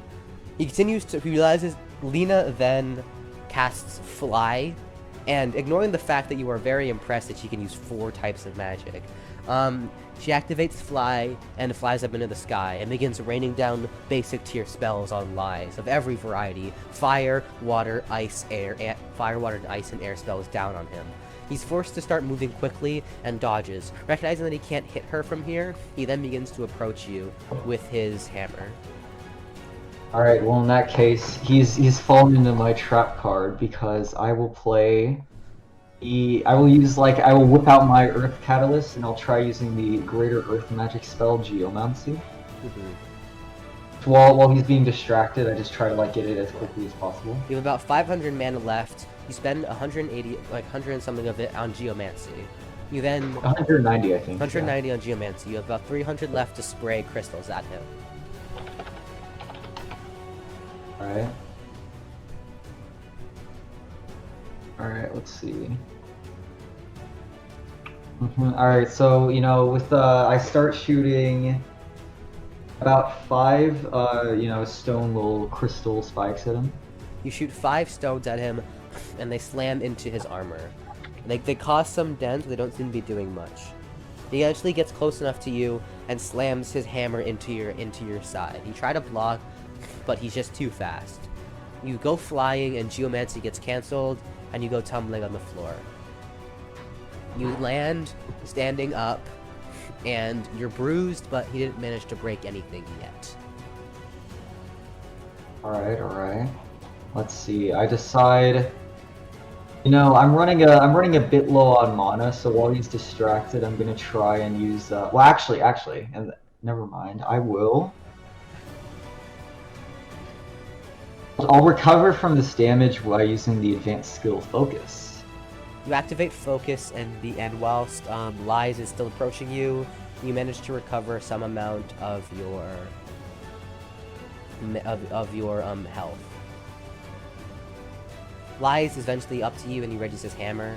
However, you're ready to block it. With Kaminati still activated, you manage to block it. However, after a few exchanges, Kaminati seems to end, and you have to jump and fly back. Okay. Lena flying over to you, lands next to you, and explains that she's just about out of mana. She only has about 300 left. She explains that they need to end this quickly, or they won't have anything. She won't have any way to really assist him much. She then looks at you and then puts your hand on her shoulder and seems to activate a skill, which you feel your bruises and your fatigue going away. She says that this is one of her skills that can allow her to restore any injuries you sustain. Well, that seems like a very useful skill considering what I'm about to do. She looks at you and asks, "What would that be?" I decide to summon the greater version of Kaminari. Although, well, I try to at least. I tell her I'm going to do that, Yeah. so... Using the last of your mana, you summon the greater Kaminari, and the massive lightning katana appears in your hand. She snickers and says, "Well, I'll assist you the best I can." Alright, so with the greater Kaminari, then I decide to go for Lies at much greater speeds, aiming for the weak point in his armor over that cheek's left side. Using both your speed from Grace of Thy Worm and Winged Metamorphosis, you charge towards Lies with greater Kaminari. And you hear Lena behind you casting Radiance Lancer, and as you approach, 3 massive swords of light begin flying around you. They circle you, and as you approach Lies and strike his hammer, the swords then fly around Lies and attempt to attack him. 2 of them land true, 1 of them doesn't. However, they manage to land his back and he grunts a bit. An opening is found. I attempt to cut through his entire left side with the greater Kaminari. Using greater Kaminari, you cut straight through his left side, cutting clean through his armor and through his skin. Blood pours from his side, and he starts bleeding. However, he seems to activate another advanced skill. Wait, hold on, I'm being summoned, sorry, bad timing. Oh my god. Tells Lies, wait a sec. Come on, bro, I said pause. Sorry about that, grandparents. Uh-huh. Anyways, Yeah. Lies, although bleeding, it seems to look at you, backs up, coughing up blood. He says that he's surprised you managed to force him to do this. Lena, seemingly suspecting something, as well as your foresight suspecting something, that you back up as she calls you back, and suddenly a large aura begins to develop Lies as he starts like screaming into the sky. His wounds patch up, and although his armor isn't fixed, his body becomes shrouded with a gleaming golden aura. Lena Oh kind shit, of he's going Super Saiyan. Lena kind of smiles at you and says, "Alright, it's round 2. She explains to you that this is this skill is something her father discovered. And it is Lies' unique skill, Dictator. It massively increases how much strength he has, depending on how many people he rules over." She looks at you and explains, and this is why we had to have attacks all over the city. She explains that normally, if Lies had complete control over the Humanoid Alliance, Dictator would make him almost unstoppable. She says that, however, because of the unrest we've caused across the Alliance, although he is still much stronger now, he's still beatable. She then takes out a satchel she had on her side and hands you a potion.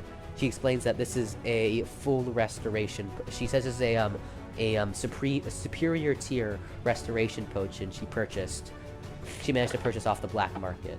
She says it should she has 2, and said this will not only completely remove your fatigue, but also completely restore your mana pool.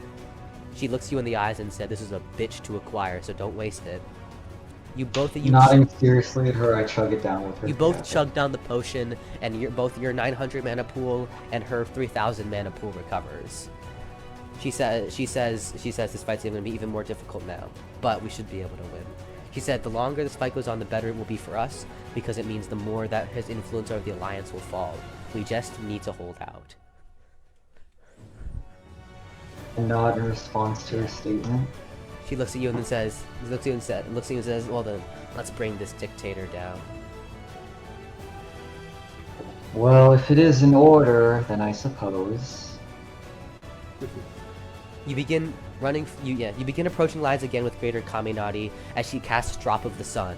A yellow drop falls from her hand, and a massive beam of yellow radiance blasts forward towards Lies. He manages to block most of it with his hammer. However, it catches his armor, just ever so slightly damaging his Dictator skill armor.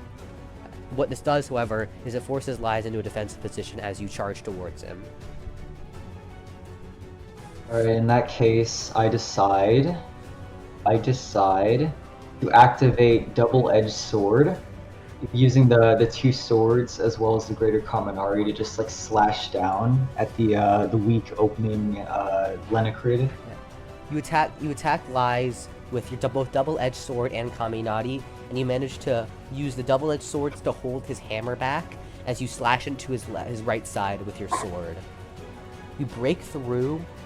You manage to thoroughly damage his Dictator armor. However, because the armor is made from a skill, not metal, it's much tougher than you would have thought. Regardless, you get a bunch of hits in and manage to damage him, and at the very least wear him down. However, he recovers and slams his hammer into your side, which you're able to block roughly, but the sheer force of it still sends you back. Lies then begins charging at Lena again, who once again casts Fly to get away, but you note that Lies then jumps into the air and is able to meet her. It seems that Dictator also gives him increased jumping potential. Being able to reach her before you're able to do anything about it, he slams his hammer into her side and sends her flying. However, because she has Fly active, she's able to neutralize most of the damage. Lies then lands back on the ground and begins charging towards her. Okay. While he's distracted from me, a critical mistake, I decide to use Ray of Doom to just shoot a beam of dark magic into his back. With your mana pool fully recovered, you decide that this is now the best time. Feeling your energy pour into you, you spend your entire, basically 2/3 of your mana pool casting Ray of Doom. It takes 10 seconds to charge up, but before Lies is able to reach Lena, a massive black beam of pure dark magic extends from your hand. It goes launching forward, directly targeting Lies, and slams into his side, sending him tumbling. He begins rolling across the floor, his Dictator armor still holding up. Taking advantage of the situation, Lena then casts her own super tier spell and goes ahead and casts Aurora Flares. Immediately, 3 massive glowing beams of radiating ice magic strike directly at Lies. The beams track Lies and slam into him again. Not wanting to waste even a minute, not wanting to waste even a minute, Lena then casts Greater Tidal Stream, another super tier spell, launching 10 large balls of water from their hand, slamming into Lies, further freezing him solid because of the ice magic that already hit him. Although not frozen thanks to his Dictator armor, Lies is clearly much slower than he used to be. Lena continues to pummel him with some greater tier spells, but they're not really able to penetrate his armor. Alright, so I still have the Greater Kaminari active, yes? For about a minute or two more. A minute or two left, okay, in that case. I decided to take advantage of it while I can and use Charged Aura. Activate Charged Aura once again. And then I try to like rush down and go for the same area. You know, I was attacking further to just further wear down on him. You slam into Lies with Kaminari and Charged Aura, successfully knocking him back. His hammer is starting to show cracks, and his armor is starting to start fading. Lena announces to you that their attack on the real world is working. His power is dissipating. She explains to you that they need to hold out for a few more minutes, and his Dictator should completely come to an end. Lies, at this point, you notice, is genuinely worried. He's starting to panic, he's starting to freak out, realizing that he might actually lose. I just give the fucking most draconic, like, smug grin at Lies that I possibly could in this moment. It's like... You smirk at him, and Lies starts screaming. He charges at you, and you prepare to meet his blow again. However, he smirks, and you see his hammer starts to glow yellow, like he's charging up an attack. Obviously, you brace to meet it. However, he activates another skill and disappears. Like, the next thing you know, you hear the sound of a hammer whizzing behind you, and your foresight is only barely able to pick it up. It is about to slam straight into your face, and you can't dodge in time. However, you hear a third party casting Volt Cannon. And the next thing you know, massive super tiered lightning spell comes flying through the fucking sky, and a thunderous laser slams Lies in his stomach when his hammer was mere inches away from your face. You turn around and notice 4 other members. It's 4 people standing there. One of them is one of them's a merfolk. The other appears to be a moon elf. The third one appears to be a dwarf, and the 4th one is a foxfolk. Lena then rushes over to them and screaming their names, all 4 of their names, and the fox specifically. What interesting, you notice the foxfolk is the same one you met in the village. Ooh, She calls the foxfolk Sydney, and you realize that that was the one they were referring to when you first met. You rush towards them, realizing they're allies, and Lena looks at you and says that the backup has successfully arrived. You remember when she said that the 4 other leaders in the cities would come to assist them once their rebellions had started. She announces that these are the reinforcements, and she looks at you triumphantly and announces that we've won. Can I just be like, in that case, let me make sure of it. And this, I'm gonna be tapping into, for the first time, the actual first time, one of those few skills I have not used, the unique ability Warpath. I'm gonna tap into this one. You deciding to truly finish off Lies yourself. You actually not. Lena nods at you and says that they'll be ready to back him up if anything goes wrong. You tell them nothing bad will go wrong and activate for the first time your unique ability Warpath. You feel an uncontrollable amount of energy and power flowing through your body. The sense of pain that was once in you from Lies' strikes completely fades away. You feel yourself become increasingly powerful, entering a berserk state. Readying the last minute of Kaminari you have, you charge towards Lies, who's already been completely knocked over by Sydney's Volt Cannon. He stands up, and you note that his Dictator armor is really basically gone. He readies his hammer and just screams that a filthy dragon will not end his empire. And he charges at you, screaming, readying his hammer. However, you are not even scared in the slightest. He throws. Oh, he's not him. He's not him. He throws his hammer at you, and without even dodging it, you take Kaminari and slash straight through it in one fluid motion. The hammer explodes as you continue to fly straight towards Lia's ready. With his weapon gone, he continues to scream, refusing to accept what is about to happen to him. He charges at you with his pure fists, attempting to just punch you. However, his fists don't even come close to you, as once again, readying Kaminari, you slash from head to toe, straight down, flying through him. You land, Kaminari dissipates as its time runs out, and you turn around, and with an explosion of pure lightning energy, Lies is dead. And it was just that simple. Lena then approaches you and basically hugs you, saying that they really did it. They really did it. I feel like at this point I'm gonna just fall unconscious from the effects of Warpath and all the other spells that I've been using. With Warpath, But yeah. With Warpath over, you eventually just collapse completely, feeling victorious. Well, Warpath is one of those, is like, as I specifically wrote it, it's the one skill that's like a last resort in the sense that it only ends upon either death or unconsciousness, so it's the latter. Yeah. Yes. So. You wake up eventually in the Resistance's underground. Lena, as well the other generals, as well as Aiden, Gordon, and the generals in the war room are all surrounding you. They seem happy that you've woken up safely, and Lena asks if anything hurts. Does anything hurt? No. No? Okay. I tell her no, that no, I'm fine.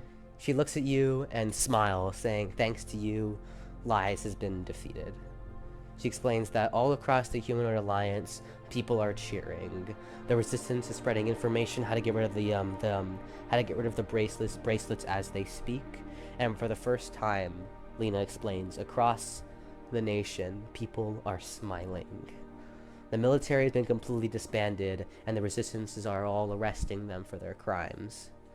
They will be tried later on, but for now what matters is that our people are safe. The clock tower, as we speak, is being dismantled, and it's finally over. She looks at you, hugging you while still in bed, thanking you, saying that she alone, likely like her father, probably would have died to fighting Lies. She explains to you that she truly has no idea how you became so strong, but she thanks Mendias for it. After letting go, she says that thanks to you, the Humanoid Alliance may continue once more, and she asks if you would like to take part in rebuilding their government.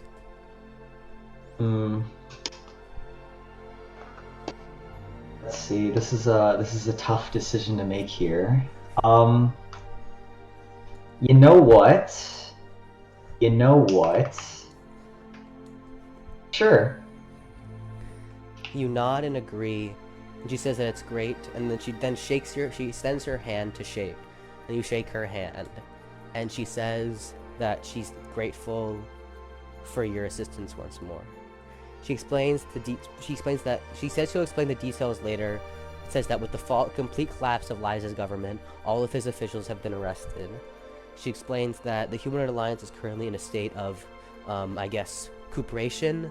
Local resistance groups are helping people recover and get their lives back, releasing prisoners who are falsely accused, and taking control of local facilities to keep the country running. She explains that it'll probably take a while to get things back to they once were, and she looks at you and says, but for now, we want to reestablish the government. She explains that I'm sure you probably weren't able to find out much because Lies had basically kicked all of our actual history books to the curb. I have a quick flashback to the fucking 4 books among the empty, dusty shelves in that library I visited before nodding. Yeah, she explains that, yeah, but, well, truth be told, the Humanoid Alliance was born out of a mutual alliance. She explains that all representatives from the humanoid races came together in a council with one president that was elected by them, and that was generally the system we had. It represented everyone well, and was going well until the lies took over. She then looks at you and says, the first thing I think that's most important is reestablishing relations with the Dragon Covenant. Since lies took over, obviously, the Dragon Covenant has looked upon us with disdain. They've hated lies because obviously he was always racist towards dragons. And she looks at you, and you kind of get a premonition of what she's going to say, and she kind of looks at you and bows towards you and says, Athenos Dread, as the one who defeated lies and helped us save... Wait, oh god. She asks humbly, would you please be our first president? Like the first president to return, right? Obviously. Mm-hmm. Yeah, okay. It's like I'm just stunned speechless here. It's like, I just have one question. Why? You barely know me. She says, yes, that's true. We barely know each other. But she looks at you and says, but the resistance has been going on for centuries. Me and my men and my soldiers have long since been able to recognize a good soul from a bad soul.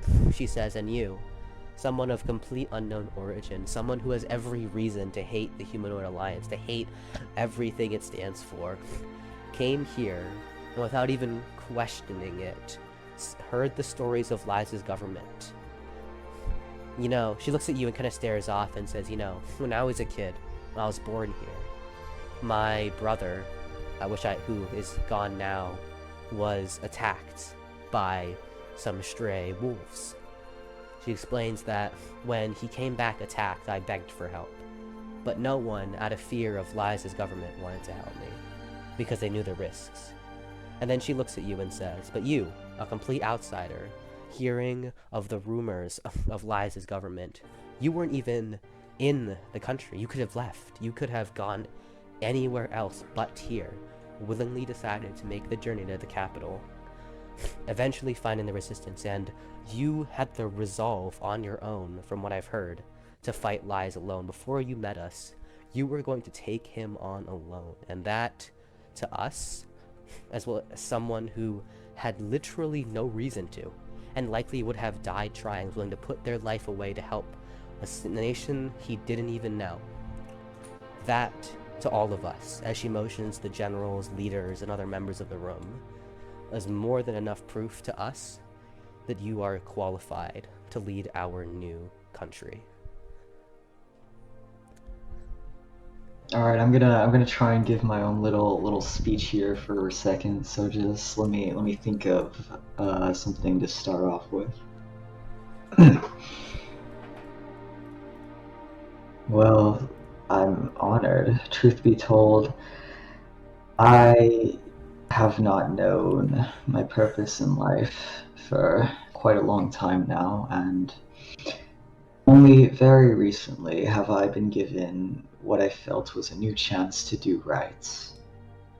It's not something that I've been proud of, but beforehand I was not the kindest individual.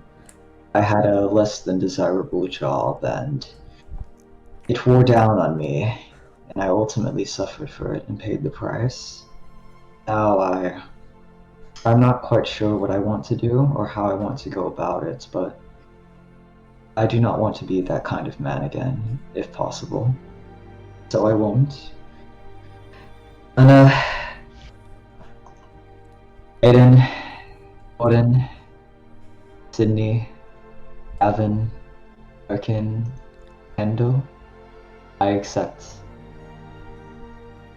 They all cheer, and Lena hugs you again, saying that she's truly grateful, that you would be willing to take on such a role for them.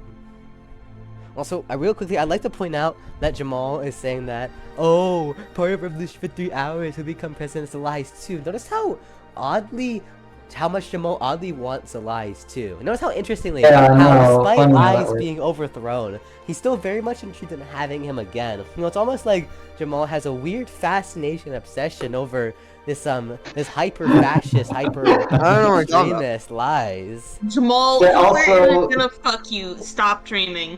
Yeah, also, there's no way Athenos would become the next Lies of anyone. Like, they're right about that one. He does not Sure, want to be sure. fucking- Sure, No, the really. character made by Dread isn't gonna become Lies too. Yeah. He isn't gonna like usurp all power. You know, I mean, totally. you guys say that, but like, I just genuinely gave off the top of my head heartfelt speech. I felt was kind Also, of. I did not think Dead was gonna say yes Going to because tear won't off that tie you? Athenos' wings and then fry them like KFC. Bro, if I tried to fight Lies before this, I would have got steamrolled. You would have There gotten would've rolled. been Yeah, Exactly. no, contest. without Lena, your ass would have gotten fucking deleted, bro. Bro, Lies would have just appeared with his hammer and have been like, "You have been banned." None of my Yeah. Minecraft server. I can't wait for Jamal to hear about this guy named Dread. He's gonna be like, Dread's here too after meeting Elpis. It's like, yeah, It'd be Athenos. the new president of the Humanoid Alliance. Jamal is just like, pardon? It That's would how. be fucking hilarious if Meroth was somehow the last person that everyone met. Like, the last one. That, yeah, no, that, I that mean, would, they would've been I mean, like, yeah, word that would was- spread. The overthrowing of Lies and the institution Oh, of yeah, the new 100%. president would spread across the world like wildfire. Definitely. But we wouldn't know it's Dread, would we? Because They it's call Athenos. him Athenos Dread. That's his full name.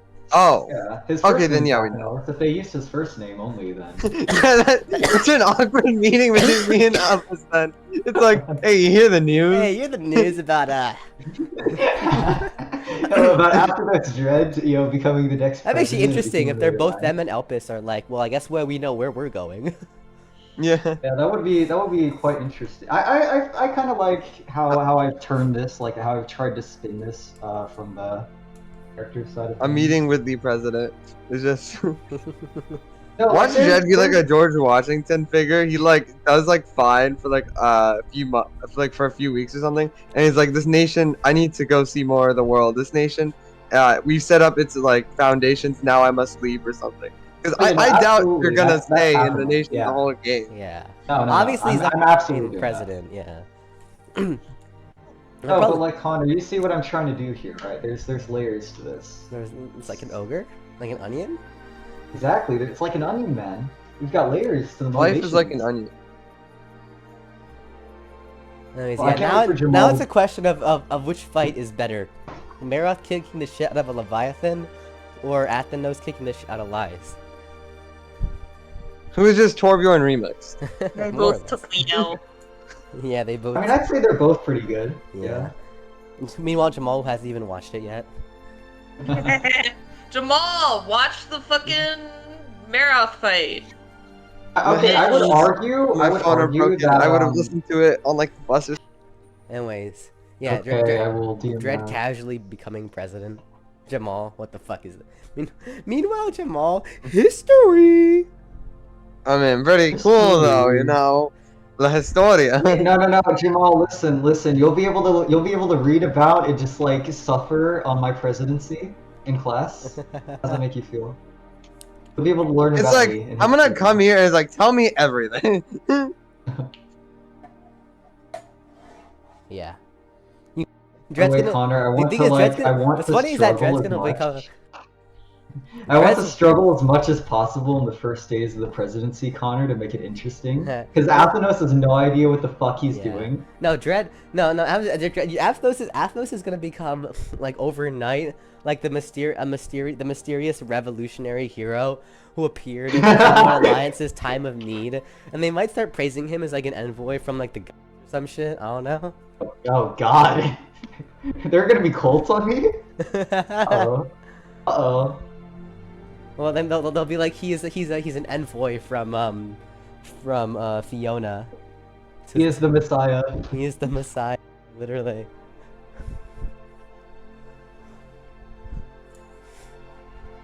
Alright, anyways. Yes.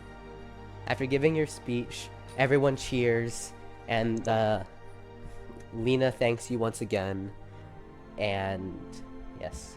She tells you that you should probably tells you that you get up and you shake Lena's hand once more, and she tells you that for now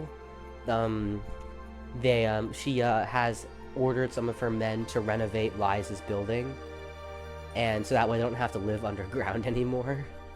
Let's go. It's the Athenos presidency. Yes. She leads. You then follow her and the others upstairs, and she tells you before you reach the above ground that a lot of people have already, basically every single person in the Humanoid Alliance has heard about who he is, like overnight. Dear God. And she explains to them that actually the Messiah. she explains Oh, to them no. that because you accepted the role, she kind of smirks wryly at you and explains that you have to give a speech to basically every citizen in the Humanoid Alliance. My eyes just like widen and just barely concealed terror, so I'm just like, you never mentioned this as part of the deal, Lena. And she's like, well, oopsie, forgot. I'm docking your pay for this, I say to her. She smiles and says, yeah. And she opens the doors to the surface, and you step out onto a large balcony, and there are literally hundreds of thousands of citizens all across the streets, from the windows, on the rooftops. Every single kind of humanoid you can imagine. Humans, elves, dwarves, lizardfolk, merfolk, elves, half-elves, giants. All of them are looking at you, wondering what is next. If I had Jamal's social anxiety, I would turn around and just like walk back inside, but no, you see, I'm a greater man. I'm a greater man than Jamal, a greater man than his brainchild Lies. So therefore, I step up to the podium. I go, Wait, if Lies becomes like the second place ruler, does that, I mean, he's the brainchild of Jamal, does that mean therefore, in terms of ruling the Humanoid Alliance, Jamal is still second place? yeah, I'm gonna do better than Lies just to make it so. Nice, So you know. nice. And see, Jamal's not saying anything, so he's fine with it. Obviously. I'm not. Well, you're not fine with Lies being overthrown, excuse me? No, it's not. Pardon? Not what I said. Pardon? Alright, well anyways, am I gonna give another cool speech then? You have to. Alright, okay, well in that case. Citizens of the Humanoid Alliance, just the other day, I had heard Another day, another about the dictator. Here I tyranny come. of- I had heard about the tyranny of a man who had completely run down a nation into the ground. Very much so. It's come to my attention that the discontent, the sadness, the sorrow, that's no way to live. That's barely even survival. There's no joy to be found in that existence. So why accept that? I decided, upon hearing of this, that something had to be done. That I had to fight a tyrant by himself. Although I did not account for how strong he would be, even by himself. I recognize now that if I had attempted to face him then as I am now, I would have perished very, very quickly and very early on. But that is until I met a resistance group dedicated on fixing the problems, the issues that came with such a man's reign.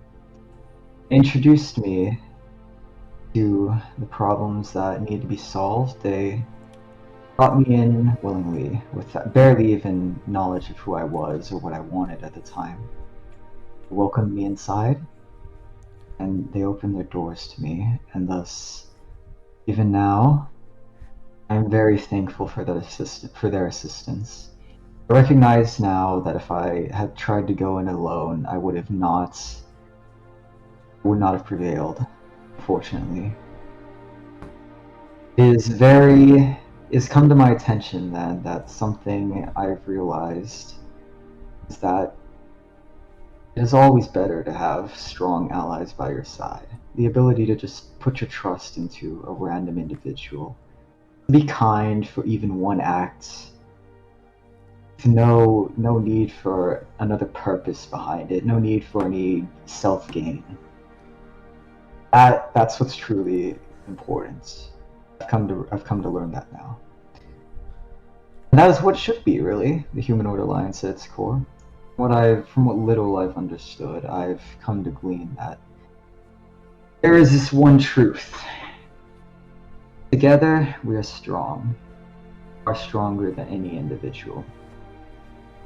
There's no need to fear, no need to worry with a strong ally at your back. That is the kind of alliance that this should have been from the start. That is the kind of alliance this should be.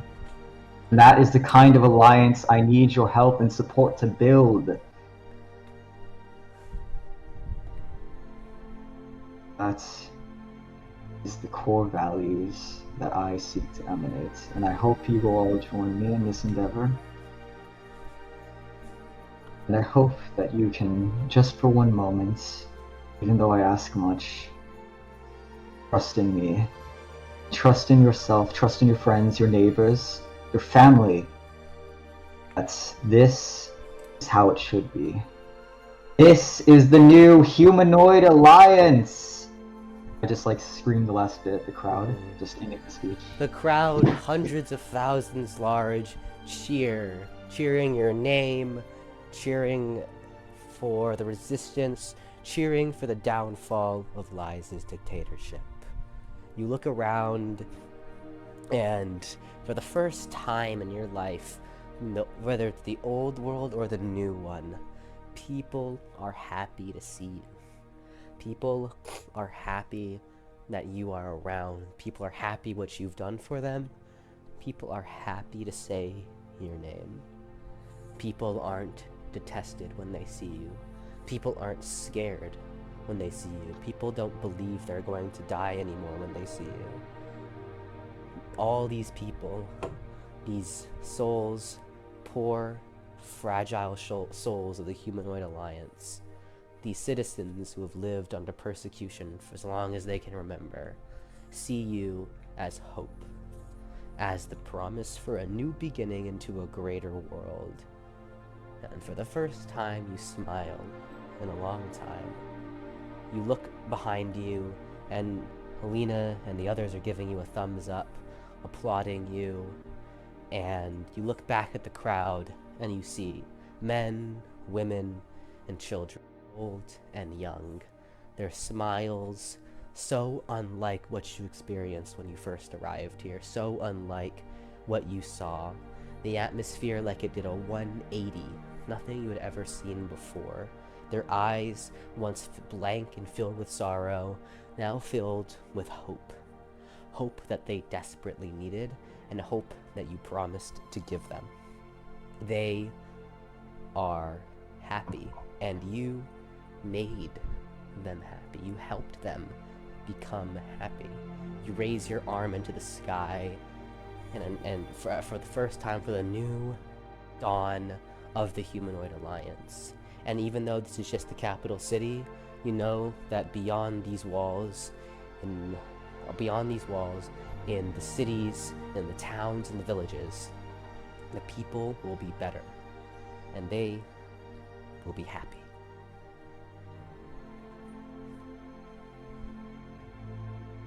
I think that's a great place to end it off, personally.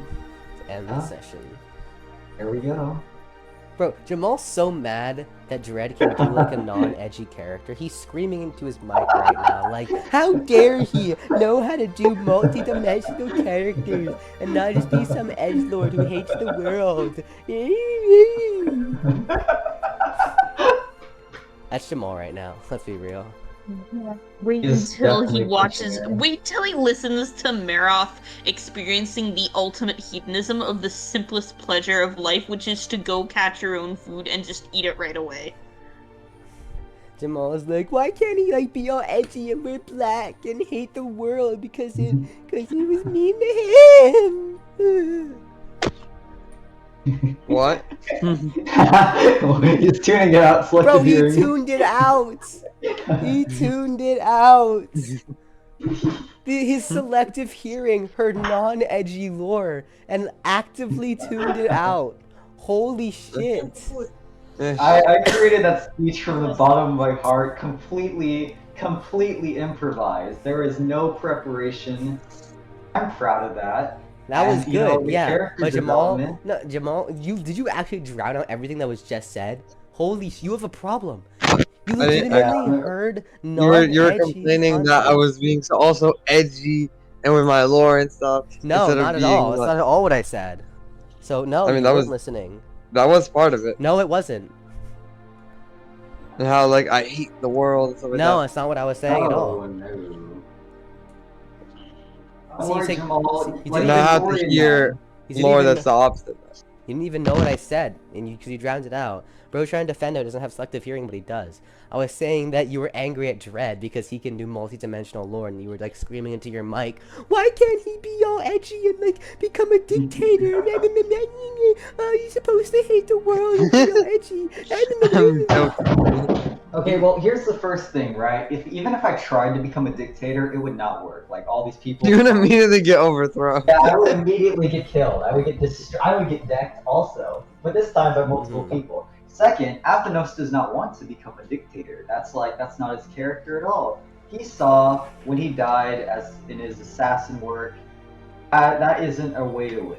Not really. And seeing everything like this, seeing the good that can come from, actually, what's the word? Fighting for, peace instead of fighting to just defend the status quo. That's what he's come to learn is his purpose. Don't support the status quo anymore. Don't support like any corrupt governments or anything, like a corrupt agency. Ew. What if you wanna? I don't know what to say to that, honestly. Okay. No, but yeah, no, I understand what you're saying. Actually, no, real quick. Before the lore ends, there's one more thing that needs to happen. Yeah? Okay, like, back in the lore. Hold on. I need 3 more minutes of this. Alright. As you stare into the crowd of happy faces, suddenly, you hear a voice in your head. You've never heard this voice before. You looked around, seeing if anyone was talking to you, but it wasn't anyone. Furthermore, you didn't recognize the voice. However, the voice speaks to you. It says in a monotone, almost robotic voice. Notice, specific conditions have been met. The user, Athenos Dread, has successfully acquired the unique skill, Justice. That's where the lore ends. Let's go! I'm adding that to the character document, the character feed, let's go. I'll flesh that out more for you in the character document once I get around to Alright. it. Alright, yeah, I'll just like quickly make a little segment, just really